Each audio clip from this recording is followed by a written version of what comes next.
Outside the hearing of the jury, we have one issue to deal with this morning, and we're going to deal with that off audio and off video, but it will be on the record and the press can remain and report on what is going on in the courtroom, but it will not be broadcast outside this room. So if you could get the juror for us.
Statement calls the next witness.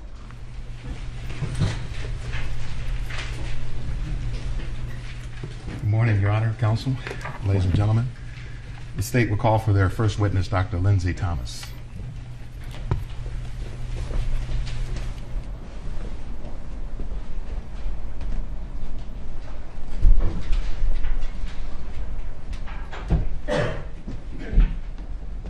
Raise your right hand. Do you swear or affirm under penalty of perjury that the testimony you're about to give will be the truth and nothing but the truth? I do, yes.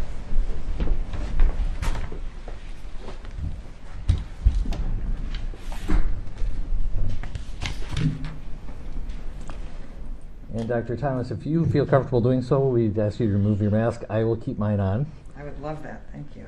And let's begin by having you state your full name, spelling each of your names. Lindsay, Lindsey, Carol, Carol, Thomas, Thomas. Mr. Blackwell. Thank you, Your Honor. Good morning, Dr. Thomas. Good morning. Would you please tell us what kind of a doctor you are? I'm a forensic pathologist. And what is a forensic pathologist? Forensic pathology is that branch of pathology, which is a branch of medicine, where medicine and law overlap. So it could be anything with a medical and legal component. It could be toxicology. In some cases, it may involve living patients, but as I practice and as most forensic pathologists practice, it involves what's called medico-legal death investigation. Does it involve taking care of patients in the clinical sense? Not living patients, no. A forensic pathologist may be consulted to help with the evaluation and interpretation of injuries in a living patient, but not in a treatment or clinical sense. So most of your work then is done on deceased people? Correct. Any specific types of deaths? Yes, the state statutes lists the types of deaths that have to be reported to the medical examiner, and briefly they tend to be unnatural deaths, so accidents, suicides, homicides, unexpected deaths, potentially suspicious deaths, that type of category of death. Do you get special training in how to determine the cause and manner of death? Yes. Tell us something about the special training you received. Well, should I start back in medical school or just just the end part? Just the end part. Okay. I did a fellowship in forensic pathology, which is a specified training program for doctors who want to be forensic pathologists to learn how to do medical legal death investigations and certify cause and manner of death. So would you tell us what pathology is as a field of medicine? Sure. Pathologists are sometimes considered the doctor's doctor because we don't directly treat patients, but we provide information to doctors who then do treat patients.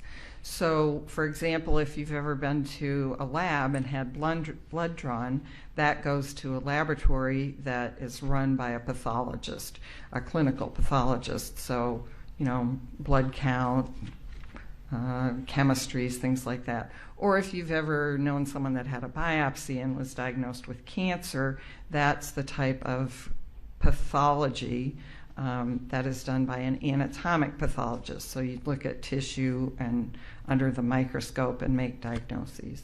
Is a medical examiner a forensic pathologist? In Minnesota, a medical examiner is a forensic pathologist who is appointed by the County Board of Commissioners to be that county's medical examiner. So it's a public official? Yes. So when you talk about the medical legal investigations, is that sort of a fancy way of describing what forensic pathologists do? Yes, it's what the medical examiner's office does. It's death investigations, again, where there is a medical component and there may be a legal component. Is it different from, say, a death in a hospital? Yes. So if someone dies in a hospital, those are usually deaths due to natural causes, and they may have a medical death investigation in the sense that a hospital pathologist might do an autopsy, but they wouldn't do the full scope of the medical legal death investigation because those are mostly due to natural diseases. What does death investigation entail?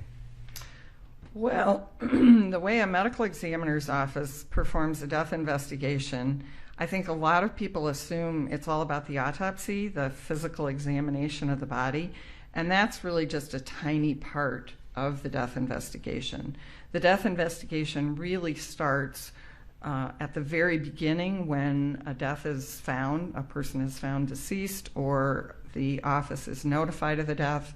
We, as medical examiners, want to know all about that person. What's their past medical history, social history, family history. So we will do whatever we need to do to get that kind of history. Then we want to know, well, what happened, what were their terminal events? What happened around the time of their death? Were they complaining of something? Were they interacting with someone? Were they driving? Were they using, machinery, something like that? And then we'll look at the physical examination, and that part of the exam might include x-rays. It could include getting specimens for toxicology, for cultures, for all kinds of other laboratory tests, including looking at things under the microscope, little sections of each organ under the microscope. So that's the physical exam part. Then we'll look at the laboratory results. So that would be usually toxicology, but as I say, it could be blood cultures, or more recently it's probably been a lot of COVID testing, that kind of thing. And then look at the microscopic slides, and then put all of that together with the history, the terminal events, the physical findings, the laboratory findings, and then that's how the medical examiner reaches the conclusion about the cause and manner of death. So all of that goes into a death investigation? Yes. Do you sometimes interview people also as a part of it? Yes, the investigators who go to the scene may talk to family members. We certainly will talk to medical providers to get someone's past medical history. We often will interview or talk with law enforcement officers if they were the people who responded. It could be paramedics, EMS, troopers, just depends on the case. I want to ask you about a phrase you use, terminal events. Yes. Could you explain to the jury what is a terminal event? Sure. So when we're investigating a death as medical examiners, as I mentioned, we want to know as much as we can about this person leading up to their death, because that often, how they lived, will provide us information about how they died. When I'm talking about terminal events, I'm talking about what happened in the period of time around their death, shortly leading up to their death. So, for example, he was out shoveling snow, he came in, clutched his chest, and fell over. That would be an example of a terminal event. Or we know someone was driving a car and went off the road. That would be what the terminal events were. Do you also rely on training and expertise on how injuries occur? Yes, as a forensic pathologist, that's one of the things we look at and learn about is when we see this type of injury, we associate that with this type of event. What does the medical examiner then do at the conclusion of a death investigation? So the ultimate goal is to complete the information that's needed on the death certificate, specifically the cause and manner of death. Is a report generated? Yes. What's the nature of that report? Well, one of the main reports that's generated would be considered the autopsy report, and that's the report of the physical examination. But ultimately, the death certificate is kind of the final report. Now, you told us as a forensic pathologist, you don't treat living patients. Right. So if we wanted to have a discussion, for example, about measuring lung volumes or air reserves in someone, that wouldn't be your bailiwick as a medical examiner? That would not be me, no. By the time I see them, none of that applies, yes. Right. So Dr. Thomas, are you currently employed? I work, I'm kind of semi-retired. I do consulting, and then I work part-time at medical examiners' offices in Reno, Nevada, and Salt Lake City, Utah. Reno and Salt Lake City, Dr. Thomas? They're places I really like the way the office runs, and I like still to be involved as a medical examiner. And pretty good places to hike. And good places to hike, yes. So where did you do your work before you were semi-retired? Right before I retired, I was at the Hennepin County Medical Examiner's Office as an assistant medical examiner. And do you want me to go before that? Yes, if you could tell us your work experience as a medical examiner forensic pathologist. Sure. Initially, I started after my training at the Hennepin County Medical Examiner's Office, working as a deputy and assistant, then assistant medical examiner, and I was there for many years. And then in 1997, I joined the Minnesota Regional Medical Examiner's Office that was based in Hastings. And then I was chief of that office for 13 years. And we were the medical examiner's office for 8 counties in Minnesota, the largest of which were Dakota and Scott counties. And we also served as an autopsy referral service and medical examiner's office for many other counties in Minnesota, as well as Wisconsin and even one in Michigan. And then when our office outgrew that space, Dakota and Scott counties merged with Hennepin County, and that's why then I came back to Hennepin County. So over how many years have you performed work or services as a forensic pathologist? Let's see, 37 now, 36. And in Minnesota, how many counties? Oh, gosh. Well, I've been the direct medical examiner for 8 counties. I've worked in offices that have been consultant to dozens of other counties. And have you also performed those services in parts of Wisconsin? Yes. When did you stop working at the Hennepin County Medical Examiner's Office? It was early 2017. I retired from Hennepin County. And how many autopsies would you estimate you have performed over your career?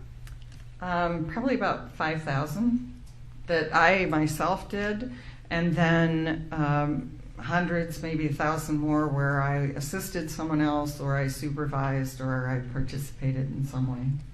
So in 5,000 or so cases, you've determined the cause and manner of death? Well, actually way more than that, because as medical examiners, we don't just certify the cause and manner of death for the cases that we do autopsies on. There are numerous other cases that get reported by law to the medical examiner's office where we don't do a physical examination. So, for example, an elderly person falls in a nursing home and gets a hip fracture and then dies a couple months later. That death has to be reported to the medical examiner's office. We will investigate that death by looking at the medical records and doing all of what I talked about, getting family input and medical provider input, but we generally will not do a physical examination, but still, by law, we have to sign the death certificate. So you're still determining then the cause and manner of death? Right. We're just not using a physical examination as part of it. And using the medical records primarily? Yes. Dr. Thomas, are you licensed presently? Yes, I'm licensed in Minnesota, Wisconsin, Tennessee, Nevada, and Utah. Do you also hold any board certifications? Yes, I'm board certified by the American Board of Pathology in anatomic pathology, clinical pathology, and forensic pathology. Have you worked with any professional organizations over the years related to forensic pathology? Yes, I've been a member of many different organizations. Minnesota Medical Association, American Medical Association, College of American Pathologists, American Academy of Forensic Sciences, and then I've been on the board of the Minnesota Coroners and Medical Examiners Association, probably 30 plus years. And then I'm a member of the National Association of Medical Examiners, and I was on that board and a member of their executive committee for a number of years. And that goes by the acronym NAME, N-A-M-E? Yes. What does NAME do? Well, they're the professional organization of medical legal death investigators, specifically forensic pathologists, medical examiners. And as an organization, they provide support to medical examiners, they provide information, they provide guidelines, an accreditation program, an inspection program, lots of ways of assisting medical examiner offices. Dr. Thomas, have you done any teaching? Yes. Tell us about that. I have been a clinical instructor here at the University of Minnesota Department of Pathology. I've done lots of law enforcement training through the Bureau of Criminal Apprehension here in Minnesota, as well as, oh my gosh, teaching everything from middle school science students through high school and college and all kinds of professional groups, whether it's other forensic pathologists, other law enforcement, you name the organization that comes into contact with death investigation, and I've probably talked to some of them at some point. Do you have any publications? That hasn't been a main focus of my career, but I have several, and early on was involved in an autopsy protocol that was ultimately published by the United Nations that's still in use. So let's switch topics and talk about your experience testifying in courts.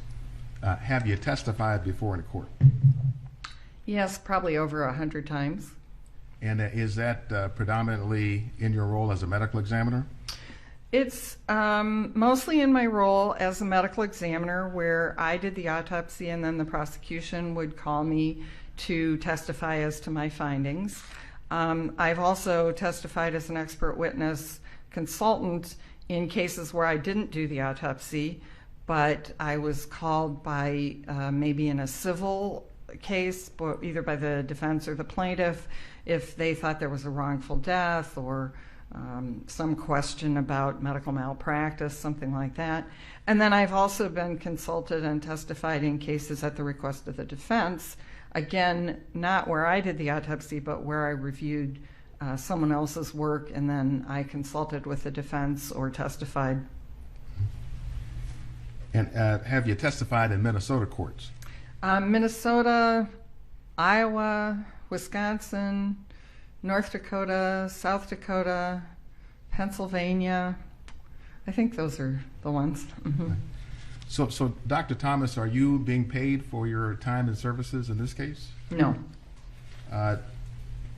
Could you tell us about that? How does it come about that you're not being paid for your time and services in this case? Well, I didn't ask to be paid. And so did you reach out to the state, or did the state reach out to you? No, you reached out to me. And, I knew this was going to be important, and I felt like I had something to offer, and I wanted to do what I could to help explain what I think happened. Mm-hmm. So what were you asked to do then in this case? Well, I was asked to review a lot of the materials and come to an independent conclusion about what I thought the cause and manner of death were and the mechanism for that cause. Could you give the jurors a general sense or overview of the kinds of materials you reviewed? May I look at my notes? Yes, if you need to refresh your recollection. So I looked at the Hennepin County Medical Examiner materials, including the autopsy report and toxicology and photographs and microscopic slides, things like that. I looked at the Hennepin County Medical Center records, so Mr. Floyd's past medical history from there, as well as Health Partners medical records. Then I looked at a lot of interviews, many videos, including body-worn camera videos, bystander videos, surveillance videos, some photographs, still photographs, timeline, and then some medical literature and textbooks. So were you the medical examiner who investigated or did the autopsy around the death of George Floyd? No, that was the Dr. Andrew Baker, the Hennepin County medical examiner. Do you know Dr. Baker? I do. He was a pathology resident when I was on staff at Hennepin County many years ago. And then when he did his fellowship, I was one of the staff people there. And then after our offices merged, I worked again with him at Hennepin County. So would you have been then part of his training in his early formative years? Yes. Do you consider him a friend? I do, yes. Have you talked to him about this case? No, not since right after it happened. But you did review his report? Yes. And as well as Mr. Floyd's medical records? Yes. Did you review the history of terminal events for May 25th, 2020? Yes. So what was kind of unique, what was absolutely unique in this case was the volume of materials I had to review. I've never had a case like this that had such thorough documentation of the terminal events. And by way of the thorough documentation, what makes it so thorough, in your opinion? Well, the use of videos is unique in this case. Certainly, as medical examiners, we use videos, but there's never been a case that I've been involved with that had videos over such a long time frame and from so many different perspectives. Are you aware then of Dr. Baker's conclusions then on the manner of death? Yes. Your Honor, I'd like to show Exhibit 193 that's been stipulated to subject to Dr. Baker's foundation.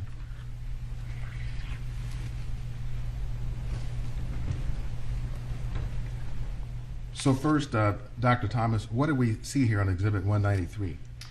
This is a copy of the certificate of death of Mr. Floyd. Okay. And so, Brett, if we could kind of highlight just through the word underlying.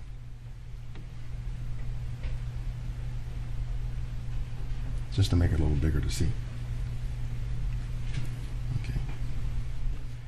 Based on your review of the evidence and the death certificate, do you agree with Dr. Baker's determination on the cause of death? Yes, I do. And is that by the word immediate on here? Yes, cardiopulmonary arrest complicating law enforcement, subdual, restraint, and neck compression. Have you, Dr. Thomas, formed an opinion about the mechanism of death? Yes. Would you tell us what that is? In this case, I believe the primary mechanism of death is asphyxia or low oxygen. So we'll come back to the mechanism in just a minute. Can you explain to the jury what this cause of death means and why you agree with it? Well, it's kind of in two parts. So there's the cardiopulmonary arrest, which it doesn't provide a lot of additional clarifying information because in a way everyone dies of when your heart stops and your lungs stop. That's cardiopulmonary arrest. But as a forensic pathologist, I would use cardiopulmonary arrest when I'm to differentiate it from a cardiac arrest. So this is not a sudden cardiac death, a sudden cardiac arrhythmia. This is a death where both the heart and lungs stopped working. And the point is that it's due to law enforcement, subdual, restraint, and compression. That is kind of what ultimately is the immediate cause of death, is the subdual, restraint, and compression. And just so it's clear for the jurors, does cardiopulmonary arrest mean heart attack? No. Does it mean fatal arrhythmia as a primary cause of death. No, It simply means that the heart stops and the lungs have stopped. correct. It's another way of simply describing death itself. Right.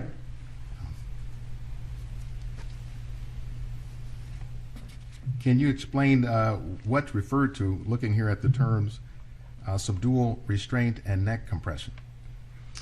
Those were activities by the law enforcement agency officers involved. Subdual is subduing someone, trying to restrain them is, in Mr. Floyd's case, involved handcuffing him, his positioning on the ground, the prone position, the people kneeling on him. And the neck compression is the knee on the neck specifically. Additionally, there was some back and other things being compressed by the officers. So if you put all this together, cardiopulmonary arrest, complicating, law enforcement subdual, restraint, and neck compression, what does that mean?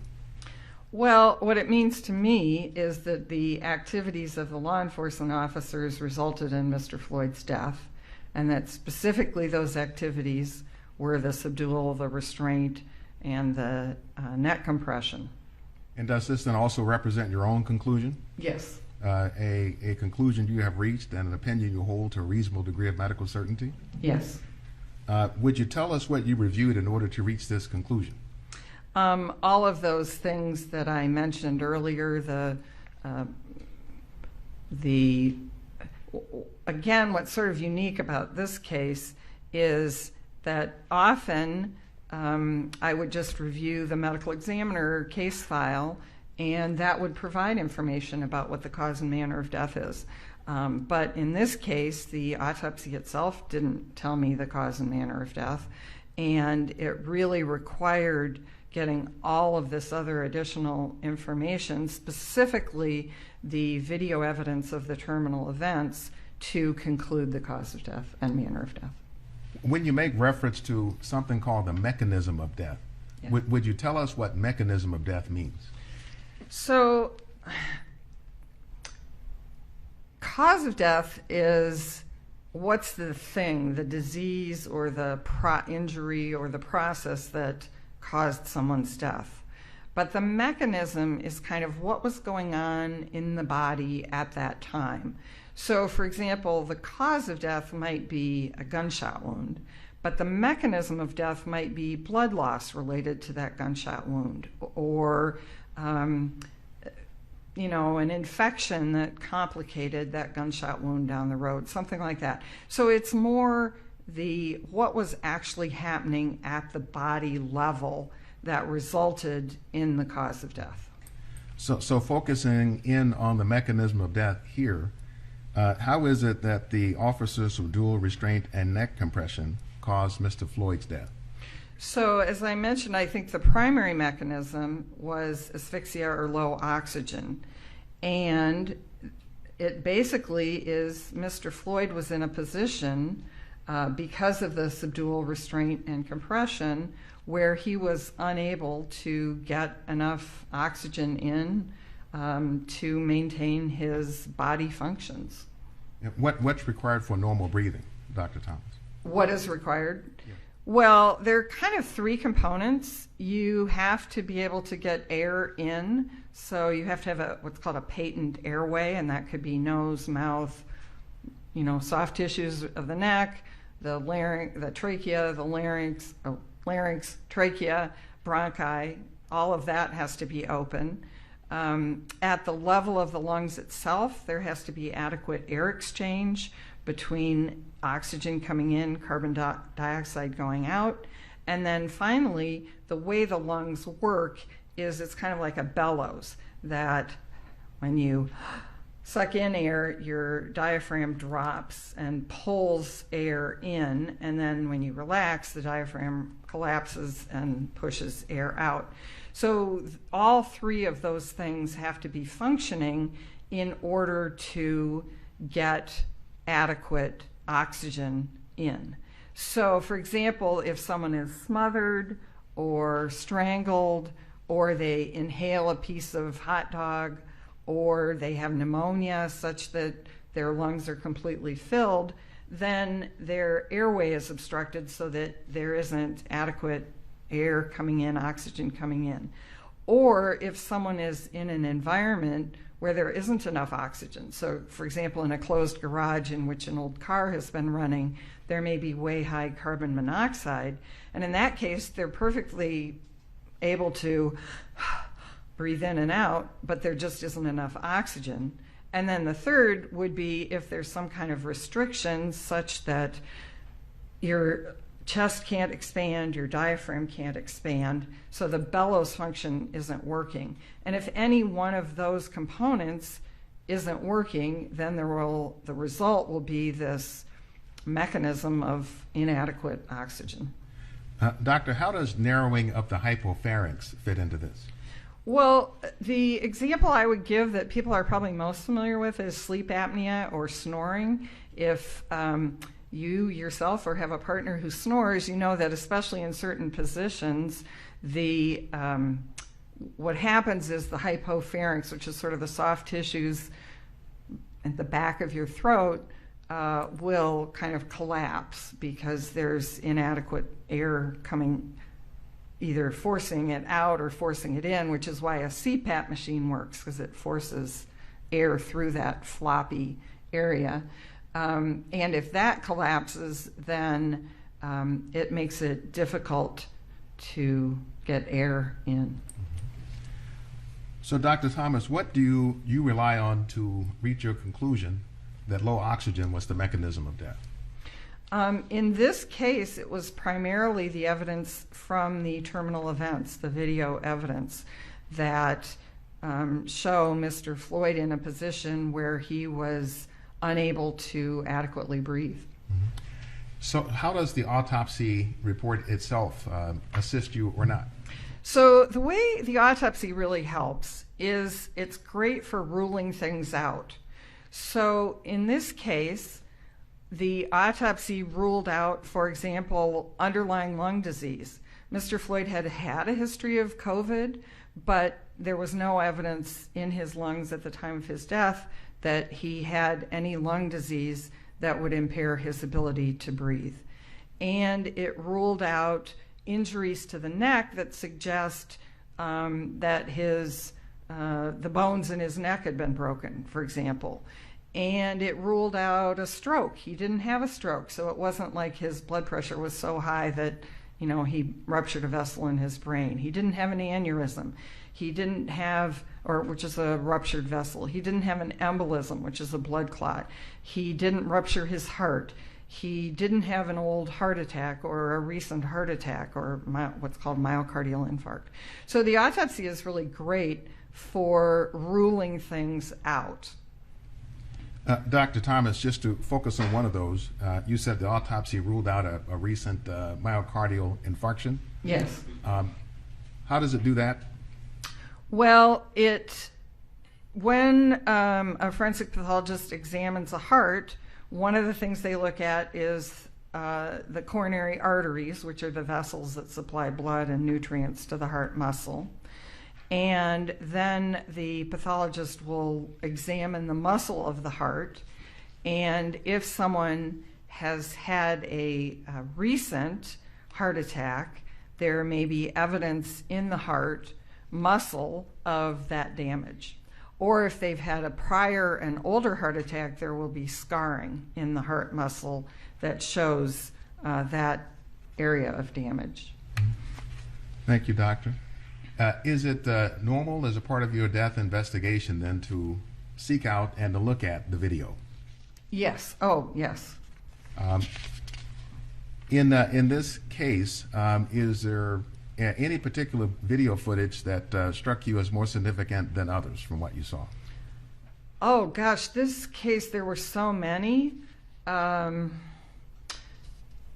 The body-worn camera videos were very instructive because they started, and the cup foods video, because they showed how Mr. Floyd was behaving long before law enforcement interaction.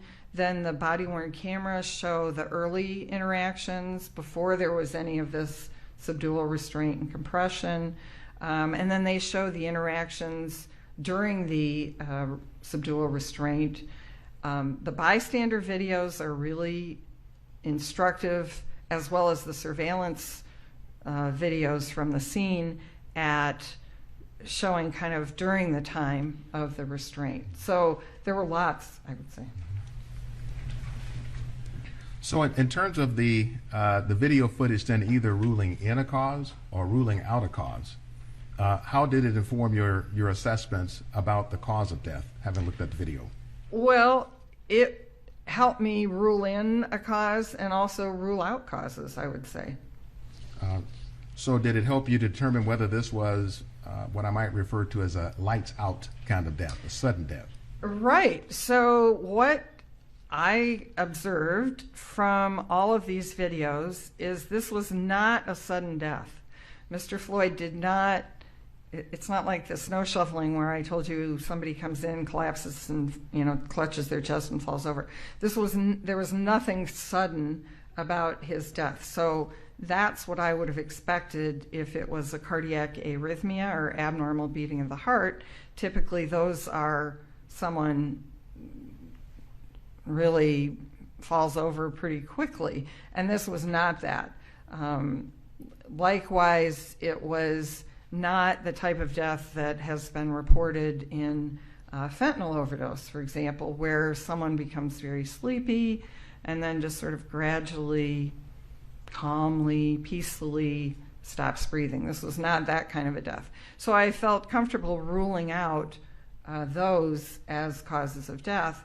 And then on the flip side, I could clearly see from watching the video what happens to Mr. Floyd during this subdural restraint and compression, and what happens to his breathing is it gradually becomes more difficult and then stops.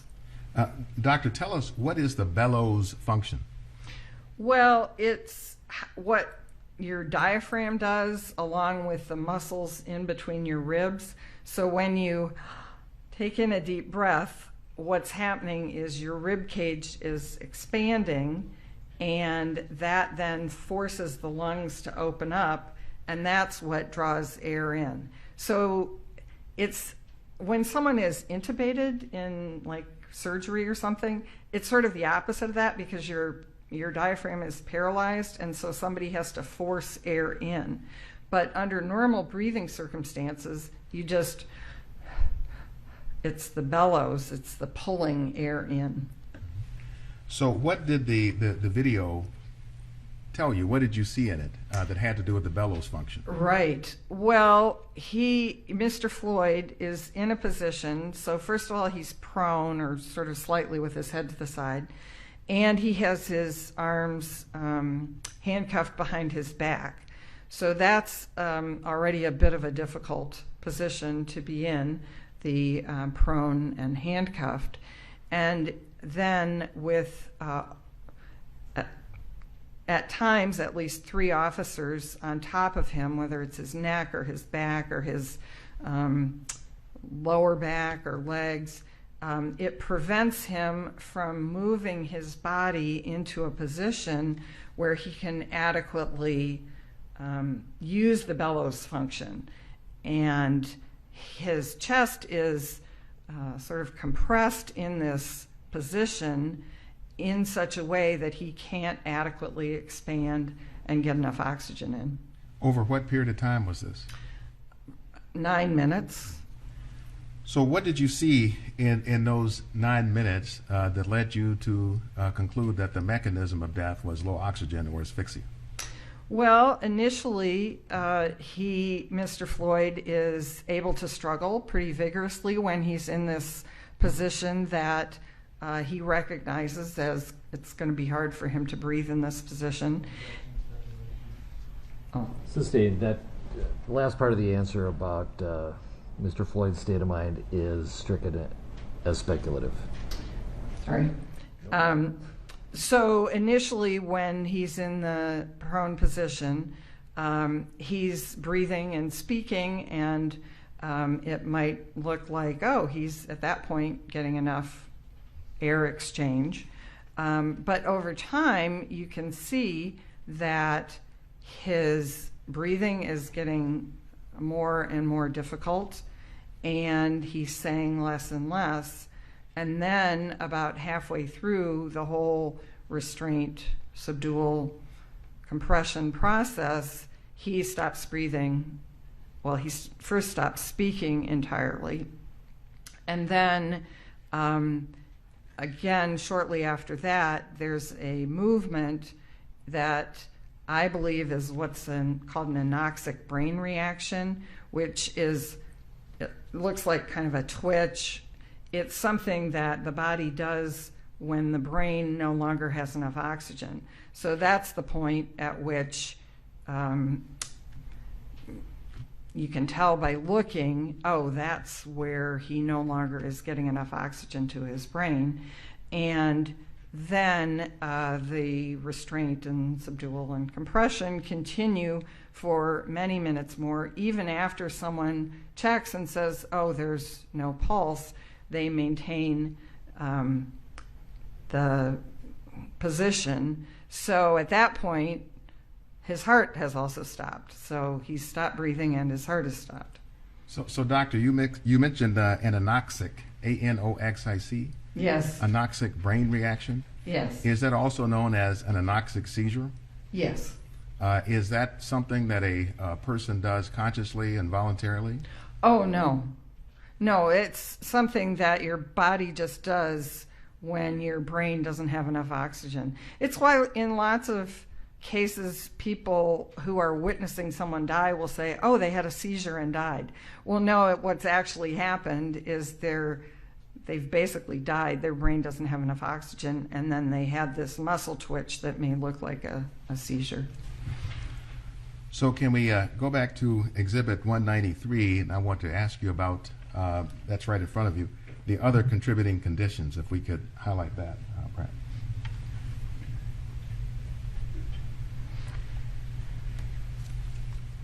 So do you see where I'm referring to the other contributing conditions? Yes. And what are those? In this case, they are arteriosclerotic and hypertensive heart disease, fentanyl intoxication, and recent methamphetamine use. So would you explain for the jury, what does it mean, other contributing conditions? So the way forensic pathologists and medical examiners usually use this is, people often think of it, the death certificate is for that person, that specific person who died and their family. And that's true. It does serve a very useful purpose for life insurance, whatever.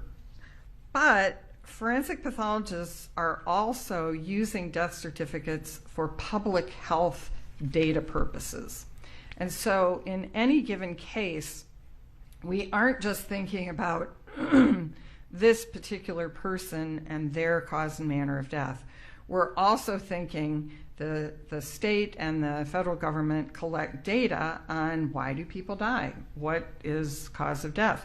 It's how we know as a country that we have, how many people die of COVID, for example. It's because death certificates list that. So one of the things that we use this other contributing conditions for is to list disease processes or drugs that are present at the time of death, but that we don't believe directly contributed to the cause of death. But it's so that someone looking at data years from now can say, okay, we want to do an evaluation of all deaths during law enforcement subdual. And how many of those deaths involved someone who also had drugs on board? Because that may be something that is relevant then in trying to prevent these sort of deaths in the future, for example. Or the case where I use other contributing conditions probably the most is the hip fracture case that I talked about before, where someone dies of a hip fracture due to a fall, but they're 84 years old and they also have hypertensive heart disease, arteriosclerotic heart disease, asthma, diabetes. And so I will list those as other contributing conditions. Now, in no way did those things cause the fall and the hip fracture and the resulting whatever pneumonia or whatever.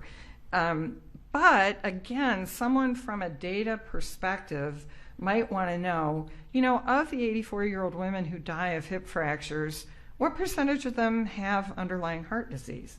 Because again, from a data collection standpoint, does that provide useful public health information that can be used in the future to try and prevent these deaths?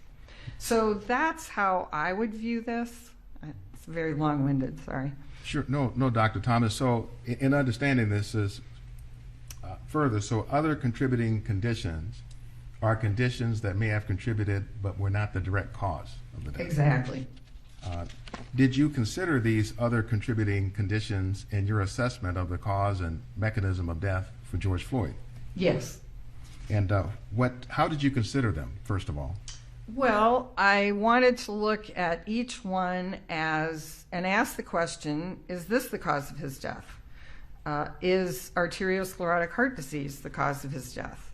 He has narrowing of his coronary arteries. In many cases, that is the cause of someone's death. So I looked at that, but again, it comes down to what were the history of the terminal events. Does this look like the type of death we see, or is there, I'm not a clinician, so I don't see it, but as a forensic pathologist, I know from hundreds of families describing what happened at the time of death, that this death does not fit what has been described in someone who dies of a cardiac arrhythmia from arteriosclerotic heart disease. And likewise, hypertensive heart disease. Those tend to be cardiac arrhythmias, sudden cardiac deaths. This is not that kind of death. Likewise, fentanyl intoxication, as I described. And again, I don't treat patients, I don't see living people, but what I know from family members who describe deaths that then later turn out to be due to fentanyl, the death is slow, it's peaceful, they fall asleep, they may hear snoring or very heavy, deep breathing. There's no struggle. They just often are found just kind of slumped over. It's a very slow death. So again, totally different than what is seen in Mr. Floyd's death. Methamphetamine as a cause of death generally is, again, much more of a sudden death. It may cause a cardiac arrhythmia. It may cause a seizure, and by that I don't just mean this sort of terminal anoxic twitch, but like a full-blown seizure. And again, looking from what I know about Mr. Floyd's death, because it's so well documented, that does not fit with a methamphetamine death. So you reviewed the toxicology. Yes, oh yes. How would you characterize the amount of meth in Mr. Floyd's system at the time? Well, it was there. It's not particularly high. Certainly in deaths that I have attributed to methamphetamine, it's been much higher. But it's not like there's any safe level of methamphetamine, but this was a very low level. So was the methamphetamine significant in your assessment of the cause of death? No. So then, based on your review of the video and application of your work, experience, and knowledge, did you rule out drug overdose as a cause of death? Yes. And that's an opinion you hold to a reasonable degree of medical certainty? Yes.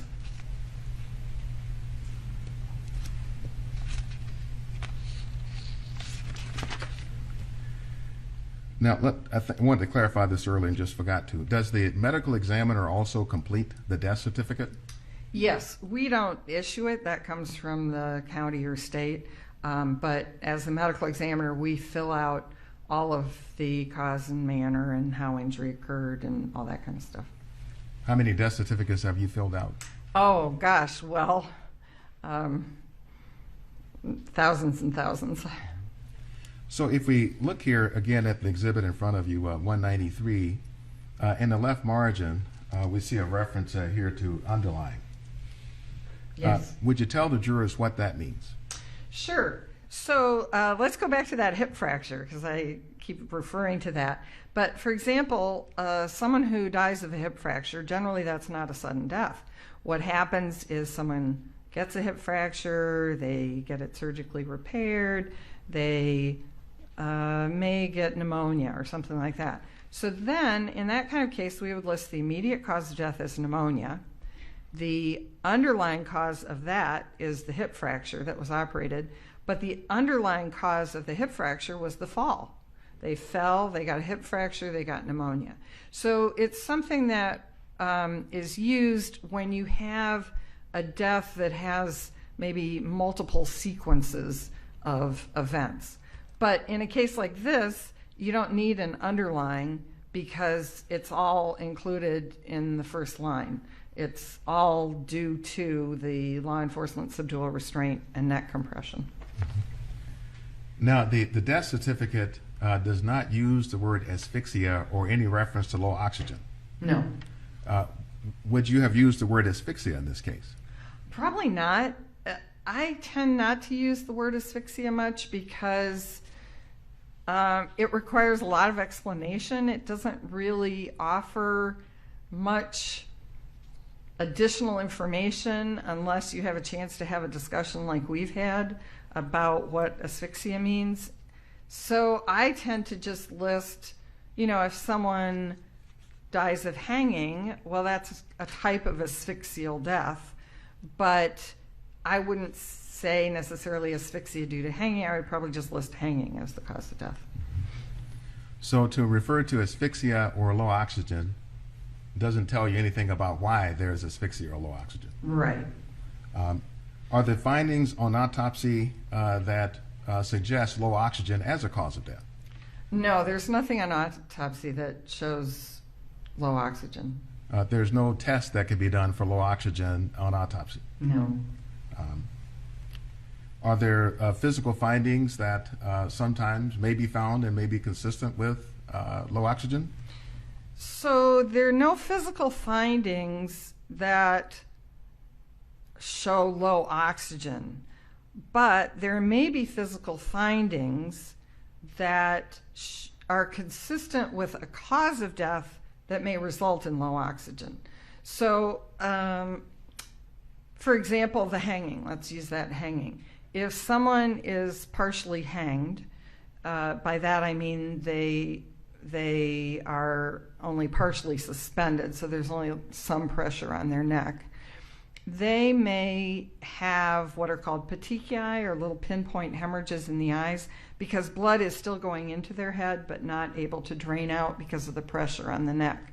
So at autopsy, we will see the petechiae, and we can say, based on the scene investigation and the history, that finding is consistent with hanging, which the mechanism for hanging is a type of asphyxia. Or in manual strangulation, we might see some bruising, or we might see broken bones in the neck. And the mechanism of death in strangulation is low oxygen, but the finding that we are seeing is consistent with strangulation.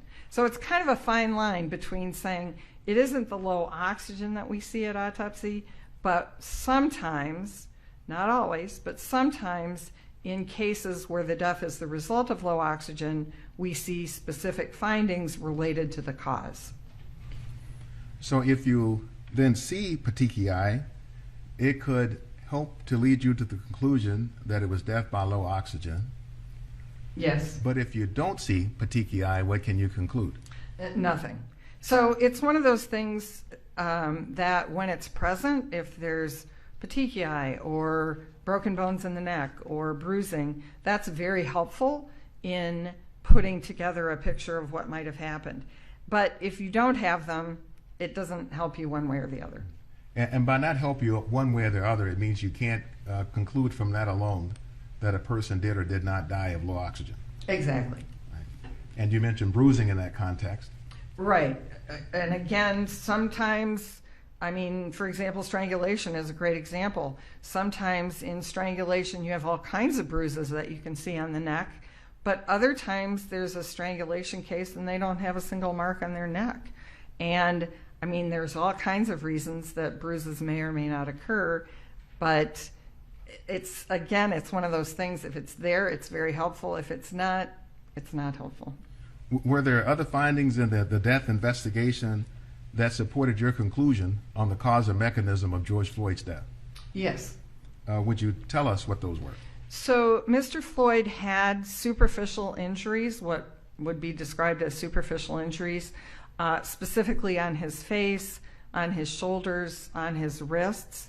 And what that does is it supports what I saw in the videos, which is that he's being forcibly restrained and subdued, and he's trying to move into a position by rubbing his face against the concrete cement of the ground, by pulling against his handcuffs. You can see the injury to his wrists from the handcuffs, and by pushing with his shoulder.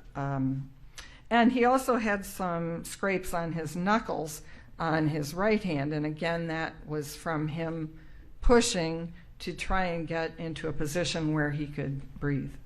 Dr. Thomas, are there photographs that depict what you're describing? Oh, yes, thank you. So, Your Honor, we've stipulated by way of foundation to the photos, we have individual packets for the jurors. Members of the jury, there are some stipulated photographs that are going to be shown to you, or as we call, as you've heard me say, published to you. We're going to go old school this time. We're not going to put everything on the monitors. We're not going to broadcast it out. But everybody in the courtroom will have access to it, including yourselves. Essentially, a packet with these photographs. We'll collect them afterwards because these are for you to use in the courtroom. The actual exhibit will be available in deliberation, however. Mr. Blackwell? Yeah, would you either like the deputy or someone distribute these, or should I? You can go ahead, Mr. Blackwell.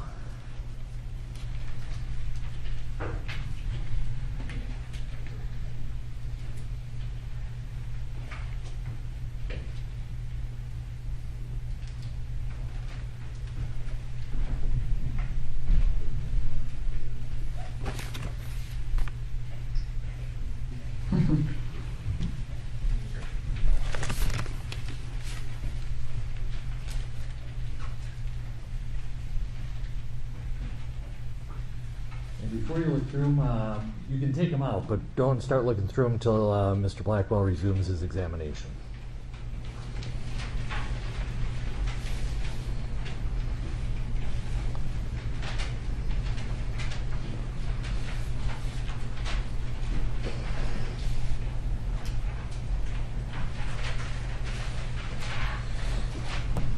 Mr. Blackwell, Mr. Schaefer will take care of the rest.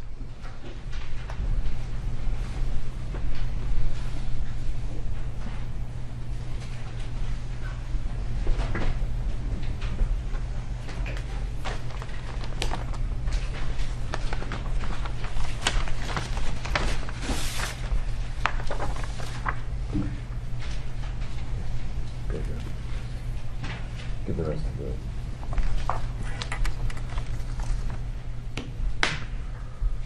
Hold on, Mr. Blackwell. Let's make sure everybody who would like a copy gets one. Spectators.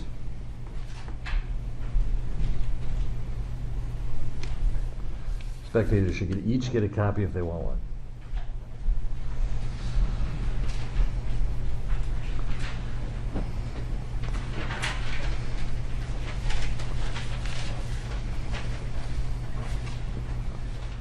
You'll have to give up one of your copies. There you go. Mr. Blackwell? Your Honor, if I may, I think I will give one to Dr. Thomas just so she has it. Actually, she can have mine. Oh.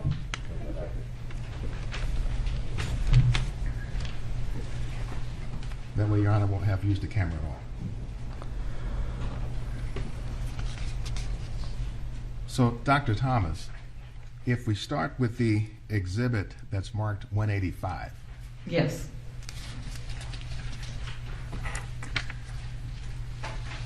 I take that back. I would like to see it on my screen.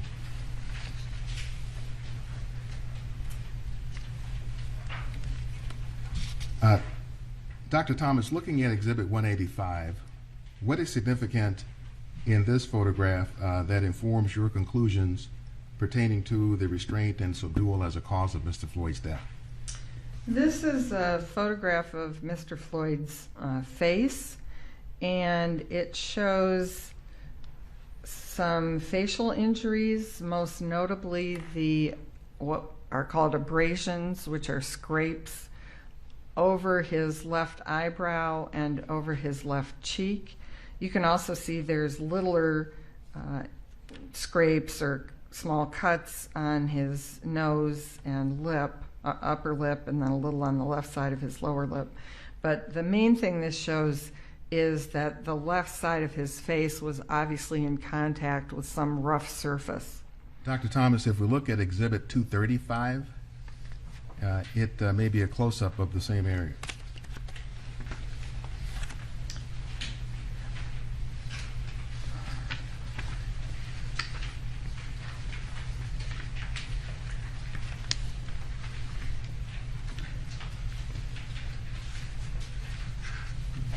Sorry, here we go. Yes. Yes, that is a close-up of the left cheek and the left forehead. And you can see, for example, above the left eyebrow, there's a dark area, that's a dried scrape, as well as there's a little bit of discoloration of the skin, so that also there was a bruise there. And then on his left cheek, you can see the dark area as well as kind of a lighter orange pink area, and those are, again, scrapes. The dark area is where a scrape has dried. And what does that tell you about the cause or mechanism of his death? It's consistent with the impression from watching the video that his face was on the ground and he was moving his face in an effort to get into a position where he could breathe. Let's look at Exhibit 188.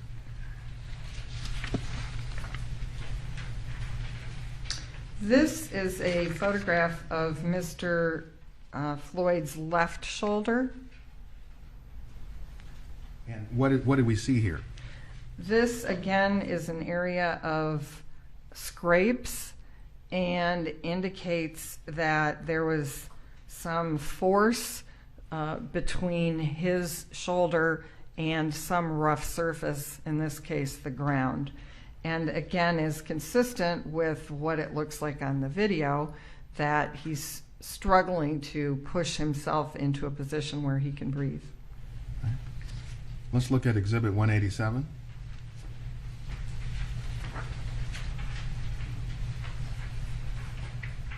This is a photograph of his right shoulder, and again, you can see there's a little bit of discoloration, and then the skin is scraped.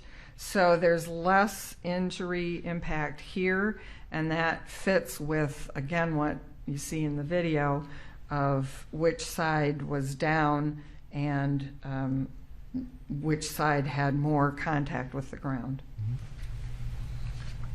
Let's look at Exhibit 189.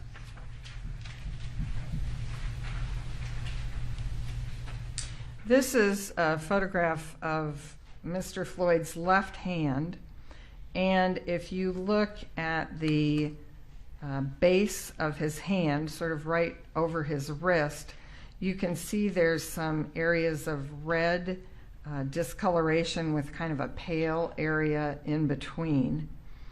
And that's consistent with handcuff marks. You can also see on the sort of outer edge, there's some white material that's dried skin, and that's an area where his skin has actually been rubbed up from the handcuffs. And Dr., Exhibit 190? Exhibit 190 is a photograph of his right hand and wrist.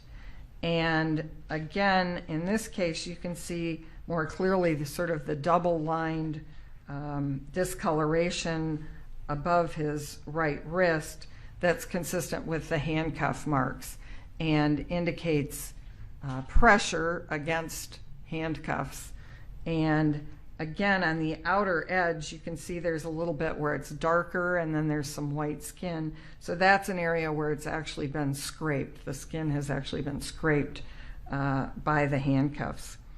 Also, on this photograph, you can see on the knuckles of his index finger and middle finger, there's some skin that is scraped off. And that's consistent with what you can see on the video where he's pushing against, I think it's the rim of the car tire or something, to try and push his body into a position, again, where he can breathe. Thank you, Dr. Thomas. Your Honor, the jurors may put the photographs away if they'd like. Mr. Chief, real point.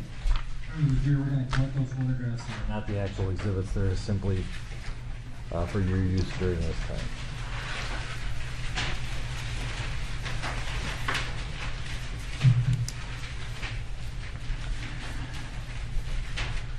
And we'll ask the spectators also to return the exhibits. You can keep yours. Counsel can keep theirs.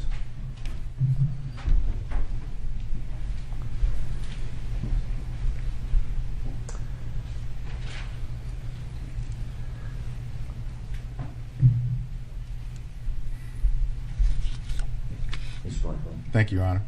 So Dr. Thomas, having looked at this physical evidence from the autopsy, was that evidence in of and by itself conclusive?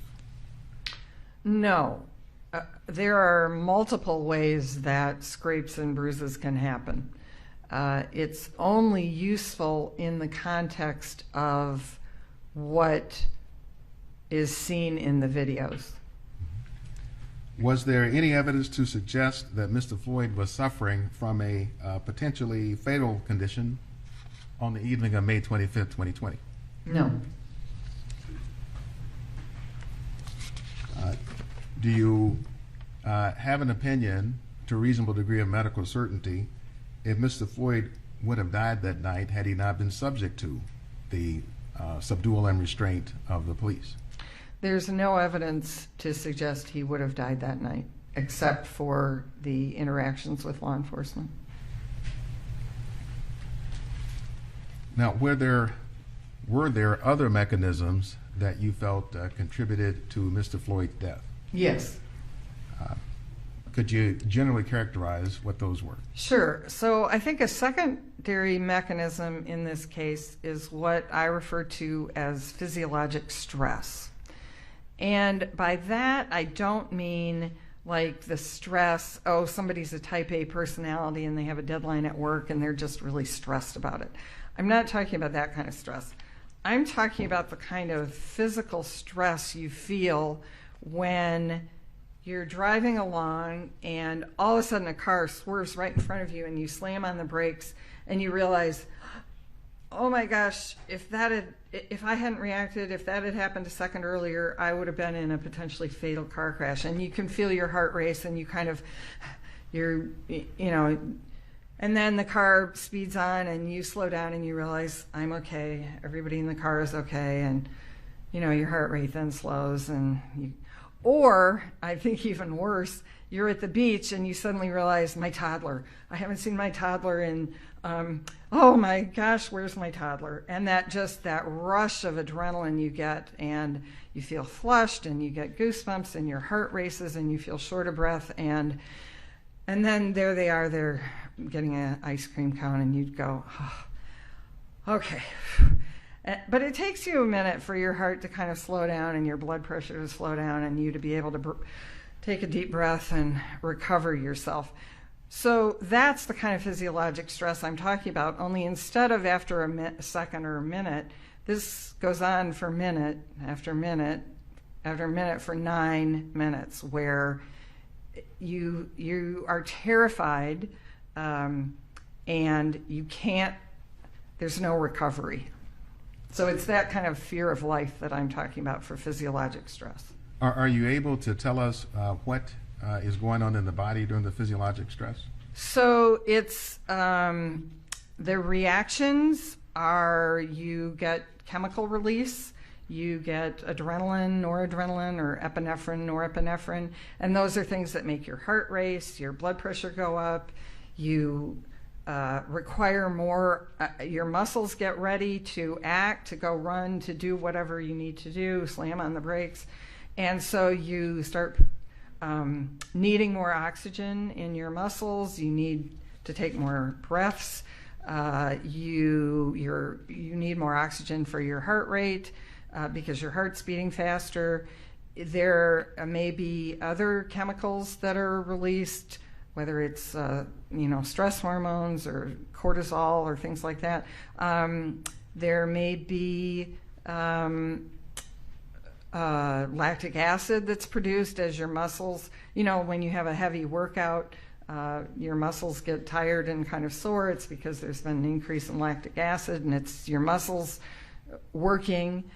So all of those physical things, those chemical things, can cause reactions in the body that put additional stress primarily on your heart, but also on all of your body systems, because your body requires your chemistry to be in very fine balance. And when there's too much, say, lactic acid, or too much, not enough, not an ability to compensate for that elevated lactic acid, then all of your body organs will get into trouble. Doctor, do you consider that physiological stress that you're describing a direct cause or mechanism of death, or is it secondary? Well, I guess I would consider it a contributory cause, or contributory to the cause of death. It's another contributing mechanism. And so the direct cause is what, and then the secondary cause is what? So their sort of primary mechanism, I think, is asphyxia, and the secondary, or low oxygen, and the secondary mechanism is this physiologic stress. But ultimately, the cause of death is the subdural restraint and compression. So this physiologic stress, or physiological stress that we're discussing, is that something that can be observed on autopsy? No. And why is that? Well, it's a chemical reaction. It's increased heart rate, which of course we don't see at autopsy. It's increased chemicals that we can't test for at autopsy.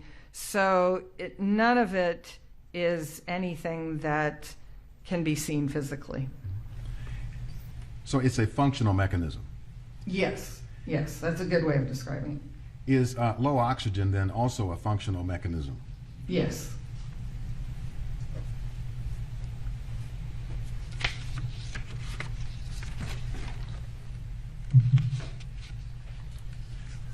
So could you tell us how you felt that the physiological stress was significant to your conclusion on the cause of Mr. Floyd's death?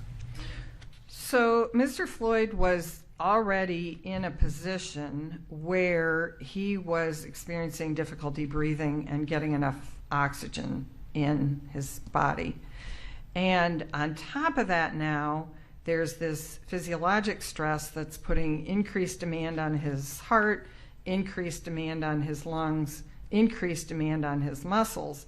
So all of the things that he's using, his muscles, his strength, his body, to try and get himself into a safe position where he can breathe, those are being doubly stressed by the position that he's in, as well as the underlying chemical reactions that are going on in his body. So it's kind of a double whammy to his heart and lungs and muscles and his whole system. Okay. So Dr. Thomas, I want to show you Exhibit 194. Again, Your Honor, this has been stipulated to, subject to foundation later. First, Dr. Thomas, can you tell us what this is? This is a press release that was put out by the Hennepin County Medical Examiner's Office at the time they certified the cause and manner of death of Mr. Floyd. And is it your understanding that the medical examiner's office generates this type of a press release report in certain cases? Yes. So there is a section in the press release report that refers to manner of death. Yes. Let's see if we can highlight that. And we see the word there, homicide. Yes. We see also in here information we saw on the death certificate, where the press release says also how the injury occurred. Yes. And would you read that for the record? How injury occurred: decedent experienced a cardiopulmonary arrest while being restrained by law enforcement officers. Again, you agree with that? Yes. So let me show you what was marked as Exhibit 918. And homicide is a manner of death. Isn't it? Yes. And would you explain to the jurors a little bit about what it is medical examiners look to when they're trying to determine manner of death? Sure. So unlike cause of death, which could be anything, we only have 5 options for manner of death. So a death can be natural, meaning that all of the conditions that contribute to the death are due to just innate processes. Could be cancer, could be heart disease, something like that. Second category is an accident, and that would be something like a motor vehicle crash or an unintended drug overdose. Third category is a suicide, which is death at one's own hands, with at least probably some element of intent. The fourth category is homicide, and that means death at the hands of another.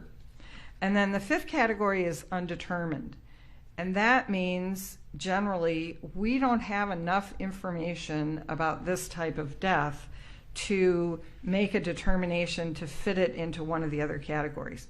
So for example, we talked a lot about terminal events early on, and in some cases we have no idea what the terminal events were because the person is just found dead in their residence, and we don't know because they've been alienated from family. We don't know, were they saying they were going to take their lives? Did they have a prolonged history of using drugs? Did they just get out of prison? You know, we're unable to get enough information to sort it into, was this an accidental death or was this an intentional suicide death? And so that would be an example where we might use undetermined, where we just don't have enough information. So Dr. Thomas, if you look then at the screen in front of you, does this depict or show the manners of death? Exactly. And homicide is highlighted, reflecting what Dr. Baker found. Yes. And do you agree with that finding? Yes. In the case of George Floyd.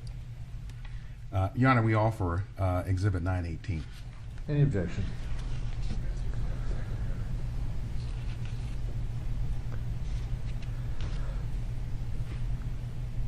And the exhibit itself is without the highlight, is that correct? Yes, Your Honor. Yes.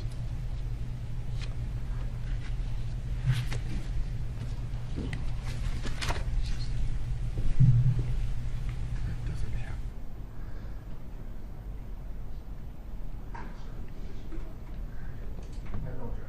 918 is received.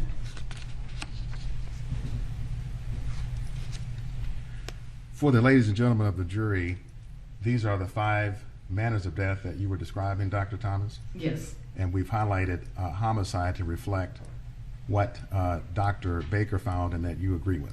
Yes. Is there any guidance given to medical examiners about how to select homicide as a manner of death? Yes. And, There is a guide that was published by the National Association of Medical Examiners that provides assistance in how to make a determination between these different. I'm going to show you what's been marked as Exhibit 952.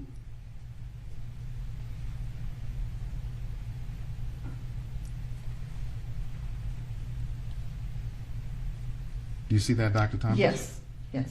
And is this the publication that provides the guidance to medical examiners on how to determine manner of death? Yes, Would reference to excerpts from this guide be helpful to your testimony? yes. Your Honor, we offer excerpts from Exhibit 952. Any objection? Yes, I do object to this, Your Honor. All right, actually, would this be a good time to break so we can deal with the sidebar issue as well? All right, members of the jury, we'll take our 20-minute. We're probably going to have some work here, so let's come back around 5 after, 11:05.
In terms of this particular exhibit, I don't think it's appropriate for this to be admitted as an actual exhibit because it contains a medical definition of what constitutes homicide.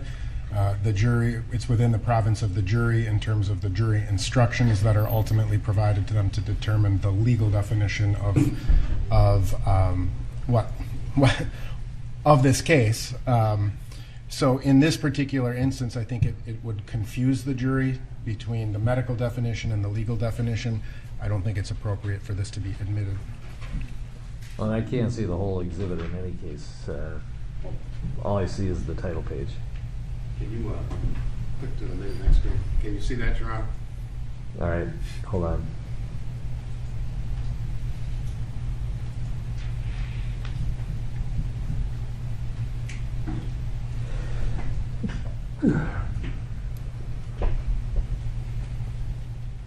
Do you have any objection to this being shown as a demonstrative?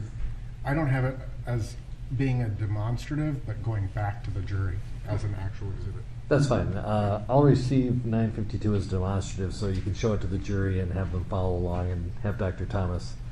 I figured at some point you're going to do that with her or Dr. Baker. Yes. So that's fine. Okay, as a demonstrative, it is received. All right, 5 after, please.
Thomas, just a reminder, you're still under oath.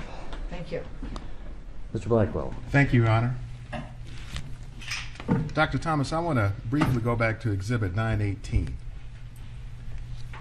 that we discussed, and then we're going to resume our discussion on homicide after that. Just to clarify for the jurors what these various classifications are. If we talk about natural, you discussed that with us. As Yes. an example of a natural manner of death would be, for example, a heart attack. Yes. If we talk about an accidental cause of death, where would drug overdose fit in general as a cause of death? Usually drug overdoses are accidental unless there's evidence of intent, in which case it would be suicidal. So we know what suicide is, Yes. and undetermined. If the medical examiner can't tell which of these it is or what it is, then undetermined is what you would indicate. Exactly. So if the manner of death here has been determined to be homicide, does that, in your opinion as a medical examiner, rule out a death by accidental drug overdose? Yes. Now, Brett, let's go back to Exhibit 952. That's admitted for demonstrative purposes. So, Doctor, we were talking about the designation of homicide. Yes. And tell us what this guide is as relates to how we define homicide as medical examiners. Homicide is defined in its most broad sense as death at the hands of another. And it goes into more detail if we wanted to look at that. Yes. So if, but this is guidance given from the National Association of Medical Examiners to medical examiners. Exactly. And it provides guidance and guidelines on how to designate a manner of death as homicide. Yes. So Brett, if we could go to the next slide. So Doctor, could you read this in for the record? Homicide occurs when death results from a volitional act committed by another person to cause fear, harm, or death. Intent to cause death is a common element, but is not required for classification as homicide, more below. It is to be emphasized that the classification of homicide for the purposes of death certification is a neutral term and neither indicates nor implies criminal intent, which remains a determination within the province of legal processes. And you agree with this? Absolutely. It's a guideline you follow? Yes. And have you followed this kind of a guideline for the years you've been a medical examiner? Yes. Is there more guidance given from the National Association of Medical Examiner guidelines on what constitutes voluntary acts? Yes. If you could click one more, Brett. And so, Dr. Thomas, could you read this for us?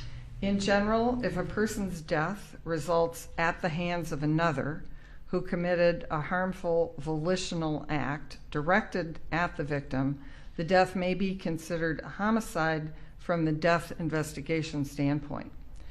And then, although there may not have been intent to kill the victim died because of the harmful intentional volitional act committed by another person.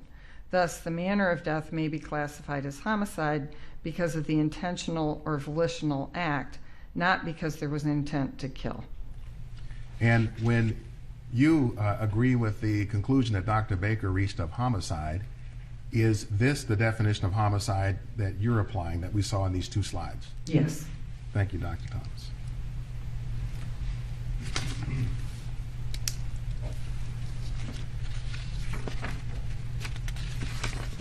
Now I want to ask you about a new subject, and this has to do with certain studies that assess whether the prone restraint is dangerous from a breathing point of view. And I'd like to get your perspective as a forensic pathologist and a medical examiner in this respect. Are you aware of any such studies? Yes. Do you agree generally with the research that comes to a conclusion that the prone restraint is not dangerous for respiration? In certain laboratory safe settings, that may be true, but I do not agree with their applicability to real-life situations. If you could generally characterize for the jurors, what's the punchline of these studies? What do they show?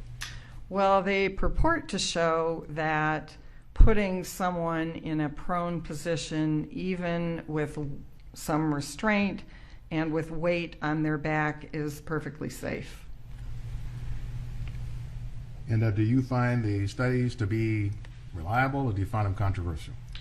Well, I think they are fine for laboratory purposes, but they bear no resemblance to real-world situations. So I would say they're irrelevant for purposes of what we're talking about here.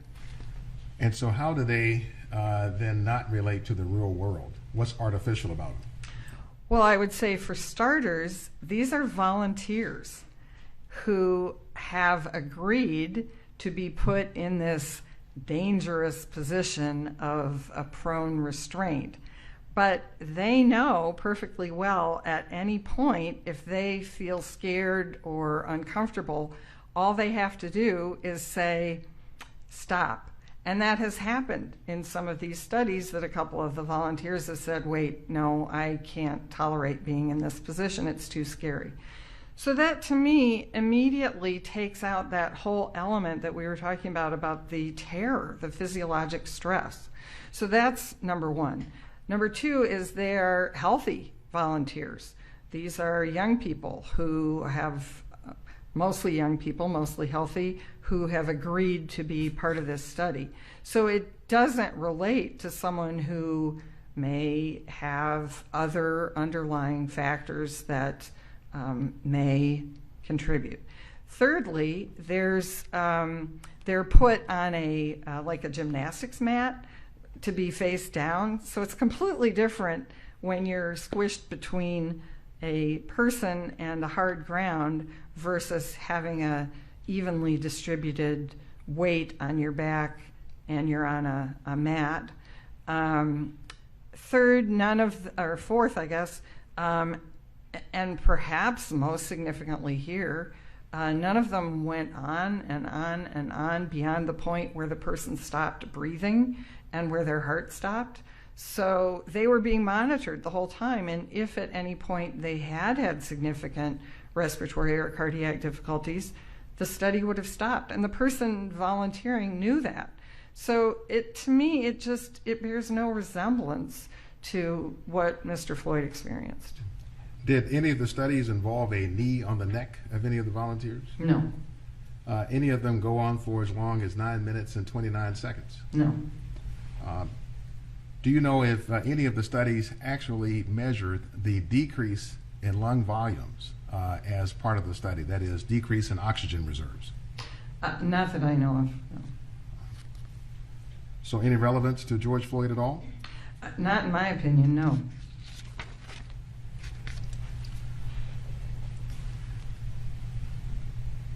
So, Dr. Thomas, have you done any calculations or kind of work of your own to measure what the subdual and the restraint with the knee on the neck and the back of George Floyd would have done to his oxygen reserves or lung capacities?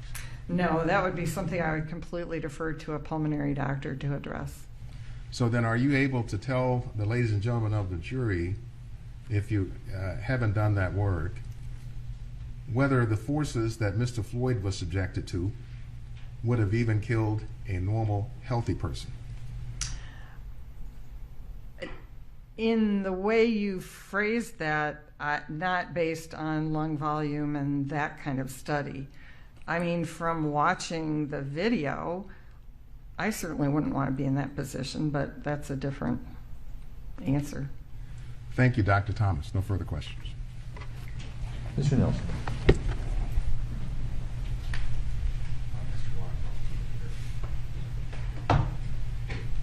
You don't want.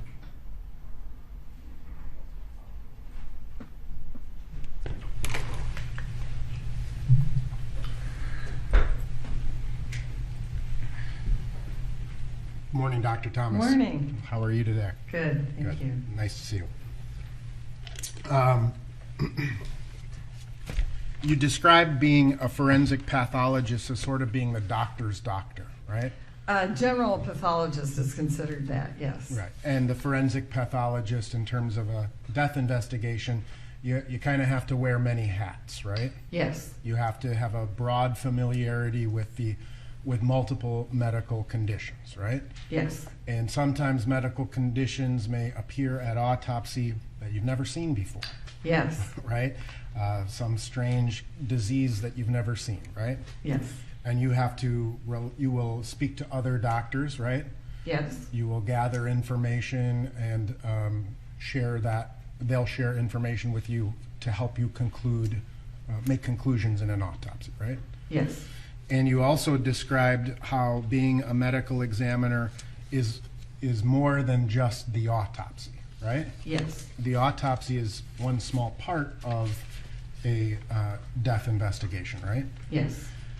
You described reviewing videotapes in certain circumstances, right? Yes.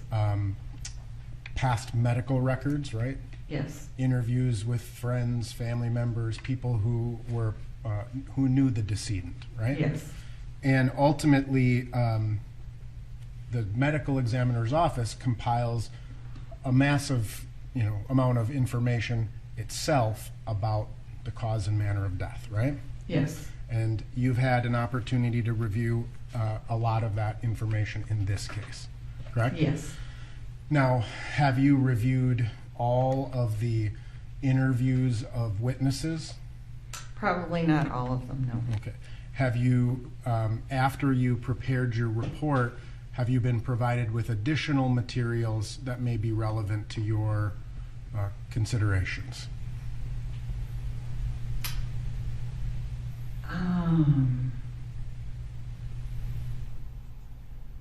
Not that I can think of off the top of my head. Okay. And we'll come back to that. So I just kind of want to, but you did have an opportunity to review Dr. Baker's entire file, right? Yes. And I believe we'll be hearing from Dr. Baker later this morning or this afternoon, but we'll have some questions for him. I would like to follow up on some of your conclusions.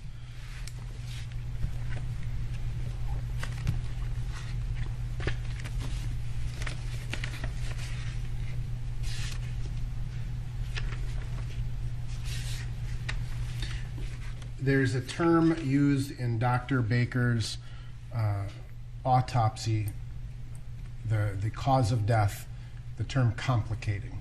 Yes. Can you define, medically speaking, what the term complicating means?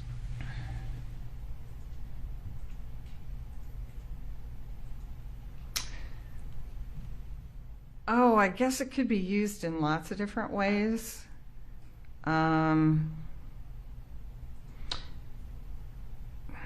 The way I would think of it in this setting is both things were present, that there was a cardiopulmonary arrest and that it was due to law enforcement, subdual restraint, and compression.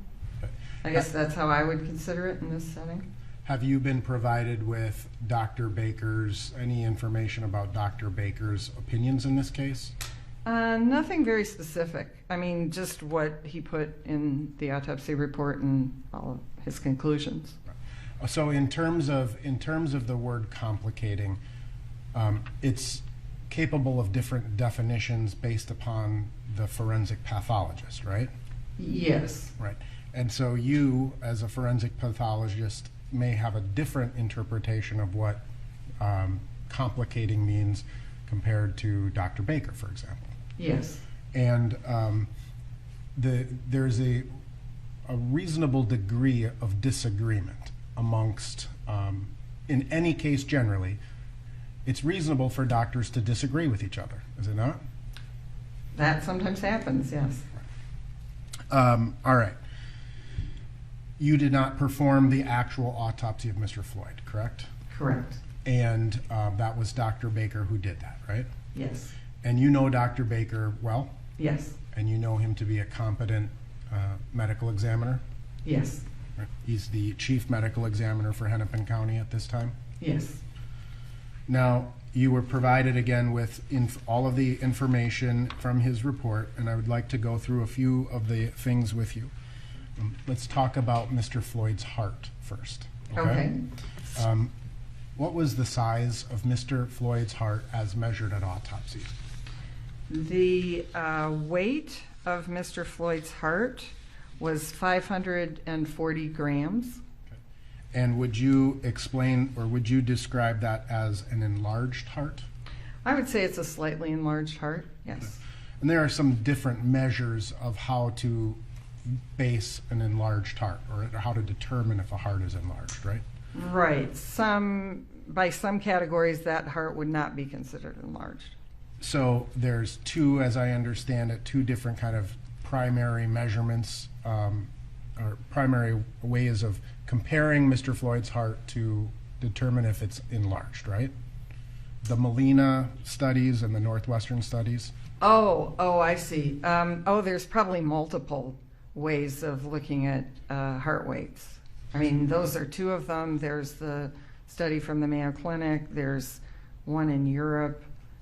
There's lots of ways of analyzing. But ultimately, based on all of your information, you would agree that Mr. Floyd's heart was slightly enlarged, right? Yes.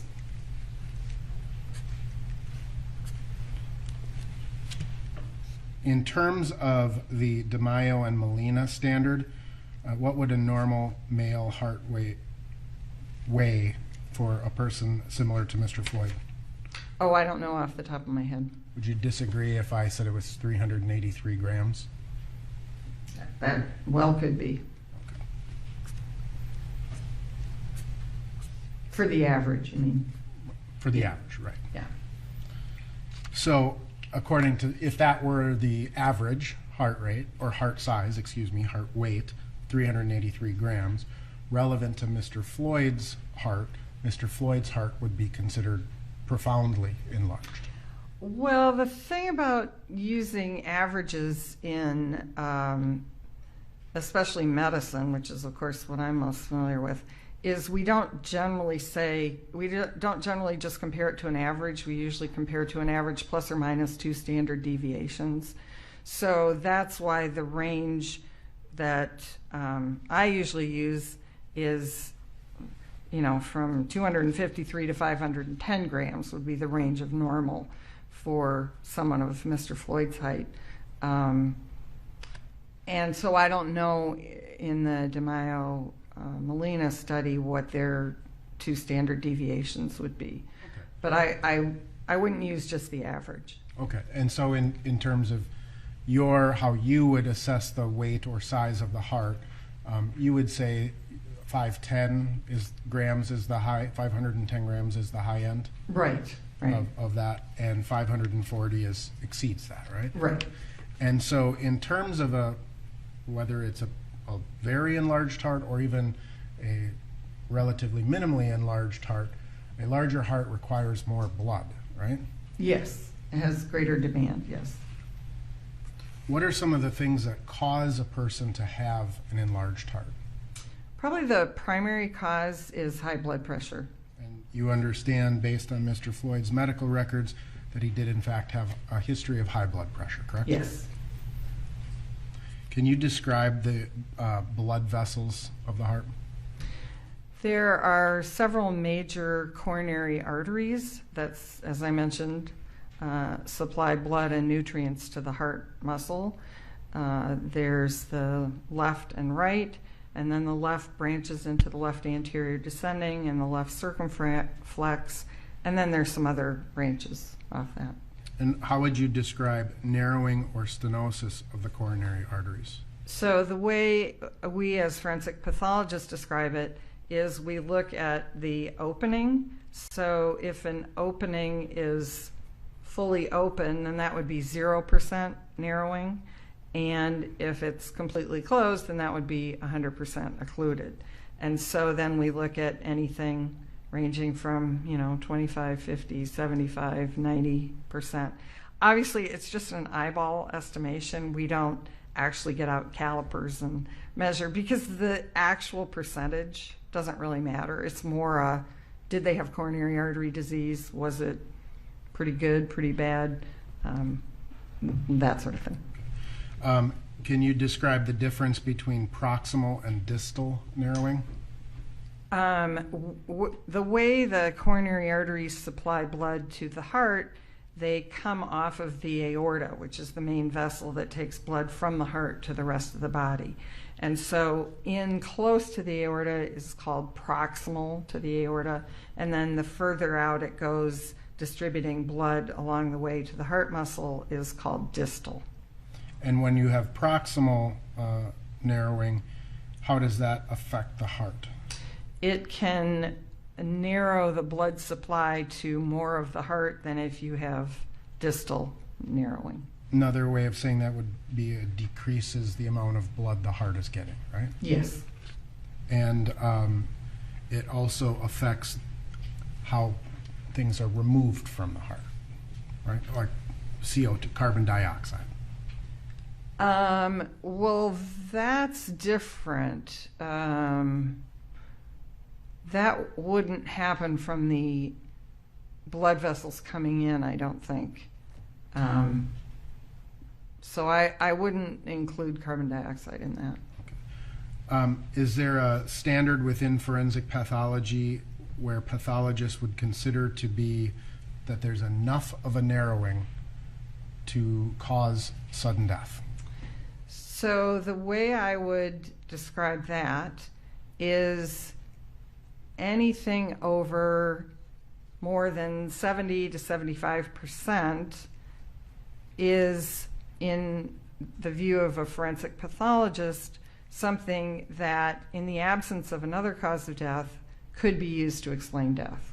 Now, it's also true that people live with 100% occlusion and go on and do fine. So you have to understand this is strictly my perspective as a forensic pathologist, and everyone I see is dead. So that's kind of a different perspective. Can you explain what myocyte necrosis is? The myocyte is the name of the heart muscle cell. So cyte means cell, it's C-Y-T-E, and myo means muscle.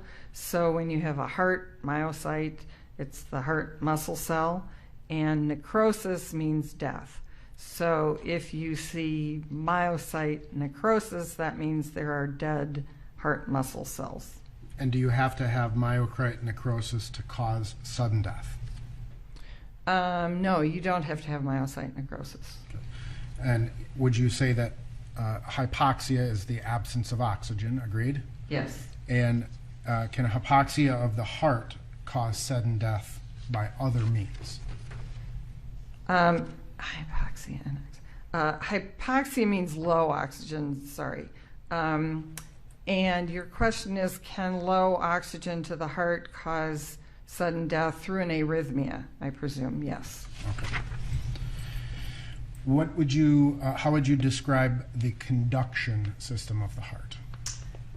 The way the heart beats, the lub-dub, is that there are electrical currents that go through the heart muscle. And normally there's a certain sequence in which the heart muscles will fire.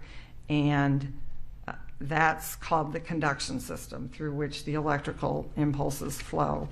And that's what keeps the heart beating in a regular rhythm, that beat, beat, beat. And yeah, that's the conduction system. So what happens if the conduction system is impaired? Then you can get what's called an arrhythmia, or abnormal beating of the heart. And that can result in sudden death? It can, yes. Which artery supplies that kind of like that pacemaker of the heart? Oh, it probably is variable from person to person. I mean, I think the coronary artery that we consider the most important usually is the left anterior descending coronary artery, but there's a lot of individual variability. Can you, what about the right coronary artery? It really depends on any given person, which part of the heart is supplied by their particular distribution. Okay. And in Mr. Floyd's autopsy, the right coronary artery, Dr. Baker determined had a 90% occlusion, correct? 90% narrowing, yes. When someone is exerting themselves, does that make the heart work harder? Yes. Does that mean that more blood, oxygen, it needs more blood to function? The heart needs more blood to function at that time? Yes. It's kind of like when we think about exerting anything like jogging, running, the heart needs more blood and hence more oxygen in order to function properly, right? Yes.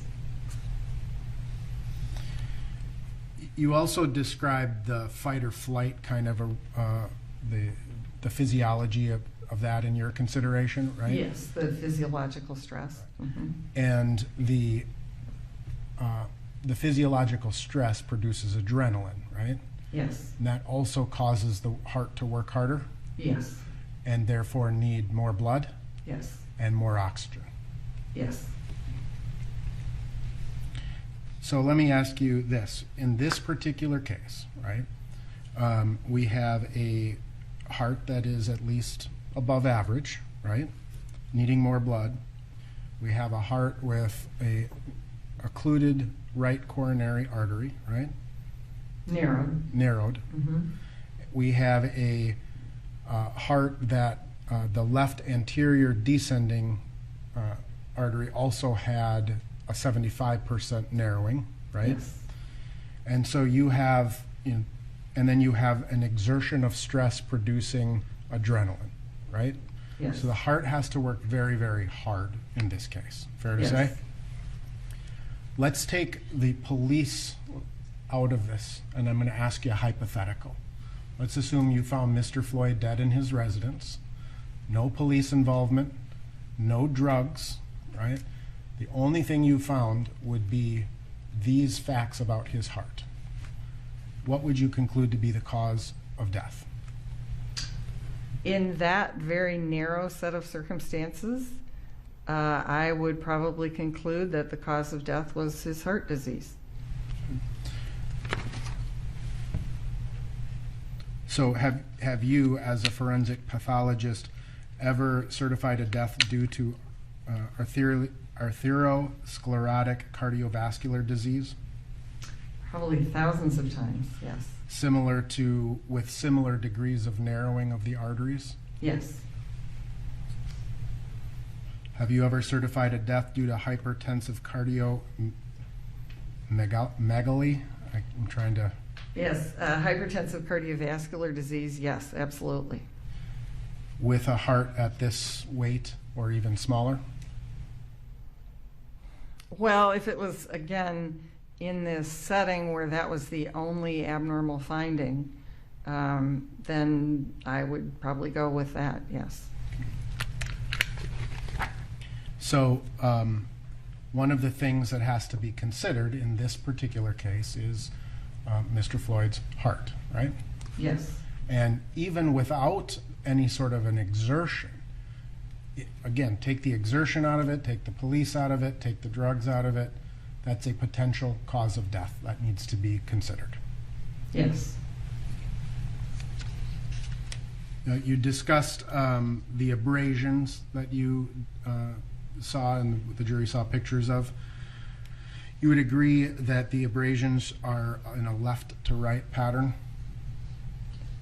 Meaning there are more on the left than on the right? Right.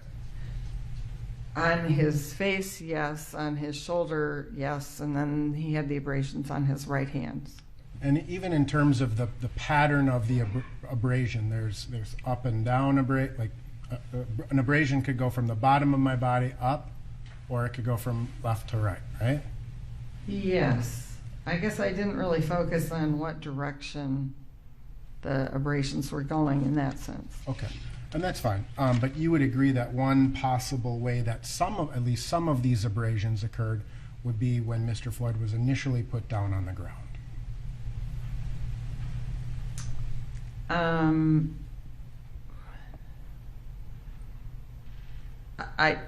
I guess they could, yes. Right. And not all of those abrasions necessarily occurred while Mr. Floyd was in the prone position, right?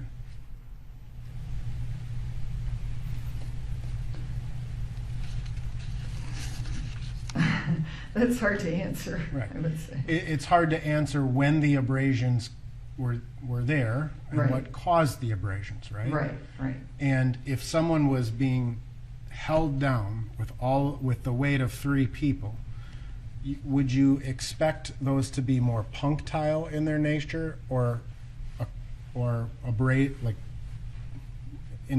with the lines and movements? Oh, gosh, there are too many variables there, I would say. Okay. Now, you ultimately determined that this case was an asphyxiation, essentially, right? Yes, that was the primary mechanism. Right. And asphyxiation is simply the lack of oxygen to the brain, Yeah, low oxygen, inadequate oxygen. inadequate oxygen to the brain specifically. Yes. And in terms of asphyxiation, you would agree that there are multiple things that can cause asphyxiation. Yes. So you use the reference to someone being strangled, right? Yes. So if I came up to you and I strangled, or I strangled a person, put my hands around their neck, there are certain things that you would expect to see, right? Sometimes you do, yes. And that's great when you do. You don't always, but And those would be things like a broken hyoid bone, yeah, right? The petechial hemorrhaging that you discussed. yes. And in an asphyxia death, there are frequently, those types of signs available, right? Well, it really depends on the mechanism of asphyxia. Okay, so let's go back to the mechanisms of asphyxia. You described strangling would be one, Yeah, hanging could be one, yes. right? You've described positional or mechanical asphyxia. Those are types, yes. Yep. Positional being, based on the position of the body. Mechanical being something, using some sort of a device to asphyxiate someone.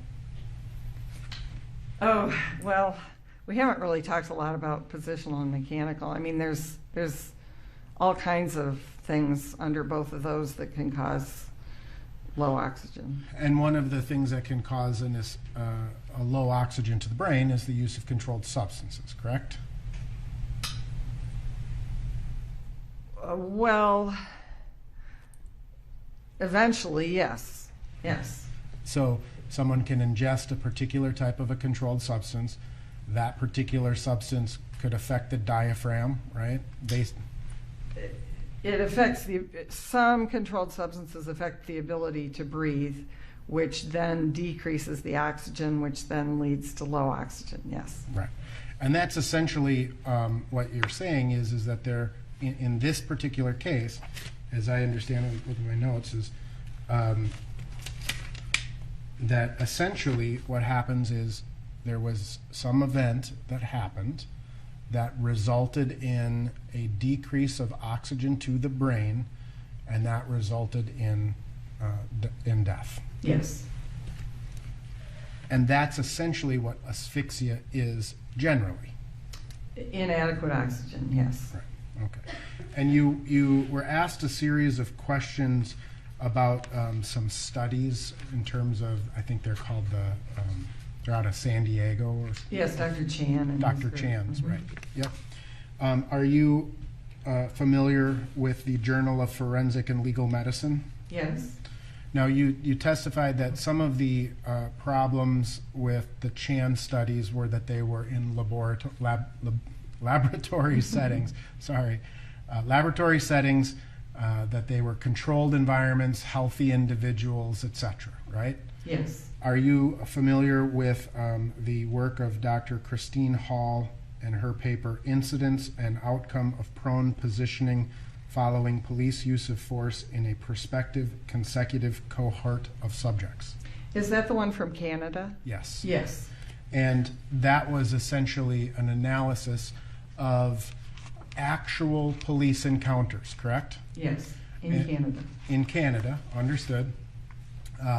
But they actually, that study, they go through and they look at the number of police-citizen interactions, correct? Yes.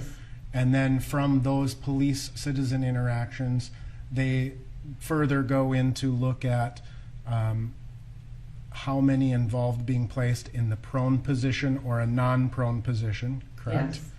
They consider various actual real-life variables, agreed? Yeah. And including drugs, whether drugs were on board, whether the length of time to a certain extent that someone was in the prone position, agreed? Yes. And ultimately, they analyzed about 3,000 prone positional placements Yes. out of a total of like 1.1 million police interactions. Yes. So 1.1 million police interactions resulting in about 3,000 prone position arrests. That those these are real people, real incidents, right? Yeah. And in those 3,000 or so interactions, there were no deaths that occurred.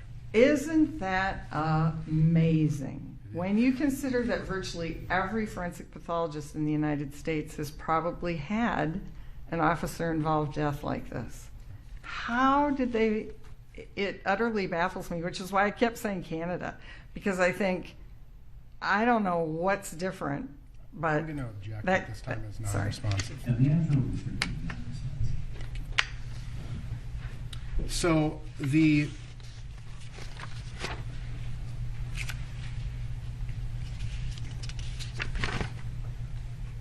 let me ask you, in terms of hypoxia, can you again define hypoxia? low oxygen. Right. And which organ is more sensitive to the lack of oxygen? The brain. The brain. Absolutely. The brain's the most. It needs the most oxygen, right? Yes. And that's because it's doing millions of things simultaneously, right? Agreed? Yes. I'm sure there's lots of reasons metabolically why it needs oxygen. Right. I think a previous witness testified that it takes about 20% of the body's oxygen supply to function, right? That sounds about right, yes. But the heart also needs oxygen, right? Yes. So in terms of the professional standards for determining an asphyxia death, is it true that you have to first exclude all natural and non-natural cases or causes of death?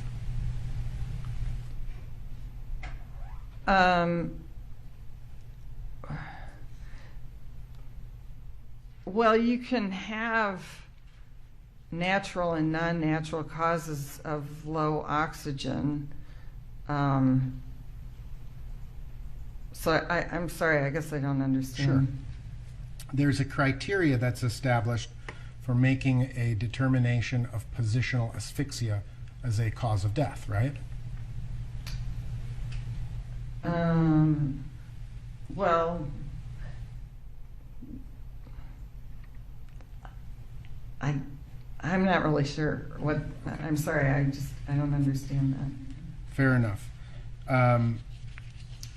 Is the prone position in and of itself inherently dangerous? Not if there are no other factors. Okay. So the prone position is examined and used in a lot of different settings, right? Correct. I mean, even in hospitals, in the treatment of, say, COVID, the prone position is used. Correct. And in those circumstances, being in a prone position is not inherently dangerous, right? Yes. I mean, chiropractors put people in the prone position, right? Yes. Massage therapists put people in the prone position, right? Yes. So the prone position, I'm just talking generally Right. speaking, no other factors. The prone position in and of itself is not inherently dangerous, right? Right. Is the prone position on concrete inherently dangerous? Again, with no other factors, as long as someone can breathe, no. Right. I could be laying by the pool in Florida, right? Right. On my stomach in the prone position, not inherently dangerous. Right.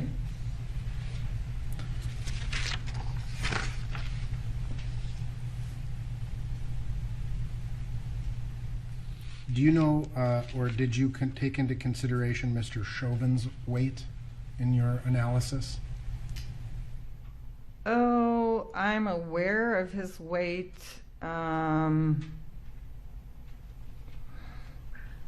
I would say I took it into some consideration, but it wasn't a major factor one way or the other. Okay. You reviewed all of the videos, right? Yes. And it's fair to say that portions of his weight were placed on Mr. Floyd's body at a different distribution. Yes. And ultimately, in terms of the autopsy that Dr. Baker conducted, in terms of the area in the shoulders, the back, and the neck, no bruising was found, right? Right. In your experience as a forensic pathologist, if someone is placing a significant amount of weight on a person's area for a prolonged period of time, would you expect to see bruising? You might or might not. It's so variable. And you would agree that there are no abrasions or bruising described in the autopsy in the neck area of Mr. Floyd? Correct. There's no bleeding into the muscles in his back, right? Correct. You would agree that the knee is sort of a pointy or a more protuberant part of the body? I guess so. It's kind of flat on top because of the patella, but Right.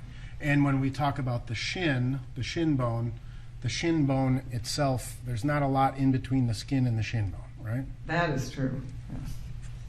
And it's sort of a triangular shape, right? Yes. And again, along Mr. Floyd's back, there's no long bruise consistent with a shin bone, right? Right. And there's no more circular bruise consistent with a kneecap. Right. You've reviewed, obviously, a lot of strangulation type cases in those, in your career? Yes. Strangulation with the hands, right? Primarily manual, but also ligature. Ligature being like a rope or a phone cord or something. Exactly. And in those manual strangulation cases, the pressure that's exerted in that will frequently leave bruises, fingerprint-sized bruises, right? Frequently, but not always.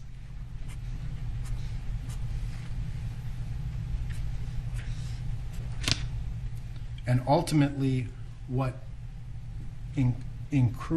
increases the likelihood of seeing a bruise is the amount of force that's applied, right?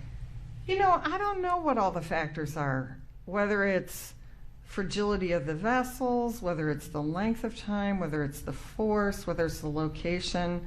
I think there are lots of variables. So, yes. And everyone bruises differently. So yesterday depends on what medications they may take, right? So yesterday there was an analysis or an analogy to sitting on a church bench and you don't bruise your behind. And that can feel long. Would it be different if you're sitting on a church bench with a baseball, for example, underneath your butt? I really couldn't say. All right. So in terms of Dr. Baker's autopsy, you would agree that there's really no objective evidence showing any pressure to the back of Mr. Floyd. There is nothing at the autopsy. That's correct. Did you find, or did Dr. Baker find hypoxic changes in his brain? He died too quickly for that to show up. And that's when we talk about the lack of ischemic hypoxia, correct? Dr. Baker noted a lack of ischemic hypoxia. I don't remember his exact words. You're describing lack of ischemic changes in the neurons? Correct. Yes. In the brain. Yes, because that has to happen over a period of time. Okay. And when someone is experiencing that shortness of oxygen or that lack of oxygen to the brain, that will frequently lead to certain symptoms, right? Yes. Confusion is one. That could be, yes. Restlessness, Could be, yes. shortness of breath, Could be. visual changes, Could be. incoherent speaking. Could be. So, to your knowledge, did Mr. Floyd, in the videos that you observed, ever complain of these any visual changes?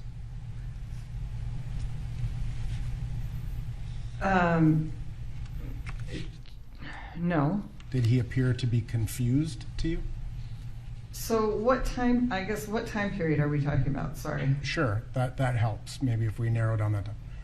The 9 minutes, during the 9 minutes that Mr. Floyd was restrained, did he appear confused to you? Oh, gosh.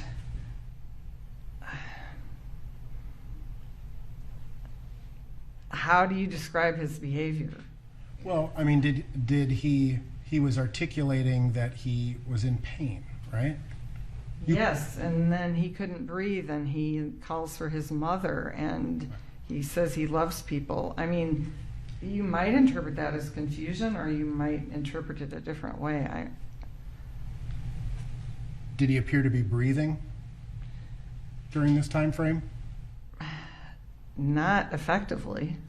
Do you know how many breaths per minute? No.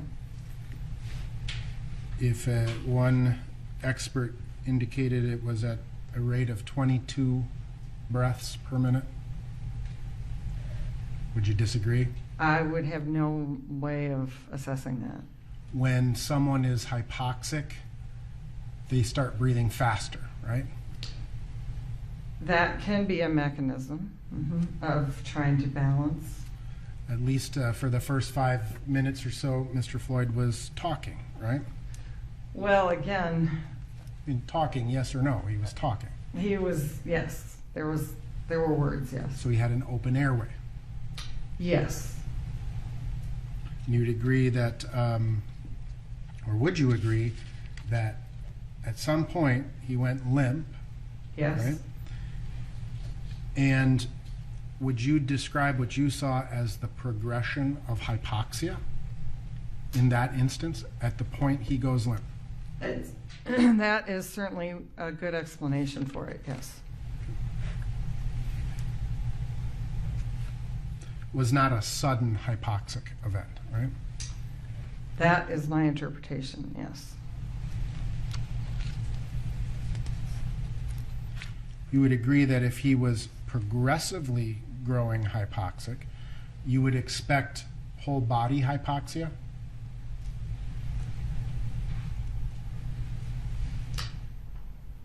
I'll rephrase my question. Yeah, sorry. I'm not a doctor, so I have to rely on my notes quite a bit. So if he was progressively suffering from whole body hypoxia, the brain would be the first thing that would show signs of hypoxia. Oh, I see. Yes. Yes, the brain is the most sensitive. And you would agree that that would not occur in a matter of seconds, but it would take a matter of minutes, right? Correct. And asphyxia due to position or compression, that prevents air from getting into the lungs, right? Yes. And that leads to what we would call a global hypoxia. We haven't really used that word global. Whole body. I mean, if there's inadequate oxygen, the blood flows everywhere. So I guess that's what you're talking about. But the brain is the first thing to show symptoms of hypoxia. Right, that's the most sensitive organ.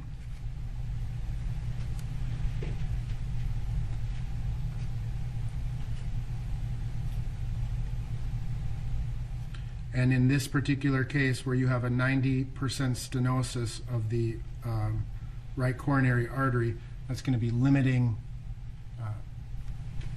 oxygen to the heart, right? Yes, And he has a big heart, right? yes, Needs more blood. yes, And adrenaline speeds up the heart. yes. Methamphetamine speeds up the heart. It can, yes. So methamphetamine and adrenaline cause the heart to work harder Yes. And that can happen. and increases the heart's oxygen needs. Yes. And at what point does the stenosis in the left and right coronary arteries become critical and cause the heart to stop? General. Oh.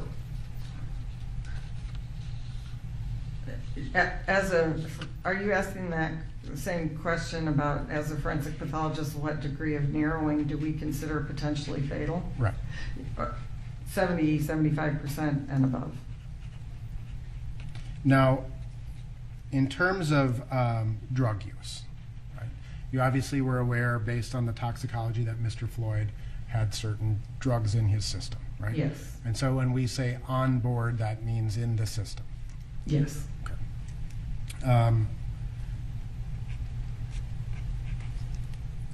Would you describe the use as you know, based on the information that you have, as sort of a binge use of drugs? Oh, I guess I couldn't answer that. Are you familiar with drug use taken or used rectally, I've heard of that, yes. and that increases or speeds up the distribution of controlled substances in a person? It speeds up absorption, yes. Okay. So the effects would be felt much faster. Yes, they could. Mhm. In a case where you have a person who is experiencing cardiac arrest, right? And they're put in an ambulance and taken to the hospital for resuscitation. There's IVs that are placed in a person, right? Yes, And those IVs contain saline, yes, and saline can ultimately dilute or decrease to some degree the amount of controlled substances that would be as they would be measured. that's a theoretical possibility. You'd agree that fentanyl is a respiratory depressant, right? Yes, It slows breathing and lowers oxygen in the blood. yes.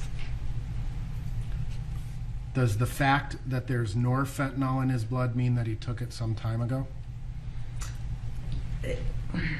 Yes, but by some time, that's a very vague, yeah. So long enough in the past to start metabolizing. Exactly. But does it exclude him taking fentanyl more acutely or more recently in time? No. There's no way really of knowing the timing. Fentanyl depressing the respiratory system can also act with the coronary artery or can interact with coronary vessel disease, correct?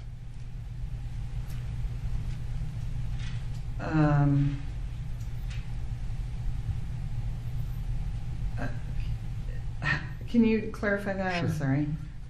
Does fentanyl's depression of the respiratory system also act with coronary artery vessel disease and oxygen and carbon dioxide to reduce the supply of its supply to the heart?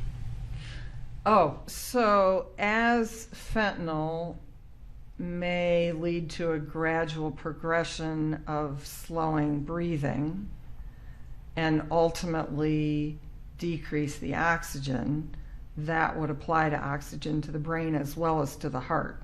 Is that what you're Yeah. And it would likewise increase the carbon dioxide in the blood. Yeah, I mean, anything that decreases respiration decreases that exchange. Right. So as that exchange process is happening, right, you're not taking in the oxygen, you're likewise not expelling the carbon dioxide, right?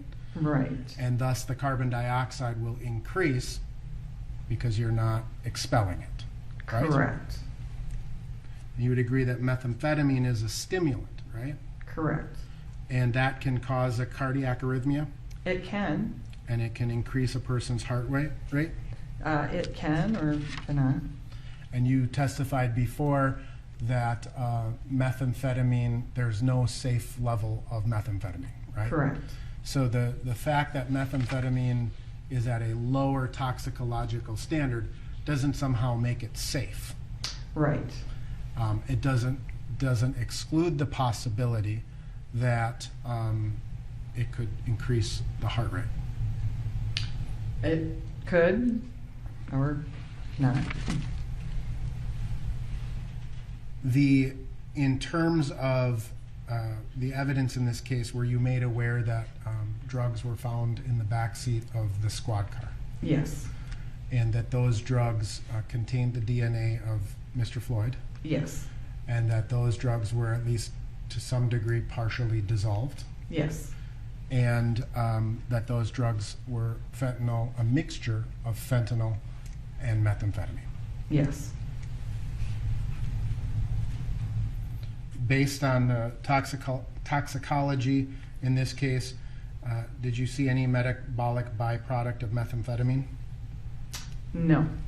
Right. And so that means that the methamphetamine was taken more acutely or recently in time. Probably. I mean, there's lots of variables. So again, just kind of taking into consideration removing certain variables, right? You find a person at home, no struggle with the police, right?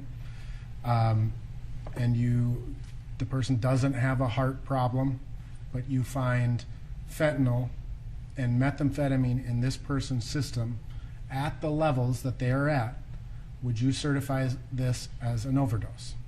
Again, in the absence of any of these other realities, yes, I could consider that to be an overdose. And the level of fentanyl in a person, again, in this hypothetical scenario, there are deaths certified as drug overdoses significantly lower than 11 nanograms per milliliter. Lower, higher, it's got a huge range, yes. As low, I believe, as 3% or 3 nanograms per milliliter. Yes. Right. So the ingestion of drugs is unique to that individual's body, right? Right.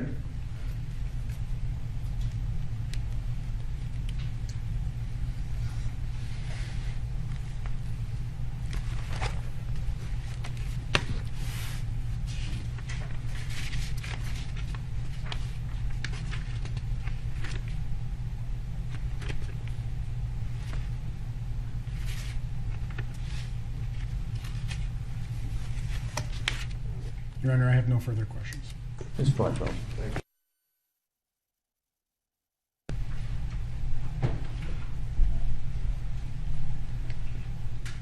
Dr. Thomas, a few things I'd like to try to clarify with you. Thank you. You were asked a number of questions that were to the effect that if we take the police subdual, restraint, and neck compression out of this, what would you conclude Mr. Floyd's cause of death to be? Remember those questions? Oh, yes. Aren't those questions a lot like asking Mrs. Lincoln, Yeah. if we take John Wilkes Booth out of this, Objection, argument. may I finish? It's my analogy. That's Your Honor. argumentative. Dr. Thomas, if we put the police subdual, compression, and neck compression into this, restraint and neck compression into this, what was the cause, the manner of death for Mr. George Floyd? The cause of death was the law enforcement subdual, restraint, and compression, and the manner of death is homicide. Does it make any sense to you whatsoever from the standpoint of trying to assess cause and manner of death for Mr. Floyd to be answering questions having to do with hypothetically taking the facts of this case out relating to his subdual, restraint, and neck compression? You can finish the question. Dr. Thomas, from your standpoint as a forensic pathologist and your analysis of manner and cause of death, would you ever approach an assessment of manner and cause of death by taking out of it the facts that you found relevant and highly pertinent to assessing and determining the manner and cause of death? No. And in this case, those factors are what? The law enforcement subdual, restraint, and compression. And you were asked questions again about fentanyl and meth. Remember those questions? Yes. Do you know what quantity of meth was even involved or found in Mr. Floyd's bloodstream? I have the number. Well, let me ask you a But question. it was very small. I mean, I do know that. And so this was the point. You found that it was a very small amount. Correct. Were you able to assess, based on the amount, what kind of effect, if at all, it would have on the stress or strain on his heart? No.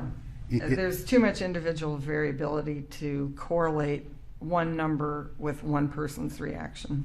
Well, let's see with respect to fentanyl, if there's a punchline we can get to with respect to fentanyl. Fentanyl has been discussed with you, Dr. Thomas, as a respiratory either depressant or suppressant. Yes. In order for us to go from fentanyl to death, in the middle, there are certain symptoms and responses and reactions a person would have who's suffering from fentanyl overdose or intoxication. Yes. If the person doesn't have those symptoms, those indicators, then would you feel that it's possible even to conclude that they are suffering from fentanyl intoxication or overdose? No. If there's no signs of fentanyl overdose, then it makes no sense to conclude that there was an overdose from fentanyl. And to be clear for the ladies and gentlemen of the jury, what are those symptoms of fentanyl overdose or intoxication? So fentanyl is an opioid. It's like morphine or heroin, and it causes slowing. Well, first of all, it's a potent pain medication and given mostly for that, but it also can cause slowing of the respiratory rate in a very gradual, peaceful, non-struggle kind of way. What is described as people just fall asleep and may just kind of slump gradually over because they very peacefully stop breathing, or it slows and then eventually stops. And they fall into a sleep out of which they can't even be aroused. Correct. Would that be also known as a coma? Yes, ultimately it's a coma. When George Floyd was on the ground for the 9 minutes and 29 seconds, was he asleep to the point of not being able to be aroused? Not for the first half of it, no. And then afterwards, he was completely unresponsive, but that's a different... For the second half, he was unresponsive with no pulse. Exactly. Was George Floyd, during the 9 minutes and 29 seconds, ever in a coma that you saw? No. So when we talk about fentanyl overdose, did you ever see, as applied to George Floyd, during the 9 minutes and 29 seconds, Okay. did you ever see, as relates to fentanyl overdose, during the 9 minutes and 29 seconds that he was on the ground and during the subdual and restraint by Mr. Chauvin, that he ever exhibited any of the symptoms of fentanyl intoxication? No. You asked, again, quite a few questions about the heart. And remember that discussion. Yes. I think it was to the effect the heart was slightly enlarged, high blood pressure, narrowing of the coronary arteries,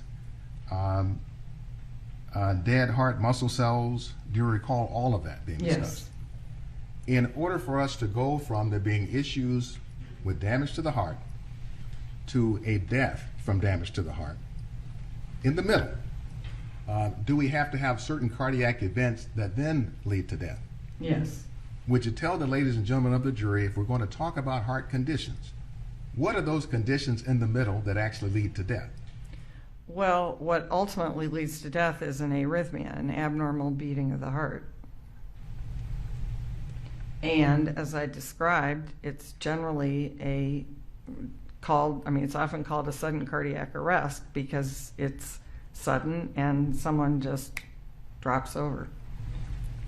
Now, to be clear, when we're talking about these various heart conditions and a sudden cardiac arrest, fatal arrhythmia, did you see any indication with all this discussion about heart conditions that Mr. Floyd ever suffered from a sudden fatal cardiac arrhythmia as the primary cause of death?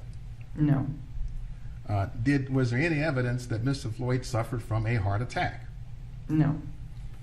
If you bring to mind what was found during the autopsy, was there any injury found to Mr. Floyd's heart whatsoever? No. So if we talk about, for example, dead heart muscle cells, any dead heart muscle cells seen on autopsy? Not that Dr. Baker described and not that I saw, no. In fact, his heart was so ordinary in terms of non-injury that it wasn't even photographed intact, was it? Not intact, no. Dr. Baker took one photo that showed no scars and no acute injury.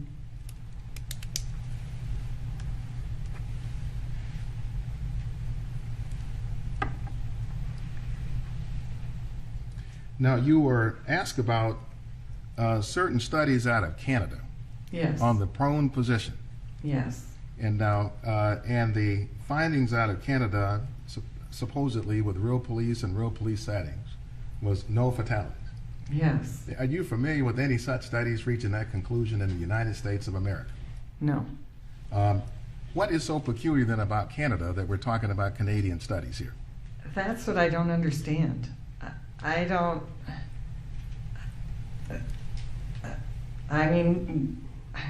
I found that study and I just thought, I don't know how to interpret this because it's so contrary to the actual experience of forensic pathologists in the United States. Now, you asked questions about whether the prone position is safe to lay on your stomach. Yes. Are you familiar with whether or not laying in the prone position automatically brings about a reduction in the oxygen reserves somewhere in the neighborhood of 20 to 24%? I am not aware of that, but I would defer to a clinician. Perhaps a pulmonologist? That would be the best, yes. I think you were, in fact, asked a question about laying by the pool on my stomach in Florida.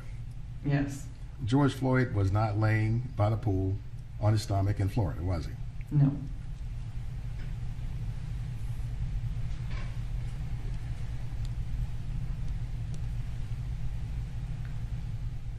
I know the answer to this, but I'll ask you. You asked a question about sitting on a church bench with a baseball under your butt. You've never done that. No.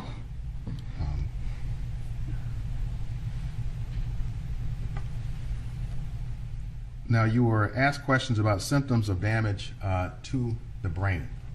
Yes. And whether there was any evidence of damage to Mr. Floyd's brain. Yes. Would you tell the ladies and gentlemen of the jury whether the fact that you observed an anoxic seizure in Mr. Floyd, was that evidence of damage to the brain? So yes, what happens in the brain is when there's inadequate oxygen, it reacts by causing this anoxic reaction or seizure that we've described. If someone then goes on and essentially is brain dead, but their heart can be restarted and they're kept alive for, say, a day, and then they die, then you will see changes in the brain. But in a case like Mr. Floyd, where he died during this period of time and his heart was never able to be restarted, that is not enough time for the brain cells to show any kind of reaction that you could see at autopsy. Thank you, Dr. Thomas. No further questions. Any further? Yes, very good.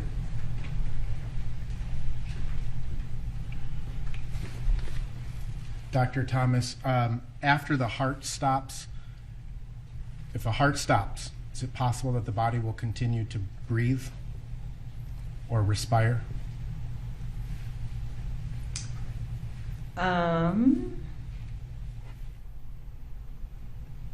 Yes, I suppose it could in some circumstances. And that continued respiration after the heart stops could be a matter of a minute or two, correct? I suppose that could happen. And you would agree that methamphetamine also further constricts the arteries, right? It can do that. And so that constriction, there's been a lot of discussion about the level of methamphetamine in the system, this low level as it's been described, right? You said there's no safe level, agreed? Yes. Would you, as a physician, prescribe methamphetamine to a person who has a 90% or a 75% occlusion to his or her heart? Objection, I was beyond the scope and relevance. You may answer if you have an opinion in that regard. Yeah, I don't have an opinion. I'm sorry. Okay, no further questions. Great. Thank you, Dr. Thomas. You're excused. Members of the jury will take our lunch recess. We'll reconvene at 1:30.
Mr. Blackwell. Thank you, Your Honor. For our next witness, the state calls Dr. Andrew Baker.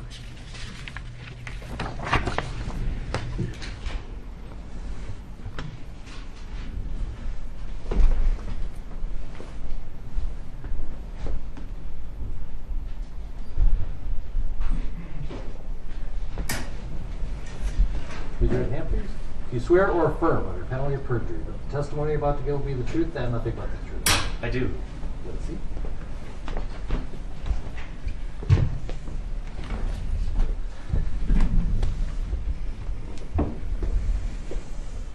And if we could begin by having you state your full name, spelling each of your names.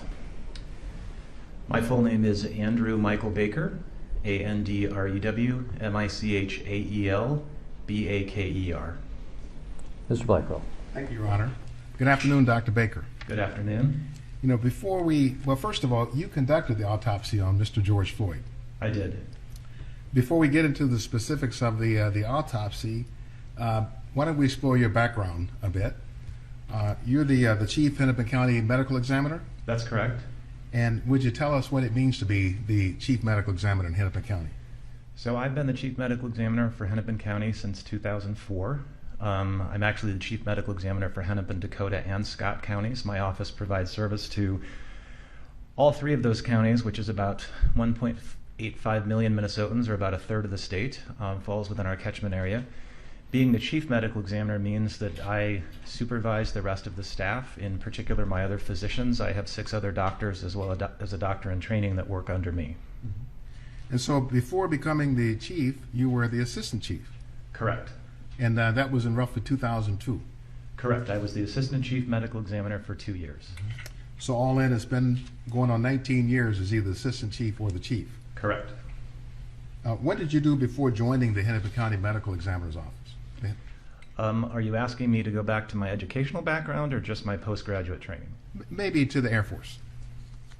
To the Air Force?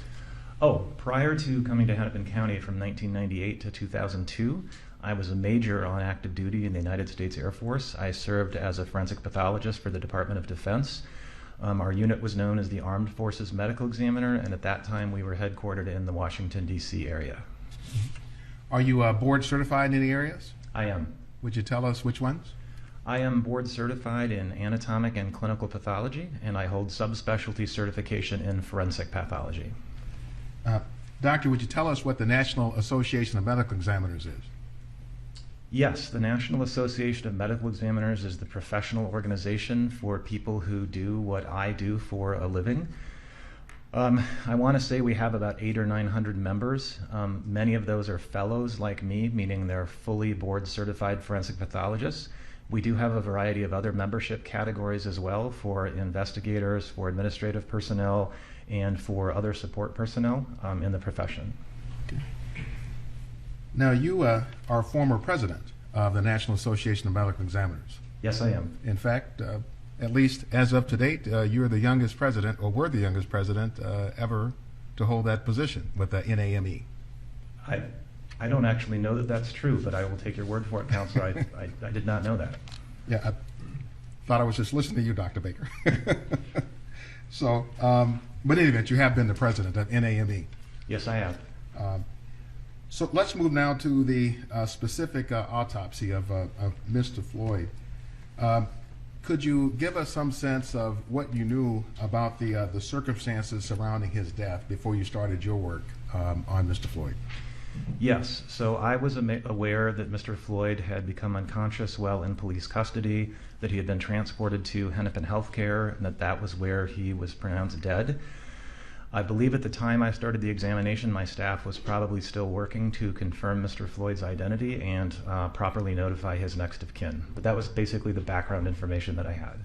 Had you seen any of the videos at the time you started your work? I have not. I was aware that at least one video had gone viral on the internet, but I intentionally chose not to look at that until I had examined Mr. Floyd. I did not want to bias my exam by going in with any preconceived notions that might lead me down one pathway or another. So it was then several days after you'd done your work on the autopsy that you saw the videos? One video I saw shortly after the autopsy, and that was the one that I think most of the public had seen through Facebook or other social media. The other videos, such as the cup surveillance video and the body-worn camera videos, I did not see until 3 or 4 days after the autopsy. Could you, Dr. Baker, give us an overview of how it is you conduct autopsies? What's your approach to them? Sure. So in a case that's believed to be a homicide or a potential homicide, there's a few more steps involved than a typical natural death or an accidental death. We start every exam with a very thorough external examination of the decedent's body in an as-is condition, meaning the medical devices are still in place. If the decedent came in with clothing, that clothing would still be in place on their body. All of those things potentially could be evidence to us as the medical examiners. In many cases, we will also collect trace evidence. For example, if the decedent's fingernails are long enough, we will collect fingernail clippings. We will collect some pulled head hairs as exemplars in case those are needed to match to anything. It wouldn't apply in Mr. Floyd's case, but in other circumstances, we shoot a fair number of x-rays before the autopsy starts if we're looking for things like bullets or stab wounds, broken knife tips, that sort of thing. Once all of those are done, then we very carefully set the clothing aside. We very carefully remove the medical devices, and then we examine the body again from head to toe, front and back. We're documenting this with copious photographs as we go. And then the final step in the external examination is we clean the body very, very thoroughly, because we don't want any blood, any foreign material, any plant material, anything that might be on the body to obscure the injuries or diseases that we're looking for. And then we, again, photograph the body head to toe, front and back. Once that part of the exam is done, then we proceed to the internal exam, which is, I think, what most lay people would think of when they hear the word autopsy.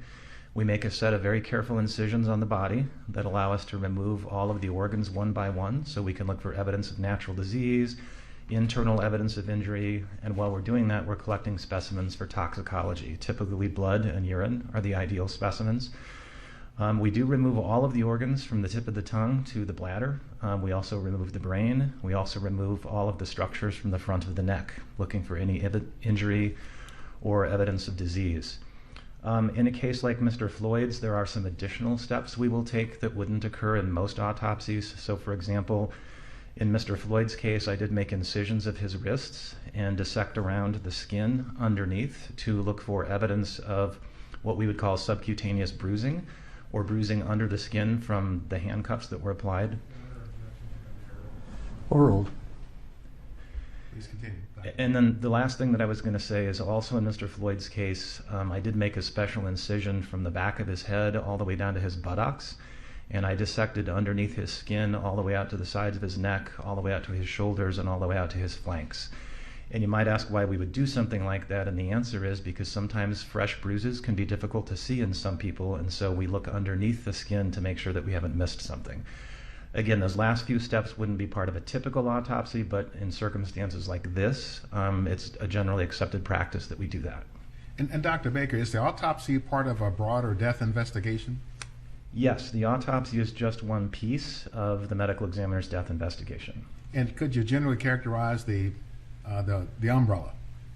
What's the death investigation entail overall? So the medical examiner's ultimate mission, in addition to properly identifying people, is to ascertain their cause of death and their manner of death. The autopsy is just one component of that. It obviously has a great deal to do to inform the cause of death and manner of death, but we also need to know the decedent's past medical history. We need to get a hold of the decedent's next of kin to see if the decedent could potentially be a donor. If there's any family history that we need to know about, we will typically contact decedent's primary care physicians as well as get their hospital records. If an ambulance was dispatched and took them to the hospital, we'll even get the ambulance run sheet as part of our investigation. Because to get the cause and manner of death right, you need to assemble all of those things for the whole picture. So let's go back to the autopsy aspect of it. How important is it to have a detailed documentation of what you do? In terms of the autopsy? Yes, sir. Well, it's critically important that the autopsy be very detailed, particularly if the death is potentially a homicide, because obviously it could end up in a court and the work that you're doing would be evidence. And do you create what we might refer to as a robust data set documenting what you do. Yes. What's all included in that? So when I use the term robust data set, what I really mean is I have dictated the most detailed autopsy report that I can, describing all the scars, all the tattoos, all the birthmarks, all the injuries. In many cases, it's the pertinent negatives, meaning the lack of injury, places where you might expect to see an injury but you don't. All of those things are very carefully dictated in a narrative autopsy report. But that's not enough. You have to take copious photography as well. My goal is to create a set of photos that's so robust that another pathologist could take my set of photos and almost feel like they'd been there for the autopsy. That person has enough data that they could look at my work and reach their own conclusions. They don't have to take my word for it because it's in the photos. Mm-hmm. And in the case of Mr. George Floyd, that's what you did? That was certainly my goal, yes.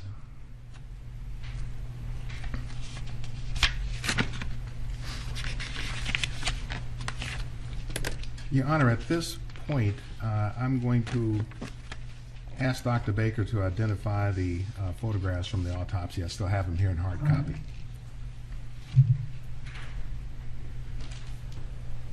May I approach Dr. Baker, Your Honor?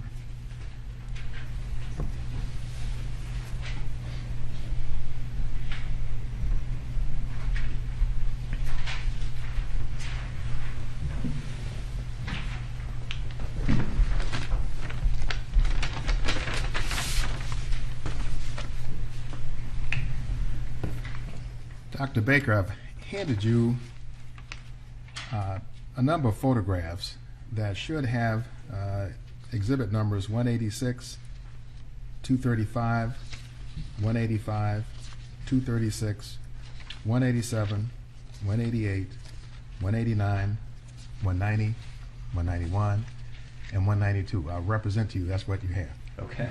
And if you could just look through the set and just confirm for the record that those are photographs that you took during your autopsy of Mr. George Floyd. So these are, in fact, autopsy photographs of Mr. Floyd, and they were taken by me. Thank you, Dr. Baker. I'd like to redistribute them to the jury, Your Honor.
All right.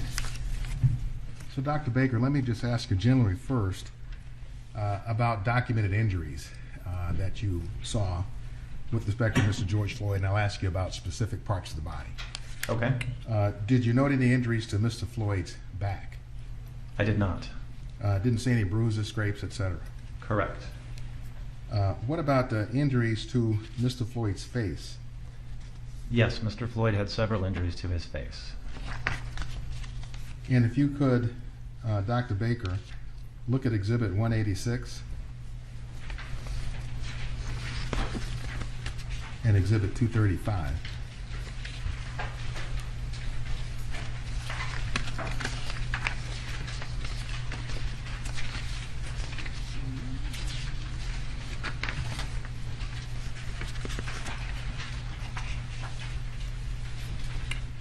Now, I'll represent to you that the jurors have seen these two photos, but first tell us what do we see in these two photos? These are photographs of the left side of Mr. Floyd's face.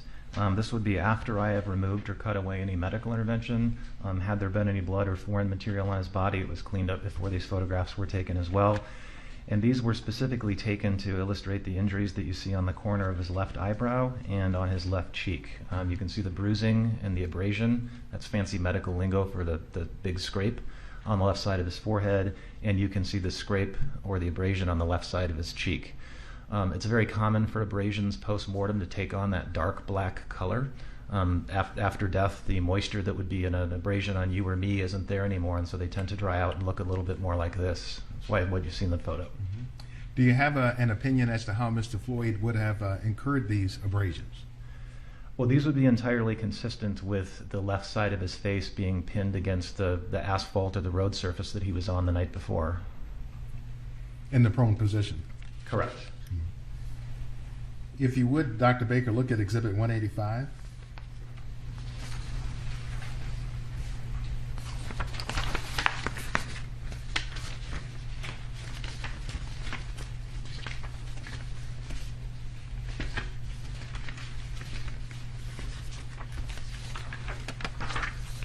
Got it. All right. What do we see in Exhibit 185? This is an overall photograph of Mr. Floyd's face, taken early on in the post-mortem examination. You can see the scale there in the photograph. That's actually in all the photos you have with his case number, and the scale allows you to gauge the size of what you're looking at. This is a photograph I would take in any case so that you can put a face with the decedent's name and the decedent's case number. You can see the injuries that we illustrated in the previous two photos there on the left side of his head and on his left cheek. You can also see a small abrasion on the left side of his forehead. It's kind of that pinpoint thing about an inch above his left eyebrow. You can see a laceration, which is a tearing of the skin on the right side of his upper lip. There's also some subtle bruising of his nose and a couple of small abrasions on the right side of his nose. And I think you can see a few small abrasions under the left corner of his mouth. And Dr. Baker, what is the tube that we see in his mouth? The tube in Mr. Floyd's mouth is the endotracheal tube that was put in during the attempt to resuscitate him. We do leave those tubes in place and cut them off before we start the autopsy. That's some quality control that we do for the hospital and the paramedics so that we can confirm the tube was in the right place when we do our exams. So Dr. Baker, if you would go to Exhibit 187.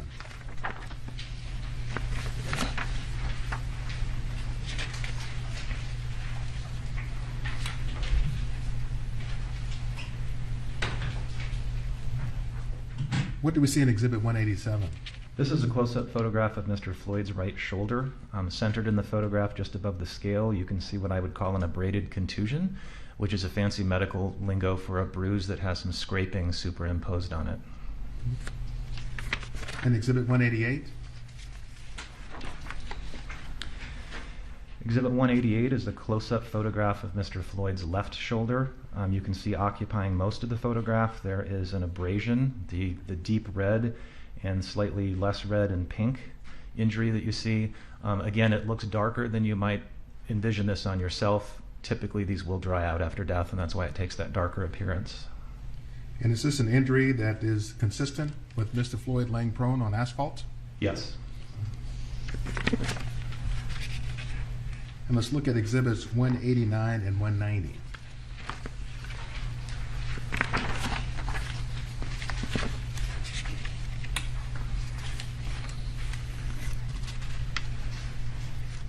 What do we see in Exhibits 189 and 190? Exhibit 189 is a photograph of the back side of Mr. Floyd's left hand. Exhibit number 190 is a photograph of the back side of Mr. Floyd's right hand. In any case that we think has the potential to be a homicide, we do examine the hands very carefully and we photograph the hands very carefully. Our hands are largely the way that we interact with the world around us, and so injuries on the hands, or sometimes lack thereof, can tell us something about what happened. Specifically in Mr. Floyd's case, you can see a number of scar-like areas on his knuckles on the left and some scattered across the back of his right hand. I don't specifically know what those are from. Those obviously predate the events of his death, and I don't know where those came from. The more acute injuries that you see in the photograph, right above the scale in each picture, you can see kind of a patterned bruise. It almost looks like a tram track, those parallel marks. That's pretty typical for what handcuff marks look like when we see them at autopsy. And Dr. Baker, Exhibit 191.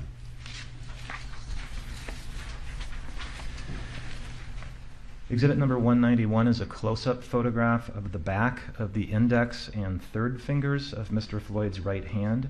You can see that he's got some injuries over his knuckles. Just for orientation, if I were to use my own right hand, we're looking at an injury right here and an injury right here on the back of those two fingers. And did you have an opinion as to what may be the cause of those injuries? So these are blunt force injuries. These are abrasions and lacerations. Again, that's damage to the skin from blunt trauma. These would be entirely consistent with him having been in an altercation with another person. They certainly could be from the asphalt or just about anything his hand could have banged into. Right. Thank you, Dr. Baker, and we can put the photos away.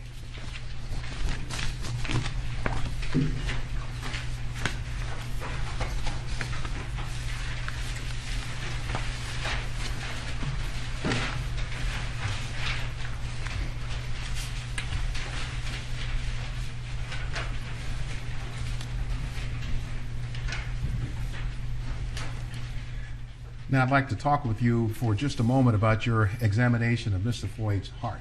Okay. Did you take a photograph of Mr. Floyd's heart still intact? No, I did not. Would you tell the jury why not? I don't normally photograph organs that appear to be perfectly normal unless there's some reason to. I don't have a photograph of Mr. Floyd's spleen or Mr. Floyd's liver either because those were also grossly normal. His heart was enlarged by weight, but that wouldn't really be something you could capture in a photograph unless it were so excessively enlarged that it would be obvious from the picture. Mm-hmm. And so when we talk about the tissues of the heart, are you able to describe them generally, such as the endocardium, the myocardium, etc.? Sure. Would you tell the jurors what those are that you ordinarily look at? Yeah, so dissecting the heart is one of the most important things we do in every autopsy because the heart is involved in so many of the deaths that we investigate.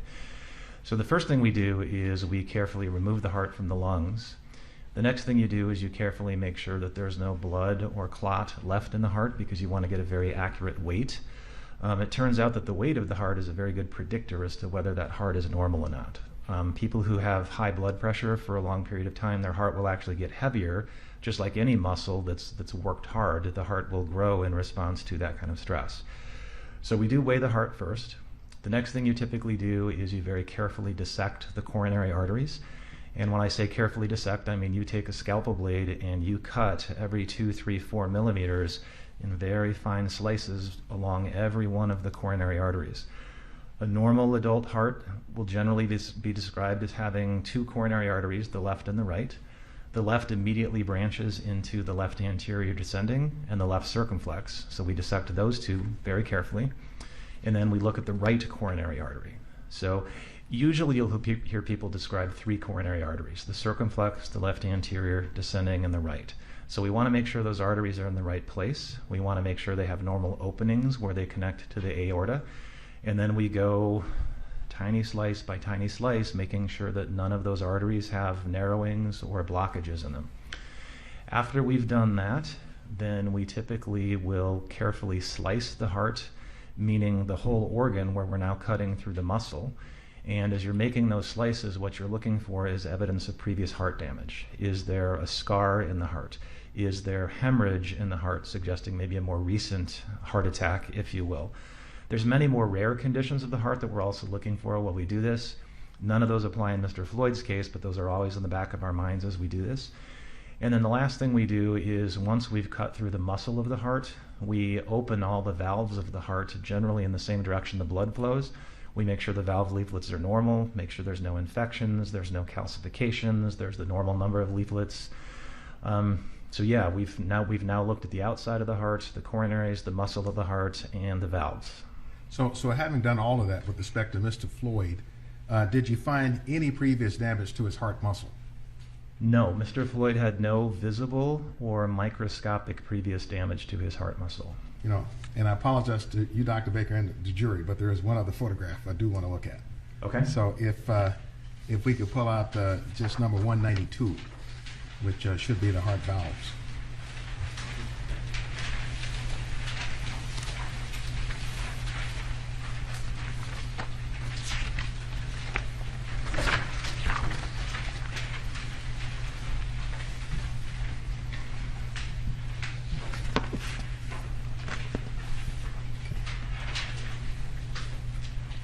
So, Dr. Baker, would you tell us what we see in Exhibit 192? Yes, Exhibit 192 is cross-sections of what I would describe as the worst or the narrowest lesions that I found in Mr. Floyd's coronary arteries.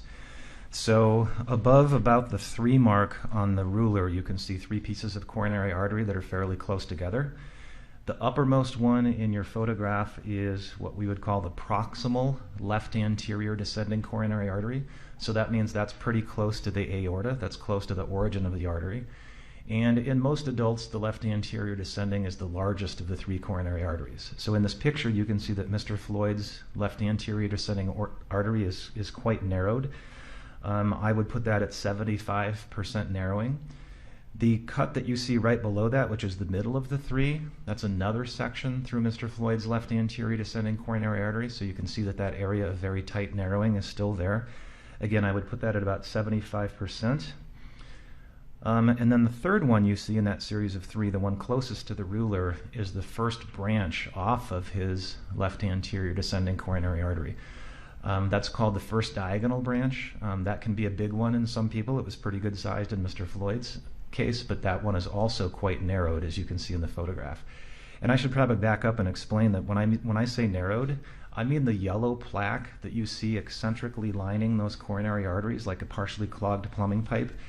That's the cholesterol, that's the fibrous tissue, that's the scar that you don't want in your coronary arteries. That's why your doctor checks your cholesterol and asks you not to smoke and tells you to watch your weight and your blood pressure.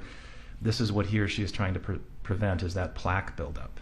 That's the yellow discoloration you see in these arteries. They should be wide open. You should be seeing through a round hole in each of those, but they're pretty severely narrowed. So getting back to the description of the photograph, the 4th cross-section you see, which is more closer to the 1 on the scale, that's Mr. Floyd's right coronary artery. In most adults, that would be the 2nd largest of the 3 coronaries. You can see that one is also significantly narrowed by atherosclerotic plaque as well. So, Dr. Baker, are you kind of familiar with the concept of acute changes in plaque buildup? Yes. Would you tell the jurors what that means? So there are times at autopsy when we can tell that a plaque has suddenly changed because it has fractured. These plaques can actually be kind of hard. That's why this is known as hardening of the coronary arteries. Sometimes these plaques will fracture and you can see clot or fibrin, which is protein from the blood, suddenly filling that plaque. And so the plaque went from being smaller than it used to be to being bigger than it used to be very, very quickly. Sometimes you can even get hemorrhage into a plaque as it fractures, and so the plaque can grow very quickly. We can see that with the naked eye at autopsy. Sometimes we can see that under the microscope as well. To get to the heart of your question, Counselor, I did not see those changes in Mr. Floyd's coronary arteries. These looked to me to be, I guess you would call them stable plaques, for lack of a better term. And if they had fractured in some way and created a clot of some kind, would that be observable on autopsy? Yes, and that's one of the reasons we dissect these arteries so carefully, is you wouldn't want to miss an acute change or a thrombus, because in most cases that would tell you a lot about how the person died. Mm-hmm. And if there were a thrombus and it affected the heart muscle, what would that look like if you had such an affected heart muscle on autopsy? If we find a thrombus, which means an acute clot in a coronary artery, if the person dies very, very quickly, which is entirely possible, we won't see anything abnormal in the heart muscle that depends on that coronary artery for its survival. People typically need to survive for hours from their acute cardiac event before we can see any changes in the heart, either under the microscope or with the naked eye. So again, if a person dies very, very quickly from a coronary artery event, we can only infer what happened based on the fact that they have bad coronaries and the circumstances of their death. We wouldn't expect the heart muscle to look abnormal. And if the heart muscle does show damage from a clot, what does that look like? So that depends on how long the clot has been there and how long the person has survived. There's a generally good progression of changes that we see very, very early. All you might see under the microscope is some of the heart cells start to look a little bit wavy and abnormal. Shortly after that, they start to take on way more pigment under the microscope than the surrounding heart cells do. They look much brighter to us under the microscope. Then those heart cells start to die, or necrose, as we say in pathology. That necrosis then brings in an inflammatory reaction from the body, and so you see inflammatory cells come and start to clean up those dead heart cells. And then eventually the body will bring in what we call granulation tissue, which is new blood vessels and early scar tissue. And if the person survives long enough, that dead area of heart will just turn into a scar. Dead heart cells, unfortunately, don't grow back, and so once they die, depending on how long the person survives, we'll see anything from those very early changes all the way out to a scar. But with respect to Mr. Floyd, you didn't see any damage to the heart muscle. That's correct. Let's talk about the brain. Did you note any injury or damage to his brain tissues? I did not. I did not notice any acute injury to his brain in the sense of physical trauma, nor did I note any injury to his brain in the sense of it being deprived of blood or oxygen. Did you note anything regarding Mr. Floyd's lungs? Mr. Floyd's lungs were quite edematous, meaning they had a lot of fluid and congestion in them, but other than that, they were generally normal postmortem lungs. And is it possible to get fluid on the lungs, or edematous lungs, I think you called it, from the efforts to resuscitate Mr. Floyd after he was taken from the scene? Yes. And what kinds of fluids could cause that?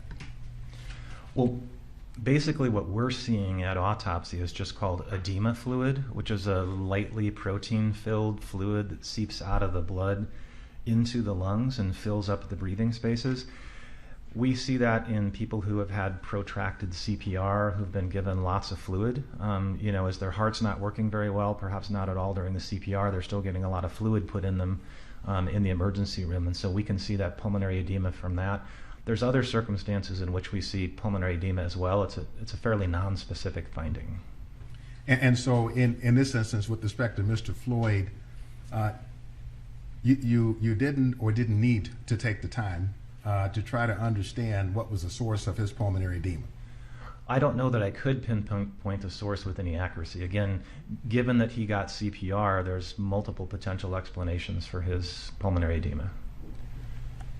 What about the prospect of what's called a pulmonary embolism?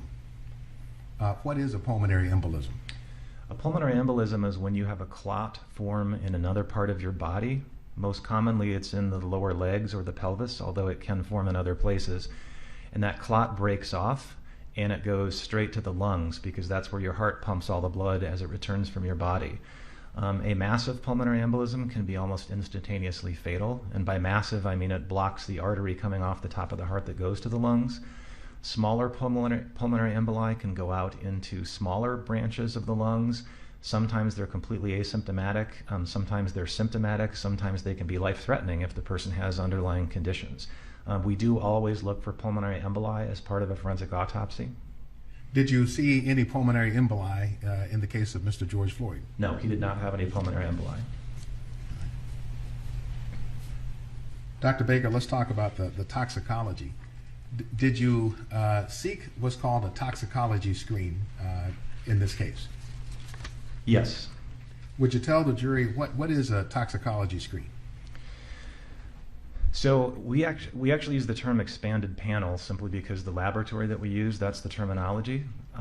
But in essence, what we do is we send off one or more tubes of blood, and in some cases urine, to our toxicology lab, and they run a very comprehensive panel looking for a variety of illicit drugs as well as scores and scores of prescription drugs.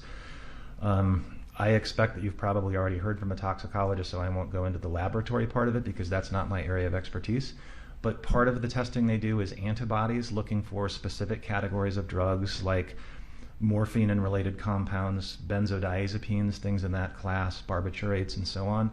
And then the lab can do a variety of other techniques that are often go under names like gas chromatography, liquid chromatography, mass spectrometry, things like that. And they have the potential to detect hundreds of different medications that way. That's what we call the expanded panel with the lab that we work with, and that's typically what we ask for on most forensic autopsies. And is the lab you work with NMS? Correct. How long have you worked with NMS labs? It's been about 13 or 14 months now. So for the past 13 or 14 months, would that be the only lab that you would be sending out toxicology panels or screens to from the Hennepin County Medical Examiner's Office? Yes, all of our postmortem toxicology is done by MMS. Are you familiar with a toxicologist named Dr. Eisenschmidt? Yes, I know Dan. Uh,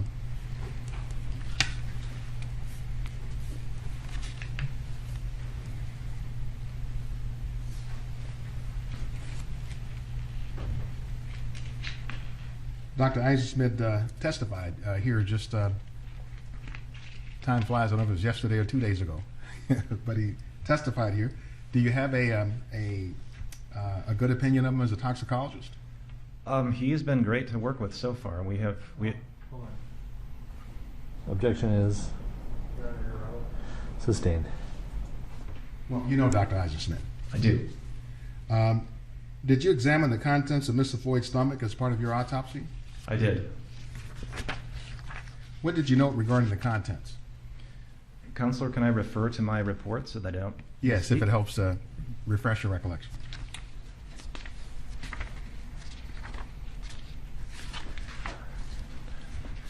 I'm simply going to quote what I dictated as part of the postmortem exam. The stomach contains approximately 450 milliliters of dark brown fluid with innumerable soft fragments of gray-white food particulate matter resembling bread. Did you note anything resembling either a pill or pill fragments in the stomach contents? I did not. Did you do any testing of the contents of Mr. Floyd's stomach as a part of the toxicology assessment for Mr. Floyd? So I wouldn't do any testing of that. It is possible that we could send it to a lab like NMS for testing, but I did not request that. So were you aware of whether or not Mr. Floyd had tested positive for COVID? Yes, I was aware of that. Not at the time I did the autopsy, but I became aware of that later. Was that significant to you in any way? That he had tested positive for COVID? Yes, sir. I guess it kind of depends on what you mean by significant. This was very early in the pandemic, and we were still scrambling to figure out things like autopsy safety protocols and what we should be wearing. So in that sense, it was significant. In Mr. Floyd's specific case, the fact that he had been COVID positive 7 or 8 weeks before he passed away did not factor into my cause of death determination because I didn't see any signs of COVID at his autopsy, and his lungs did not have any of the stigmata of COVID that I would expect to see under the microscope. So was he clinically symptomatic from your point of view? I can't assess that because I didn't know Mr. Floyd when he was alive. To the best of my knowledge, he was generally healthy on May 25th before the events of that evening. I'm unaware that he was suffering from any acute COVID symptoms at that time. You also noted that Mr. Floyd had sickle cell trait. What can you tell us about that? Sickle cell trait is carried by about 8% of Americans of African heritage. What it means is that one of the genes that codes for the beta chain of hemoglobin has an abnormal substitution in it. If you just have sickle cell trait, chances are you will go through life and never have any symptoms from it because you make plenty of normal hemoglobin. That's very different than sickle cell disease, which means that both of the genes have that gene substitution, and then you have sickle cell disease. People with sickle cell disease can get very severe anemia, they can have sickle cell crises, they're subject to a variety of infections and other complications. But Mr. Floyd didn't have that, he just had the one gene for sickle cell trait. I wouldn't even have known that, except that it happens that people who have sickle cell trait, when you take a biopsy of one of their tissues and put it in formaldehyde, which is what pathologists do with all tissue, the formaldehyde can cause cells to sickle as a postmortem artifact. And so when I saw that on Mr. Floyd's slides, I immediately called the hospital lab and I said, do you have a peripheral blood smear for Mr. Floyd? And it turned out they had made a blood smear during his CPR. And so I had a pathologist who specializes in blood disorders look at the slide and confirm there was no evidence that Mr. Floyd was sickling on his peripheral smear during life. I did also have our lab then run a sickle cell quantitation, which means they actually quantify the abnormal hemoglobin in the blood. And sure enough, that came back with the exact number that would be consistent with Mr. Floyd having sickle cell trait. So it's really just a fluke that it got picked up at autopsy. In my opinion, it doesn't have anything to do with why he died.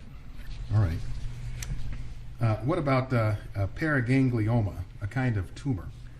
I'll just ask you about the paraganglioma as to whether you found or concluded that it had anything to do with Mr. Floyd's death.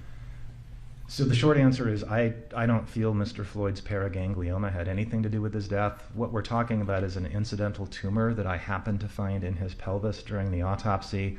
I did look at it under the microscope. The most likely diagnosis is a paraganglioma, but I have no reason to believe that had anything to do with Mr. Floyd's death. Okay. So Dr. Baker, want to switch and talk about the death certificate. Okay. So if we could pull up Exhibit 194.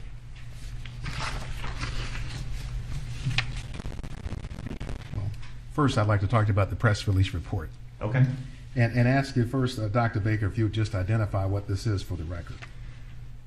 Yes, what you are looking at is the final press release my office put out once I had reached my conclusion as to the cause and manner of Mr. Floyd's death. Okay. Can you explain to the jury what it means to certify a death? To certify death as a physician means that you fill in the decedent's cause of death and their manner of death. And if their manner of death is other than natural, then you also have to fill in the how injury occurred box on the death certificate. Death certificates are relatively standard in the United States. Most of what's on them is largely dictated by the Centers for Disease Control. They vary a little bit in appearance from state to state, but the core elements are pretty much the same in every jurisdiction. Most of what's on a death certificate is actually filled in by family members and the funeral director. So, what's the decedent's full name? Where were they born? What are the names of their parents? Did they ever serve in the armed forces? There's all kinds of things that are captured. The medical examiner's primary role, again, as I mentioned, is the cause of death, the manner of death, and the how injury occurred. Most death certificates in the United States are actually filled out by clinicians, meaning your primary care doctor that you see. That person fills out death certificates for their patients who die of routine natural conditions. Medical examiners get involved when the death appears to be from unnatural causes. In practice, we should be the only people that certify deaths where the manner is ever anything other than natural. So doctor, if we could look at Exhibit 193. First, would you, for the record, tell us what this is? Yeah, this looks to be a actual state of Minnesota death certificate for Mr. George Floyd. These death certificates are actually produced by the state, not by the medical examiners. We simply fill in the parts we're responsible for.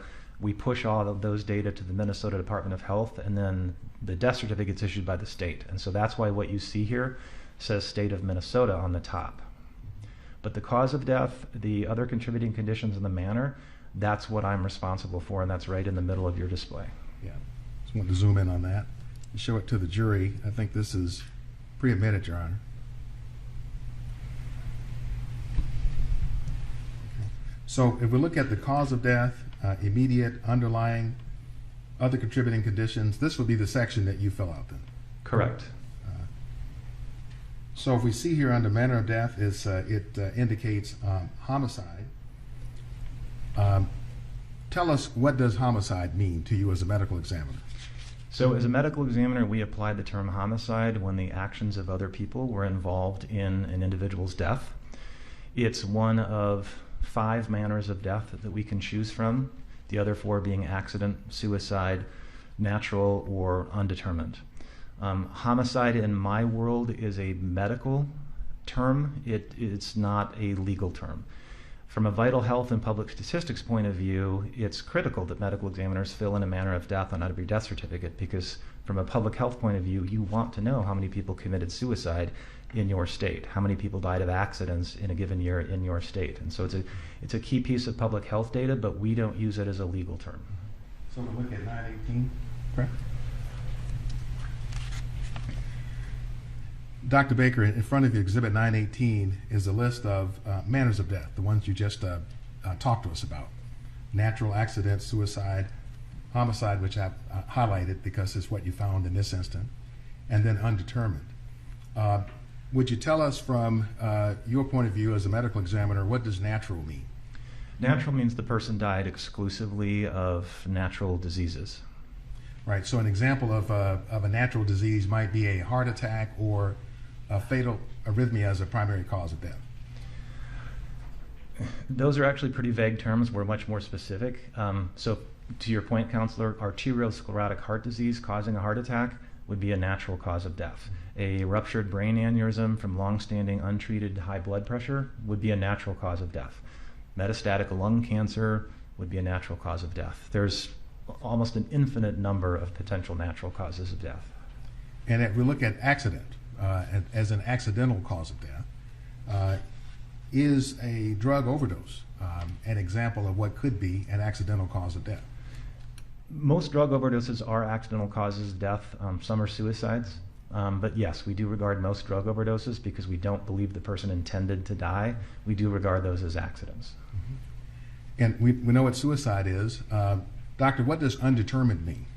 Undetermined means that despite the best efforts of law enforcement, the medical examiner's investigators, we simply never could pin down the circumstances under which the individual died. In any good medical examiner's office, you are going to have a small percentage of cases every year that go out undetermined in manner.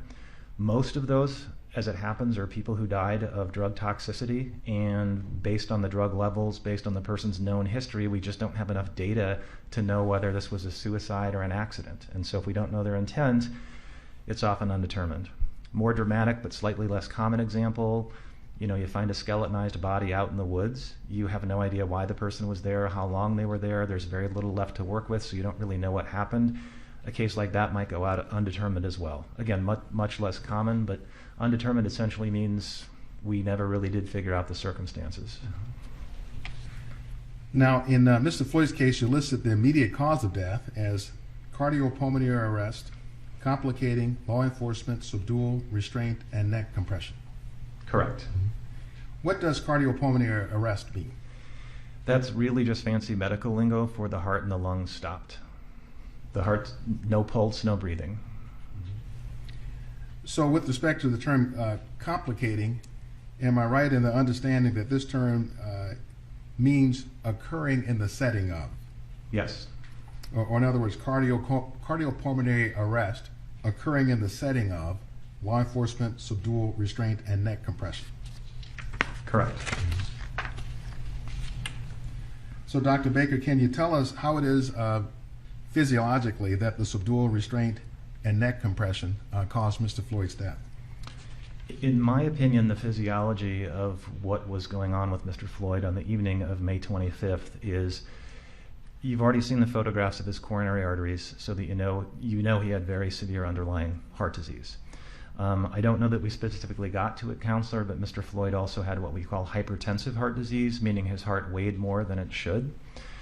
So he has a heart that already needs more oxygen than a normal heart by virtue of its size, and it's limited in its ability to step up to provide more oxygen when there's demand because of the narrowing of his coronary arteries.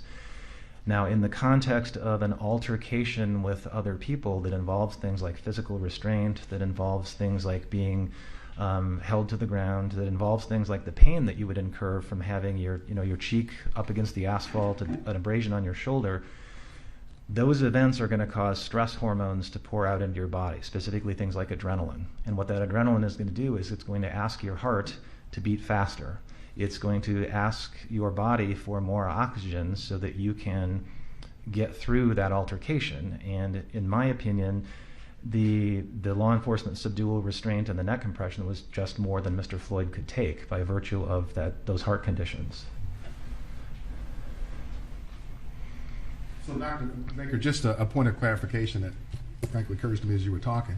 As a forensic pathologist, it's not part of what you do within the four corners of your job to try to calculate what Mr. Floyd's either lung volumes or oxygen reserves or that sort of thing would have been, is it? I think what you're getting at, Counselor, is the sort of thing that I would defer to a pulmonologist. Those are obviously things we can't measure post-mortem in living people. Clearly those things are the purview of pulmonologists. Right. So Dr. Baker, we did find from the toxicology amounts of fentanyl and methamphetamine in the results from the lab. That is correct.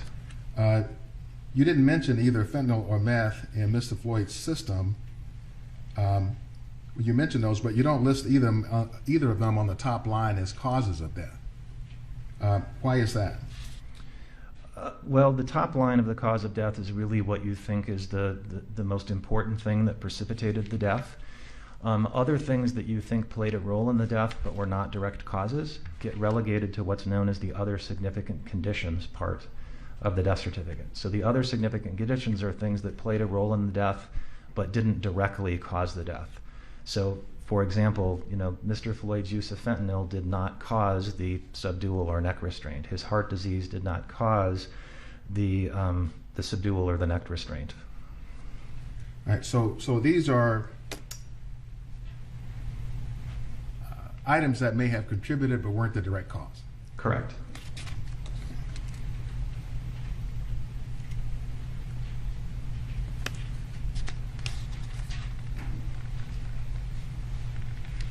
No further questions, Dr. Baker. Mr. Nelson. Sure.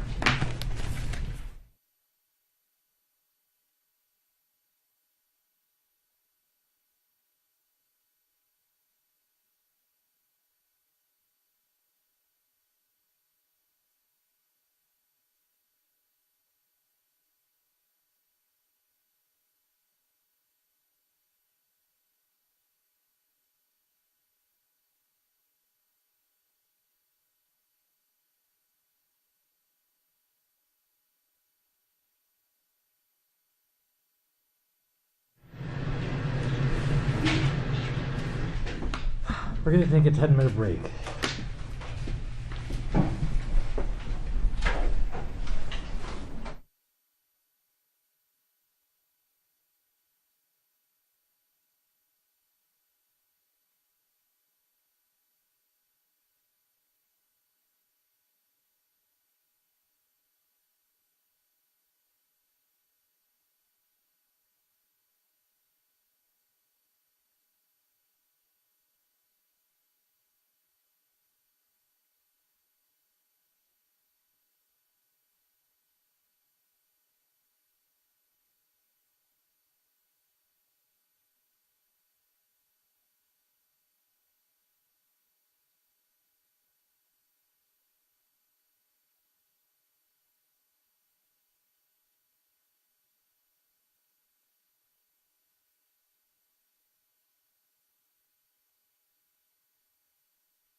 Just a reminder, you're under oath still. Yes, Your Honor.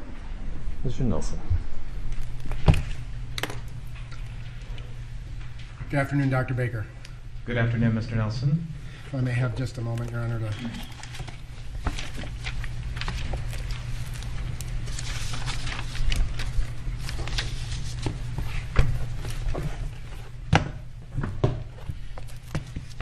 So, Dr. Baker, thank you for being here with us this afternoon. Just some follow-up questions I kind of want to break up into two different sections. One about the autopsy, and then some other questions about events after autopsy, okay? Okay. All right. So you understand, Dr. Baker, that you've testified in many cases in Hennepin County before? Yes, I have. Dakota, Scott County as well? Not nearly as much, but yes.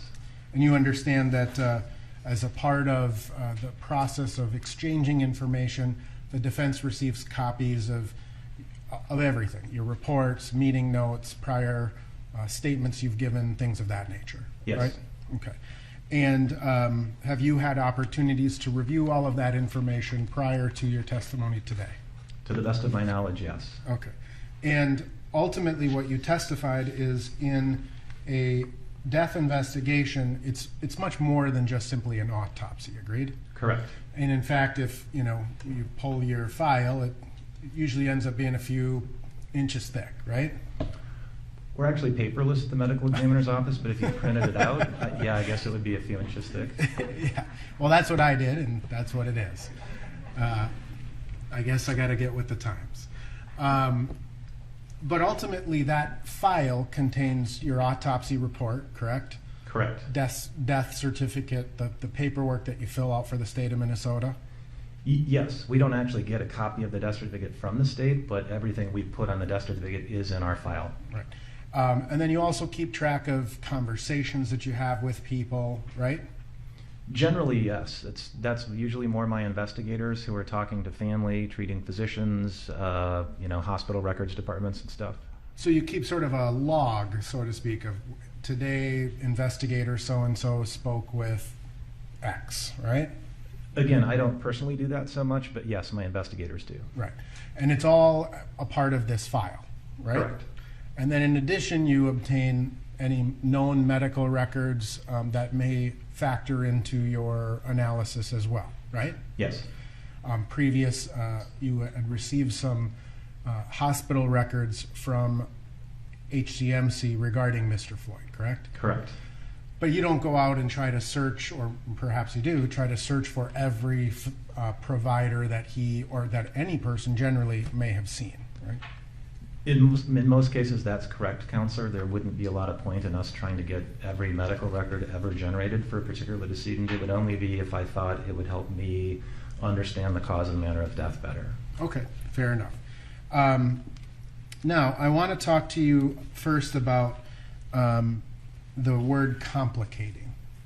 How do you define the word complicating as you used it as to the cause of Mr. Floyd's death? I use the word complicating the way I think most physicians use the word complications, and I'm guessing that most people who've ever been a patient or had a loved one who's been a patient knows what physicians mean by the word complications. It means that an intervention occurred and there was an outcome that was untoward on the heels of that intervention. So, for example, somebody goes into the hospital for hip surgery and they develop a blood clot in their leg. That's a complication. You get started on a new medication for a heart condition and you have an allergic reaction to it. That's a complication. So it's an untoward event on the heels of an intervention that happened. That's how I look at it as a physician. Right. And it could be during an incident as a result of an incident, right?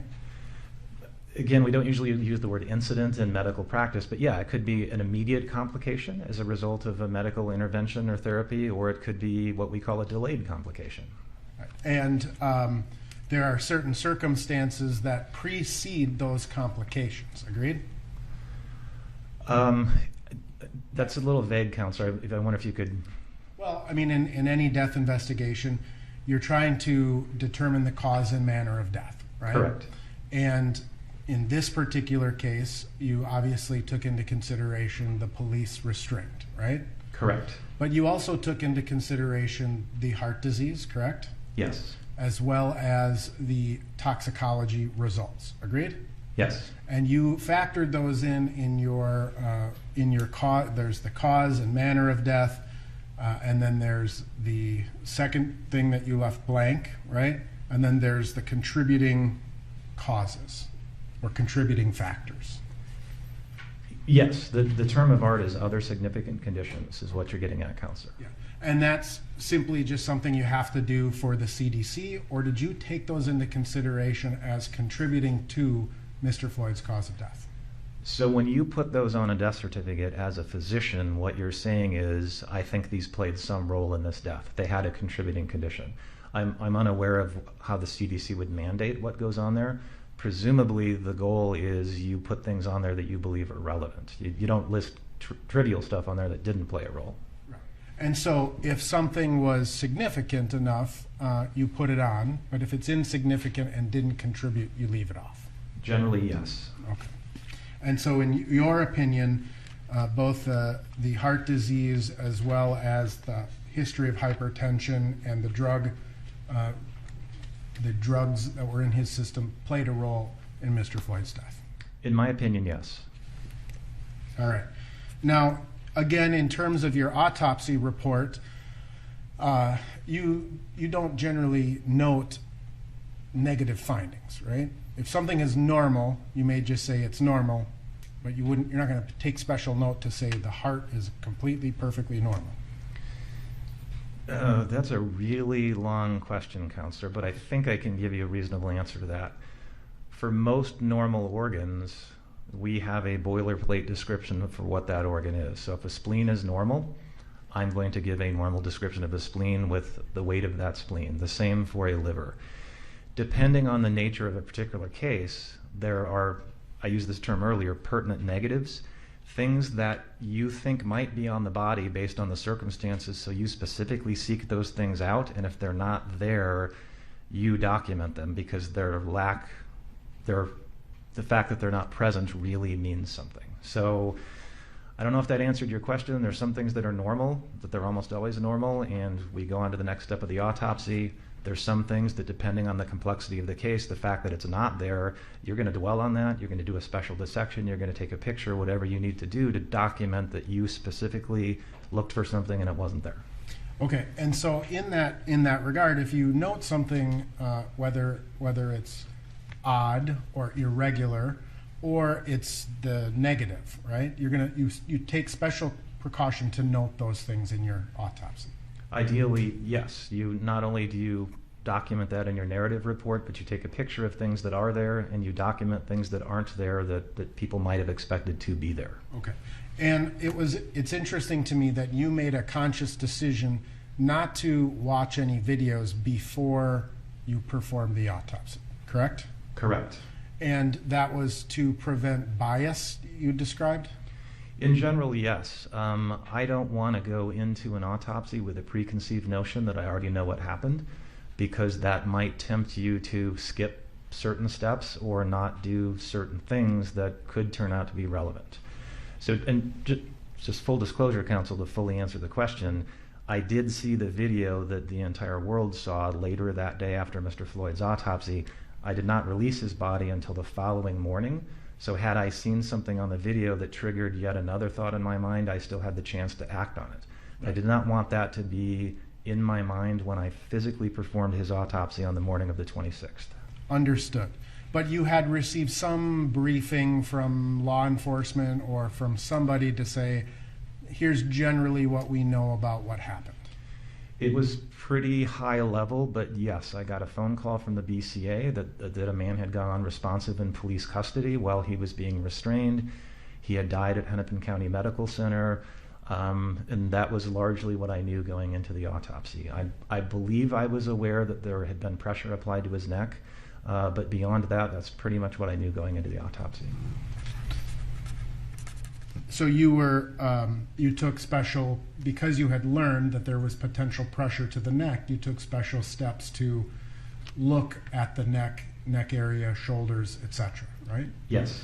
And because of that, you did this unique incision or this specific incision to lift the skin off to look under the surface, so to speak. That's correct.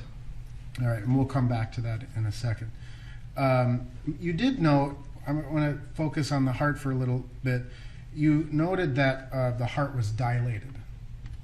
Yes. What causes that? So dilated is just fancy medical lingo for has gotten a little bit bigger than it used to be. Like when you blow up a balloon, it dilates, for lack of a better lay description. Mr. Floyd's heart was, if I can refer to my report, Counselor. Can you refresh your recollection? It would.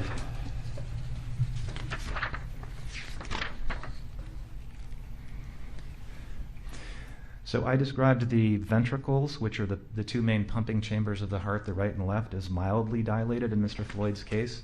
I would interpret that as being part and parcel of his high blood pressure. That's a manifestation of the heart getting bigger and heavier as it works against that continued high blood pressure over a period of time. Okay. You also took note of the size of Mr. Floyd's heart, right? It's actually the weight, Counselor, but yes, Weight. Yes. absolutely did take note of the weight, yes. All right, and that was 540 grams? That is correct. And you're familiar with the papers of DeMaio and Molina on the normal heart size? I am familiar with DeMaio and Molina paper, although the one that I usually use is the Kitzman paper from the Mayo Clinic. Okay. And what's the maximum size of a heart under that standard? So the Kitzman paper normalizes heart weights as a function of your body length and your body weight. Because if you think about it, a very large person is going to have a larger heart than a very small person. So you don't want to penalize people for being too big or too small. That's why you normalize their heart weight. So in Mr. Floyd's case, the upper limit of normal for his body length, according to the reference that I use, is 510 grams. The upper limit of normal for his body weight would be 521 grams. Again, he was 540 grams, and so he is outside the upper limit of normal. That means on the bell-shaped distribution of heart weights for a man his size, he's way out on one of the tail ends, the heavy end. Okay. And all of these various standards in terms of the weight of a heart, they're peer-reviewed? As far as I know, yes. The reference I use is from the Mayo Clinic proceedings, which I'm going to assume is peer-reviewed. Right. And as would be, say, DeMaio and Molina's or the Northwestern studies or any of these other studies? I'm not familiar with the other studies you're referencing, Counselor. The DeMaio and Molina paper, I believe, was published in the American Journal of Forensic Medicine and Pathology, which I know to be peer-reviewed. Okay. And you would agree that the larger the heart is, the more blood it needs to provide adequate oxygenation. Agreed? As a general rule, I would say that is true, yes. What types of things cause a person's heart to be bigger than normal? The most common cause by far in adults in the developed world would be high blood pressure. There are a number of far less common causes. Aortic valve disease could do it if the heart's pumping against a defective valve. There are genetic causes of an enlarged heart. Typically, we can tell those by looking at the heart grossly and microscopically. Those are much farther down the list than high blood pressure, which again is the number one by a long shot. And based on your review of Mr. Floyd's medical records, you determined that he has a history of high blood pressure, correct? Yes, it was very helpful to learn that from his medical records. He was known to be hypertensive. Can you describe the narrowing or the stenosis of the coronary arteries a little bit more detail? I can, Counselor, if I may refer to my report again.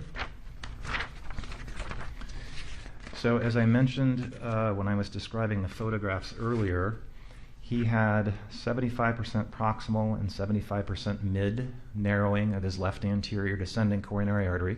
Again, in most people, that would be the largest of the three coronary arteries. He had 75% narrowing of the first diagonal branch of his left anterior descending coronary artery.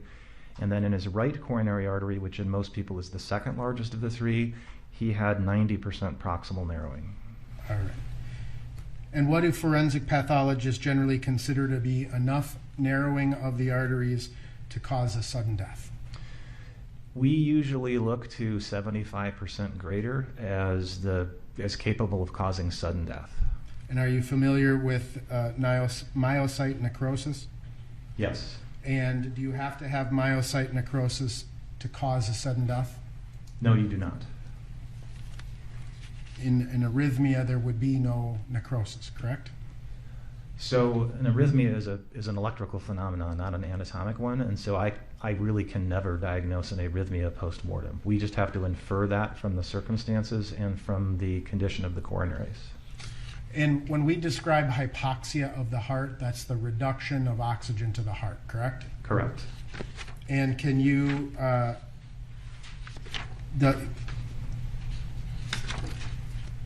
can hypoxia to the heart cause sudden death by other means?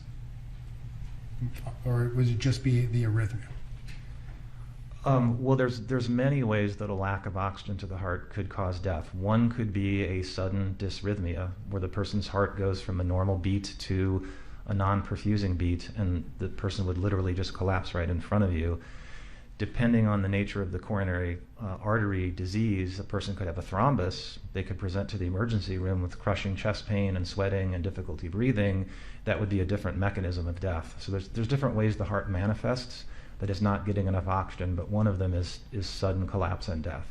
And sometimes people can survive that for a longer period of time. Survive. The thrombus you described? I mean, like Correct. I mean, I don't know the numbers, but obviously people can and do survive thrombi in their coronary arteries. That's why we have clot-busting drugs and cardiologists on call for emergency rooms for urgent catheterizations and stuff like that. Gotcha.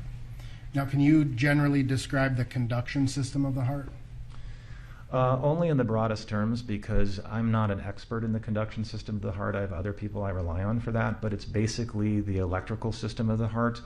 There's a part of your heart called the sinoatrial node, and that's like the little watch in your heart that starts every heartbeat. You would be able to see what it's doing on an EKG if you were looking at an electrical tracing in a living person. That's then conducted to another node that's known as the AV node, the atrioventricular node, and then the electrical impulses go out from that to the ventricles that cause them to beat. You can actually see the conduction system under the microscope if you take it out and look for it. And there's on very rare occasions we do that. It wouldn't have been necessary in Mr. Floyd's case, but that's basically what the conduction system does. If the conduction system is impaired, what happens? I'd have to defer to a cardiologist on that because there's so many different ways it can be impaired. Sometimes it's completely benign. Sometimes a person might need a pacemaker or even a defibrillator. It totally depends on the nature of the derangement.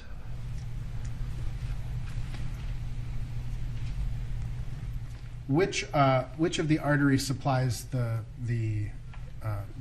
first one, the SA node, the sino? The sinoatrial node? Right. I believe it's a small branch of the right coronary artery in most people. And is that the one that was 90% occluded? Not the branch. I didn't dissect out the branch, but yes, the main right coronary artery was 90% narrowed. You're aware also of the methamphetamine that was found in Mr. Floyd's system? Yes. Does methamphetamine further constrict the vessels and ventricles and arteries? I don't know. I'm not an expert in the specific toxicology of methamphetamine. It is certainly hard on your heart in the sense that it does things like drive up the heart rate and drive up blood pressure.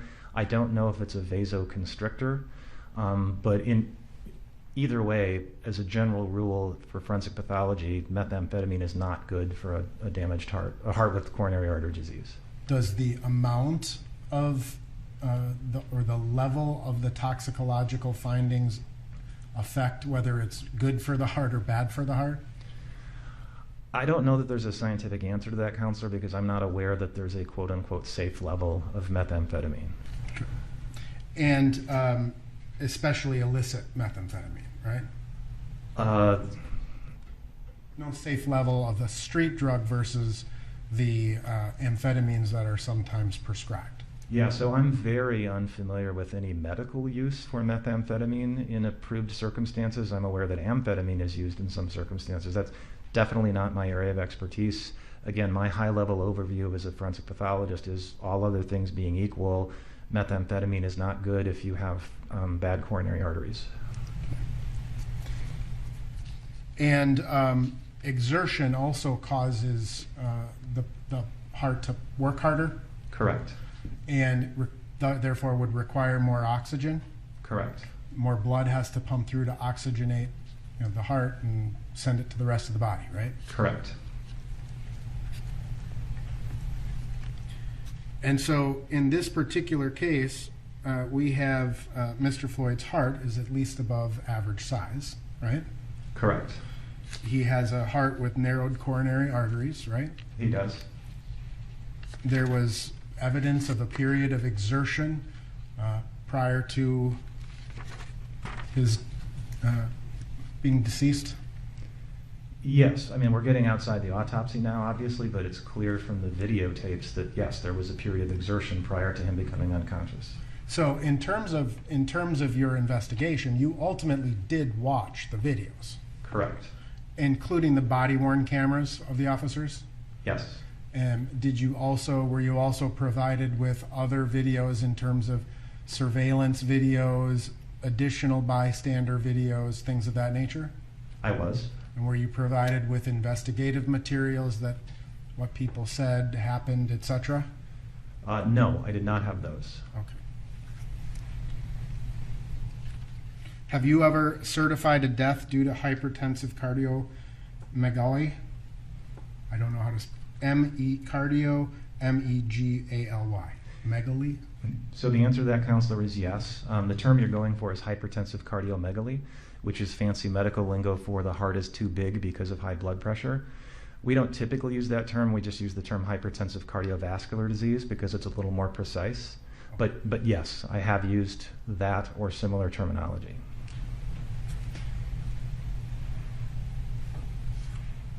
Have you ever certified a death due to atherosclerotic cardiovascular disease? Yes.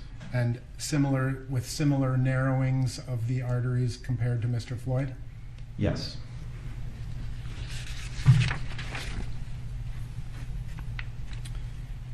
In terms of the injuries to Mr. Floyd, the abrasions and things of that nature, obviously they appeared to be fresher to you. Would you agree with that?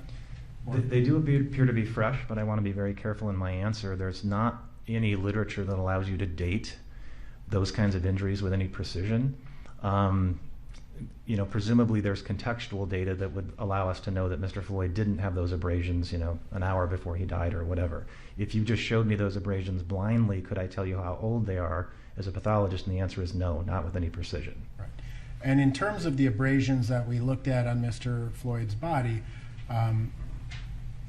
they could have been from the period of time he was restrained on the ground, agreed? Correct. They could have also been consistent with the period of time where he was taken to the ground or brought to the ground, right? Well, that would be true as long as there's something in his environment that would explain those abrasions. I mean, some of those would take a fairly rough surface to produce. A smooth surface you wouldn't really expect that to cause those. Understood, but if you were in the midst of a struggle with police officers and the police officers brought Mr. Floyd to the ground, the moment of impact with the ground could have resulted in some of those abrasions. Objection, Your Honor. It's beyond the scope and calling for speculation. Overruled. Would you mind repeating the question, Counselor? Sure. Some of the abrasions that we looked at, it would also be likewise consistent with Mr. Floyd being taken out of a police car and put onto the ground. Same objections beyond the scope of the autopsy. Overruled. Yes, depending on how he made contact with the ground, if the direction of motion is correct and there's enough abrasive force, yes, that contact could explain those abrasions. Okay.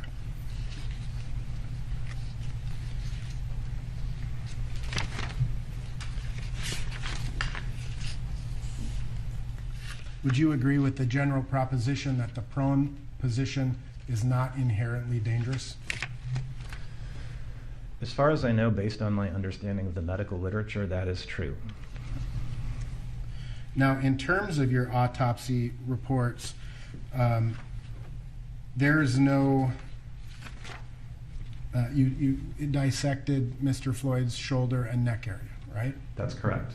And you found no bleeding into the subcutaneous tissues of the neck and back, right? That is correct. And there's no bleeding into the muscles of the back, correct? That's correct. And you don't have any section in your autopsy report to describe any injuries whatsoever to Mr. Floyd's neck and back like you do other areas of the report? That's not true, Counselor. There's a special paragraph that specifically describes me dissecting his back and not finding anything. Okay. And you took pictures of that as well? Correct. And all of those procedures were documented in the normal course of how you, when you conduct an autopsy, right? Yes, all of those things were photographed. And you did that so that other people would have an opportunity to review your work, correct? Correct. And you understand that people have done that, right? Yes. Now, you have, I'm assuming, conducted many autopsies in your career? I have. If you had to venture a guess, how many autopsies have you conducted? I've never kept a spreadsheet, but I would say it's probably in the neighborhood of 2,900 to 3,000. Okay. You've done other autopsies where asphyxiation was the suspected cause of death? Yes, asphyxia is a very common cause of death in my line of work. Right. You see it manifest itself in many ways, right? That's correct. And there are certain things that you look for in the course of your autopsy to determine whether or not this death would be consistent with asphyxiation. Agreed? Yes and no. It depends on the type of asphyxia you're talking about. There are many ways that human beings die of asphyxia. So as pathologists, we want to make sure we know the type of asphyxia that we're talking about, because the signs that you would see are going to vary from one type to another. And including, you look at the brain for signs of lack of oxygen, right? We do, but to be fair, the person has to survive the anoxic brain injury for a considerable period of time before we can see anything. In most of the asphyxias that we investigate, we're not going to see any acute changes in the brain. You look for musculoskeletal changes to the body, right? Again, depending on the nature of the asphyxia, yes. So you may look for, perhaps if the asphyxia was from the front to the back, broken hyoid bones, for example? Correct. We're specifically looking at things like the muscles of the neck, the thyroid cartilage, the hyoid bone, in things like strangulations and hangings where there's pressure on the neck. Okay. And you formed some opinions ultimately about the amount of pressure and whether the pressure was applied to the neck, right? Could you be more specific, Counselor? Well, ultimately you have your, you have described your cause of death, right? Correct. And part of your cause of death includes neck restraint, right? I believe I actually used the term neck compression, but compression. yes, that is on the top line of my cause of death statement. And in the course of your many conversations that you've had with various prosecutors and law enforcement officers, you, after watching the video, you've made some statements about where you thought Mr. Chauvin's knee was placed. Would you agree with that? Yes. And did you feel that Mr. Chauvin's knee was compressing his neck? Yes. Did you describe it as being more on the back or in this lower part, base part of the neck? So in my impression from the video, and I want to be very clear, I have no special expertise in looking at videos. I'm just looking at them as another person trying to figure out what happened. In my opinion, it would appear that Mr. Chauvin's knee was primarily on the back or the side or the area in between on Mr. Floyd's neck. Did you see any evidence that he was occluding the carotid artery? It did not appear to me on the video that his knee would have been able to occlude the carotid artery. Even if it were, normal people have two carotid arteries, and the unoccluded carotid artery would continue to supply blood to the brain.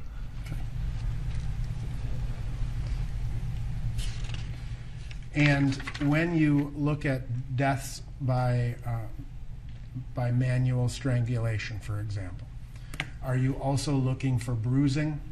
Yes. You're looking for bruising. Do you see that bruising in the majority of your cases or not in the majority of your cases?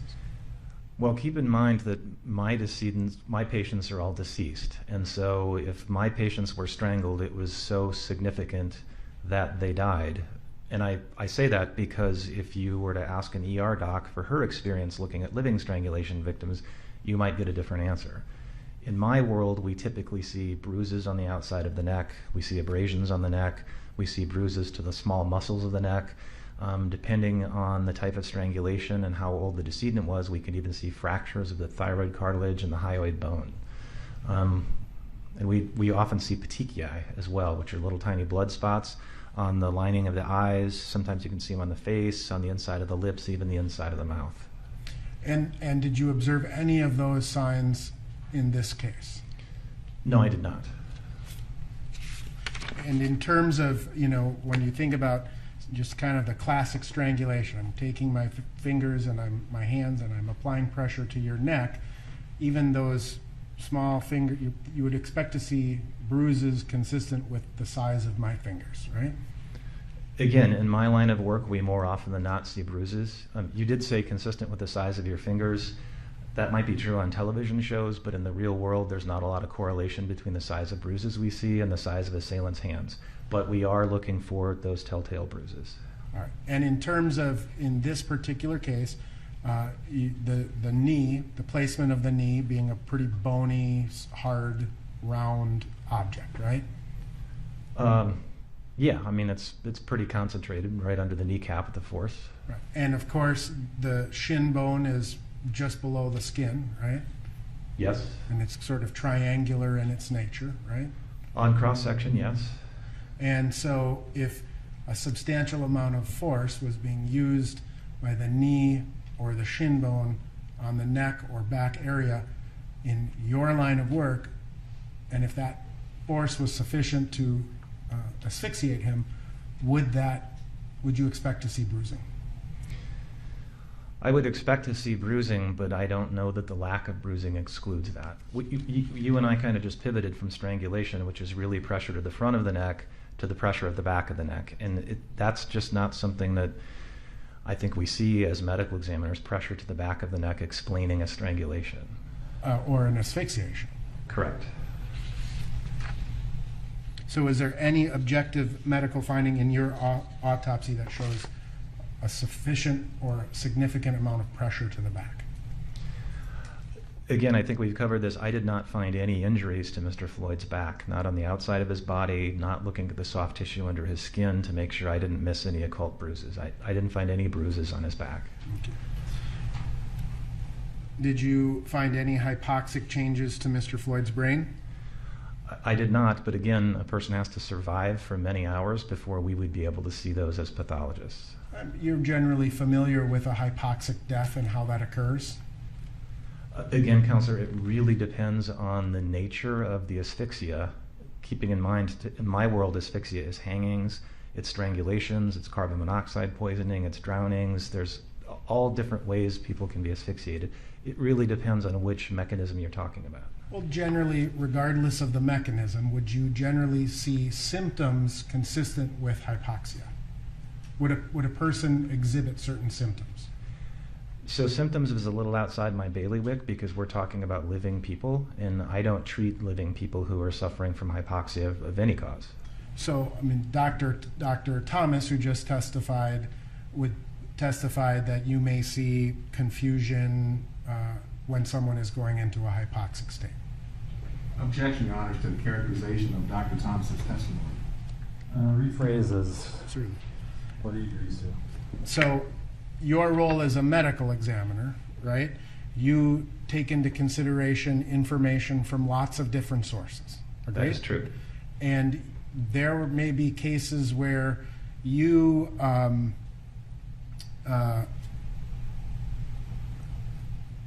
just don't know what's going on, right?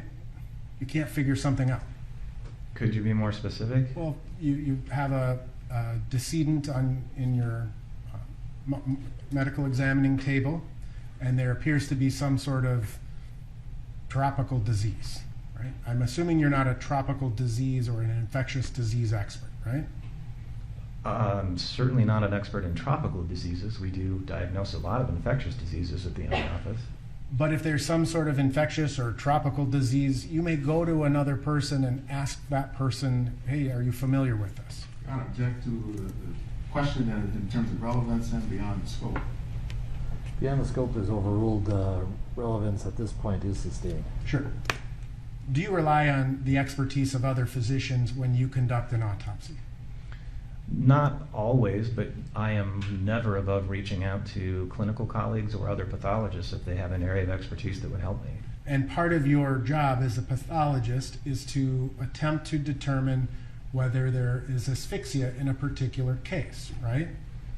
Again, it completely depends on the nature of the case, counselor, but if it appears to be an asphyxial death, we're always trying to get at the root of how did this occur? Why did this person asphyxiate? And as a physician, you're physician and a forensic pathologist, you're familiar with what happens to the human body when someone asphyxiates, right? In general, yes. Again, I don't actually see living people asphyxiate. I don't treat living victims of different types of asphyxia in a clinical setting. But in the context of your research or education, you may go to a conference and they're saying, here's an asphyxia death. Let's talk about it, right? Here's a picture of someone hanging from all the way fully suspended versus someone who is on their knees and suspended forward with a belt or something. Object to the question is vague and relevant, Your Honor. Sustained is relevance. Are you familiar with the symptoms of hypoxia? Again, they would be very general symptoms, and I don't know what the differential diagnosis for those symptoms would be. What would the general symptoms be? Of hypoxia? Right. Probably some form of mental status change in the form of confusion or disorientation. Incoherent speech? Again, the differential diagnosis for something like that is so long. Could asphyxia explain that? Yes, but there are many other things that could as well. When someone is hypoxic, does that cause that person to breathe faster? I honestly don't know. Again, it probably depends on the nature of the asphyxia. I would defer any further questions to a pulmonologist because they're the experts in breathing. Okay.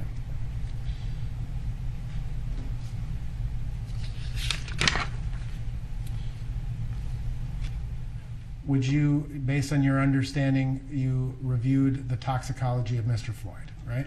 Yes. You'd agree that fentanyl is a respiratory depressant? That's my understanding, yes. That it slows breathing, resulting in lower oxygen levels? It can, yes. And similarly increasing the carbon dioxide, correct? What it would do to carbon dioxide would be outside the scope of my expertise. I would defer that to a pulmonologist or maybe a toxicologist. Methamphetamine is a stimulant, correct? Correct. Meaning, again, it causes the heart to beat faster. Correct. Causes the heart to work harder. Yes. Causes constriction of the arteries. I believe you already asked me that, counselor, and my answer was I don't recall if that's a specific mechanism of methamphetamine, but I would acknowledge that it increases your heart rate and the work of the heart. So, have you certified deaths by overdose? Hundreds of times a year.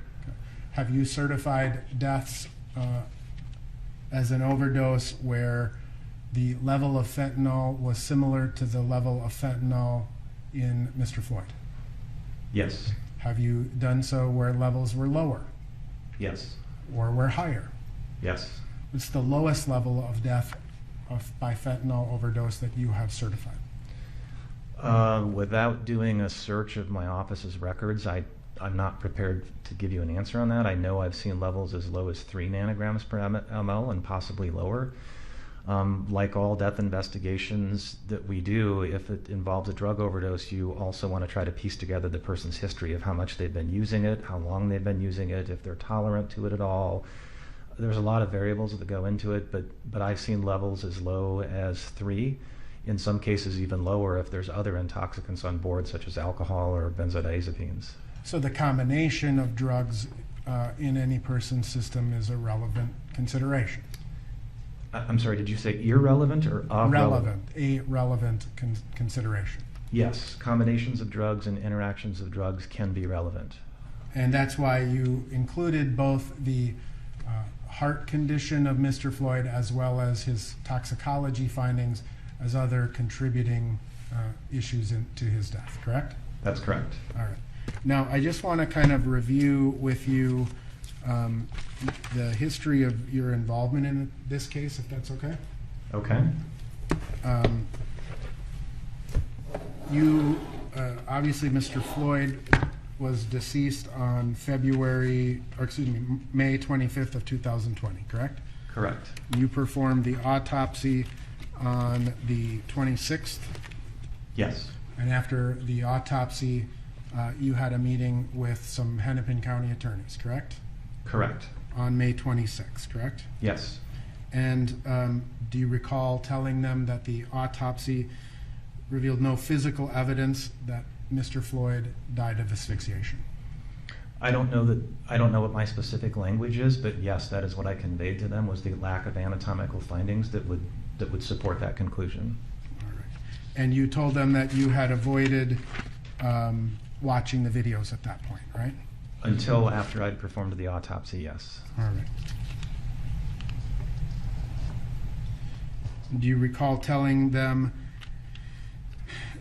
certain factors that you thought contributed to the death? Your Honor, object on the grounds of hearsay and cumulative. Members of the jury, you should consider any statements made outside of court as possible impeachment of the witness's testimony and not for what is actually being asserted. Mr. Nelson, you may ask that question. Thank you.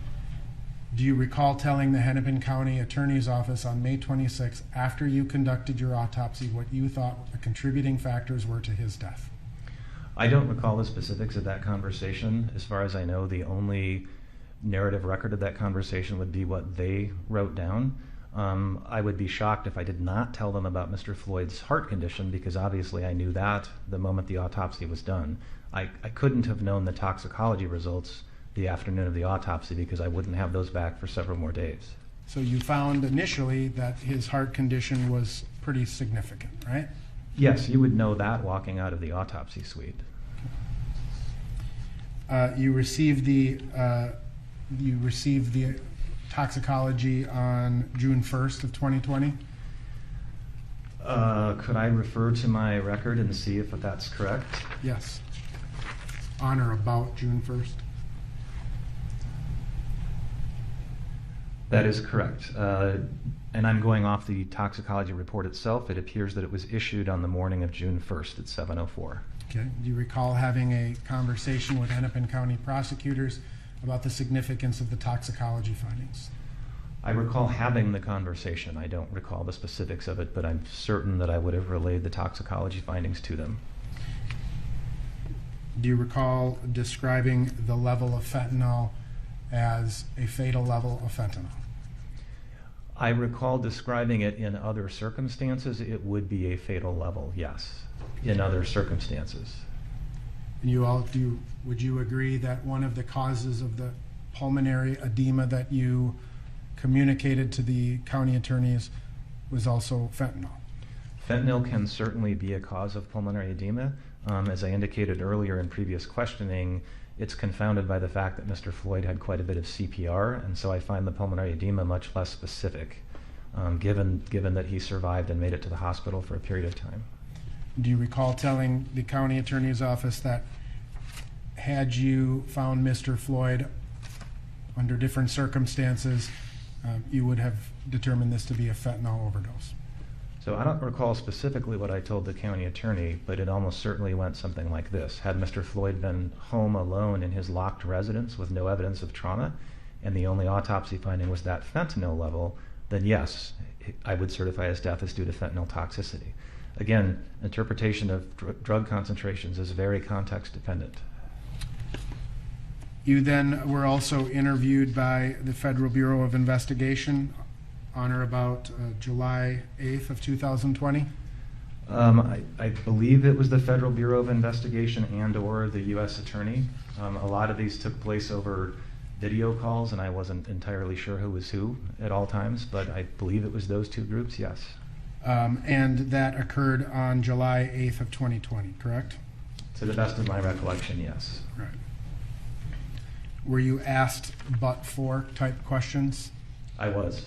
And were you able to form an opinion on but-for the involvement of law officers, whether Mr. Floyd would have died under these circumstances? Objection, Your Honor, has been stated. We can stand. Overruled. This is not the legal standard, simply his diagnosis. We can go forward on that basis. So I'll answer the question, Counselor. As I mentioned earlier, there were multiple people on these video calls, and at some point there was more than one person asking questions at a time. I don't normally think of things in the but-for paradigm. Perhaps that's a legal thing, but it's not normally how I think as a forensic pathologist.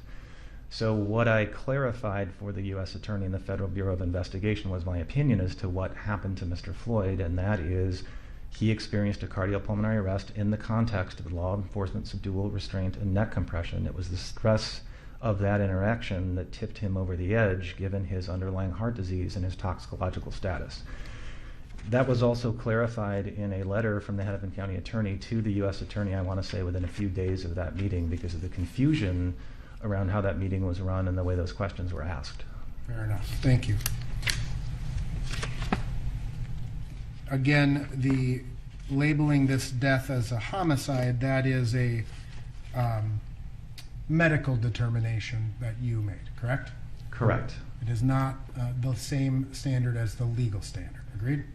I don't even know what the legal standard is, but there are two different worlds.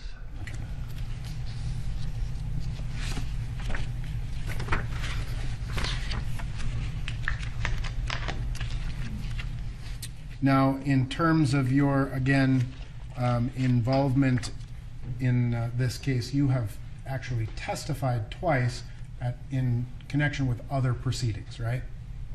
Yes. Regarding the death of Mr. Floyd, right? Yes. And the first of those testimonies occurred 20th of August, 2020? Yes. You understand that those were transcribed and under oath, correct? Correct. And you have had an opportunity to review those transcripts? I have. All right. The first time you testified in connection with the death of Mr. Floyd, at any point do you recall saying that I have to defer to some other specialty? I believe I said that multiple times. The first time you testified or the second time you testified? I recall it was much more frequent the second time. I don't recall how often it happened the first time, if at all.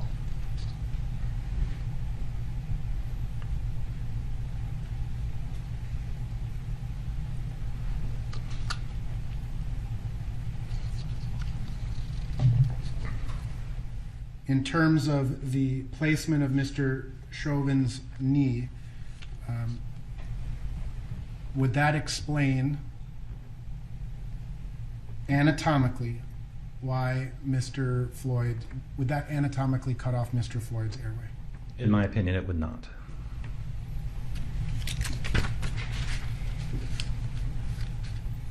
Did you testify extensively about the significance of the coronary arteries and the heart disease?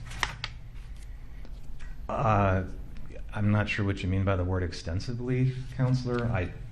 If we need to pull out the transcript, we can. I'm not sure what the word extensively means in this context. Okay. You talked about the issues surrounding Mr. Floyd's death involving his coronary arteries, right? Again, I can't quote you the grand jury transcript, but if you'd like to pull it out, I'd be happy to refresh my memory. Sure. I'm almost certain it had to have come up.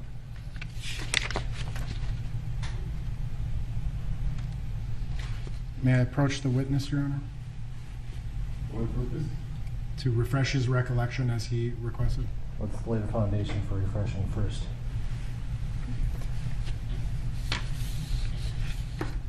In this proceeding, did you testify about, do you recall testifying about how the coronary arteries work relevant to providing the heart with blood? I'm almost certain that I would have. I can't imagine that I didn't, but I don't recall how extensively that took place without looking at the transcript again. Would looking at the transcript refresh your recollection about your testimony in that connection? In connection with it? May I approach?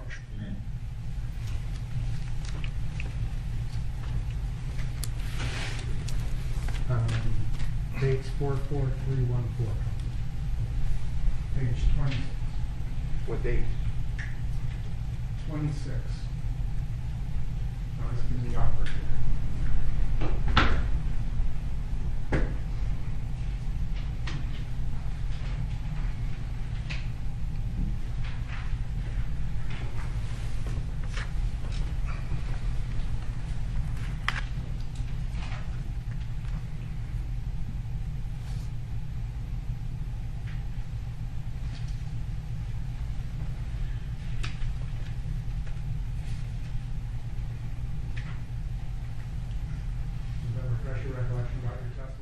It does.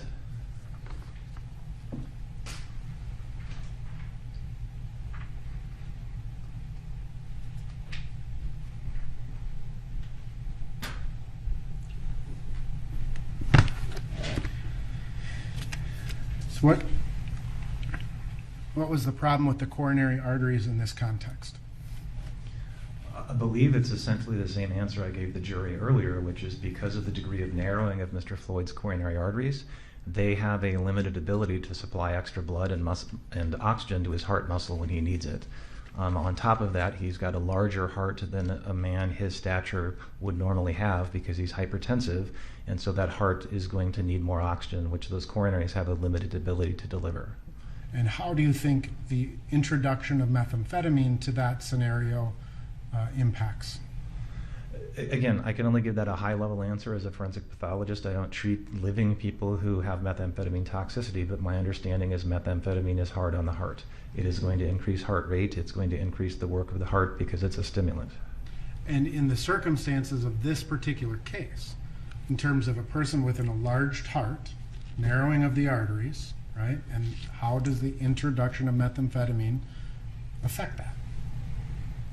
And as I just said, it increases the heart rate, it increases the work of the heart. It's not something that I, as a forensic pathologist, would want to see in the blood of someone that has heart disease.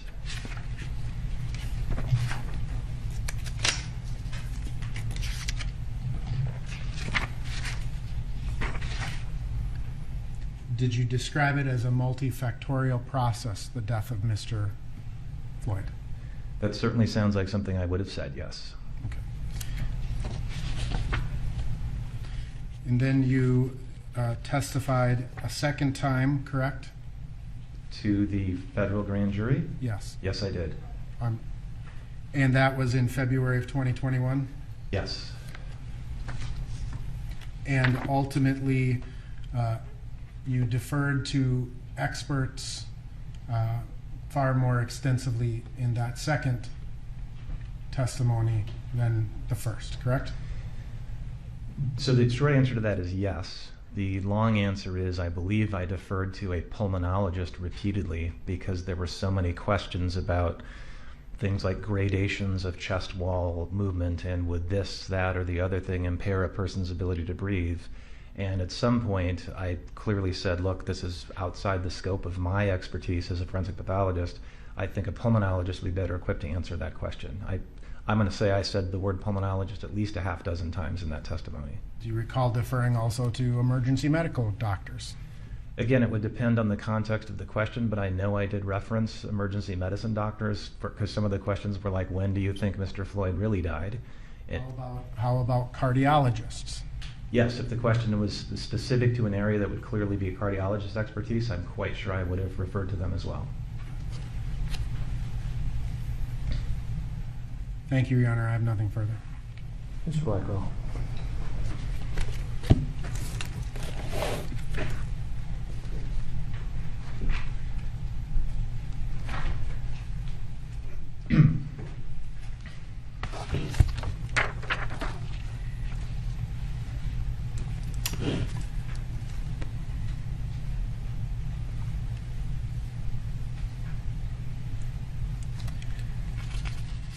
Dr. Baker, I'm going to be brief.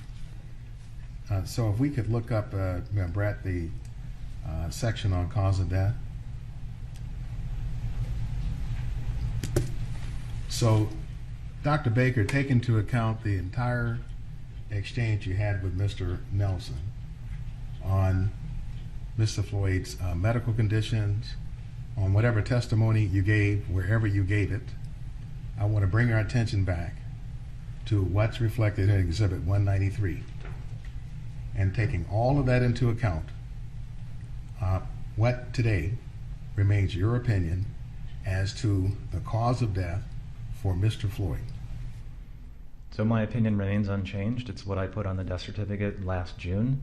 That's cardiopulmonary arrest complicating law enforcement subdual restraint and neck compression. That was my top line then. It would stay my top line now.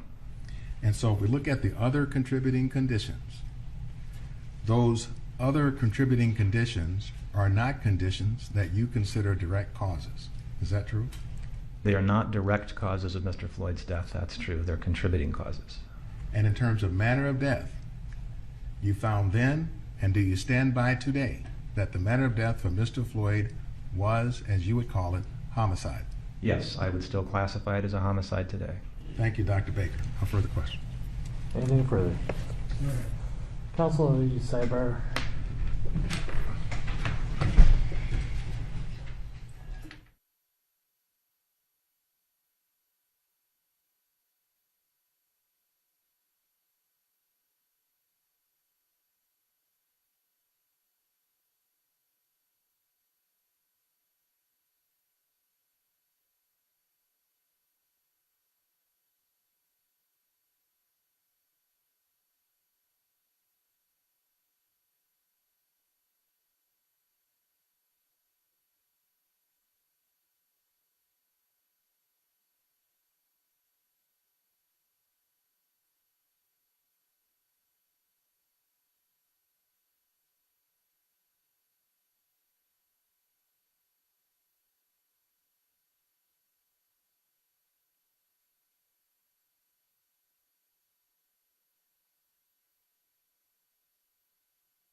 Sometimes old-fashioned sign language is best. We're going to take a 15-minute break.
Members of the jury, we have one more witness who's a medical doctor, and by best estimates, we would not be done by 4:30, and all the parties agree that you've had enough.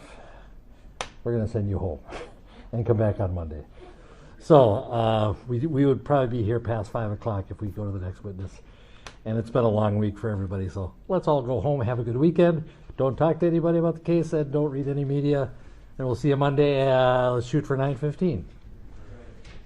Actually, it's going to be at least 9:30, so because we have legal issues to talk about before that. But so it'll be 9:30, but you can do your usual routine. Thank you.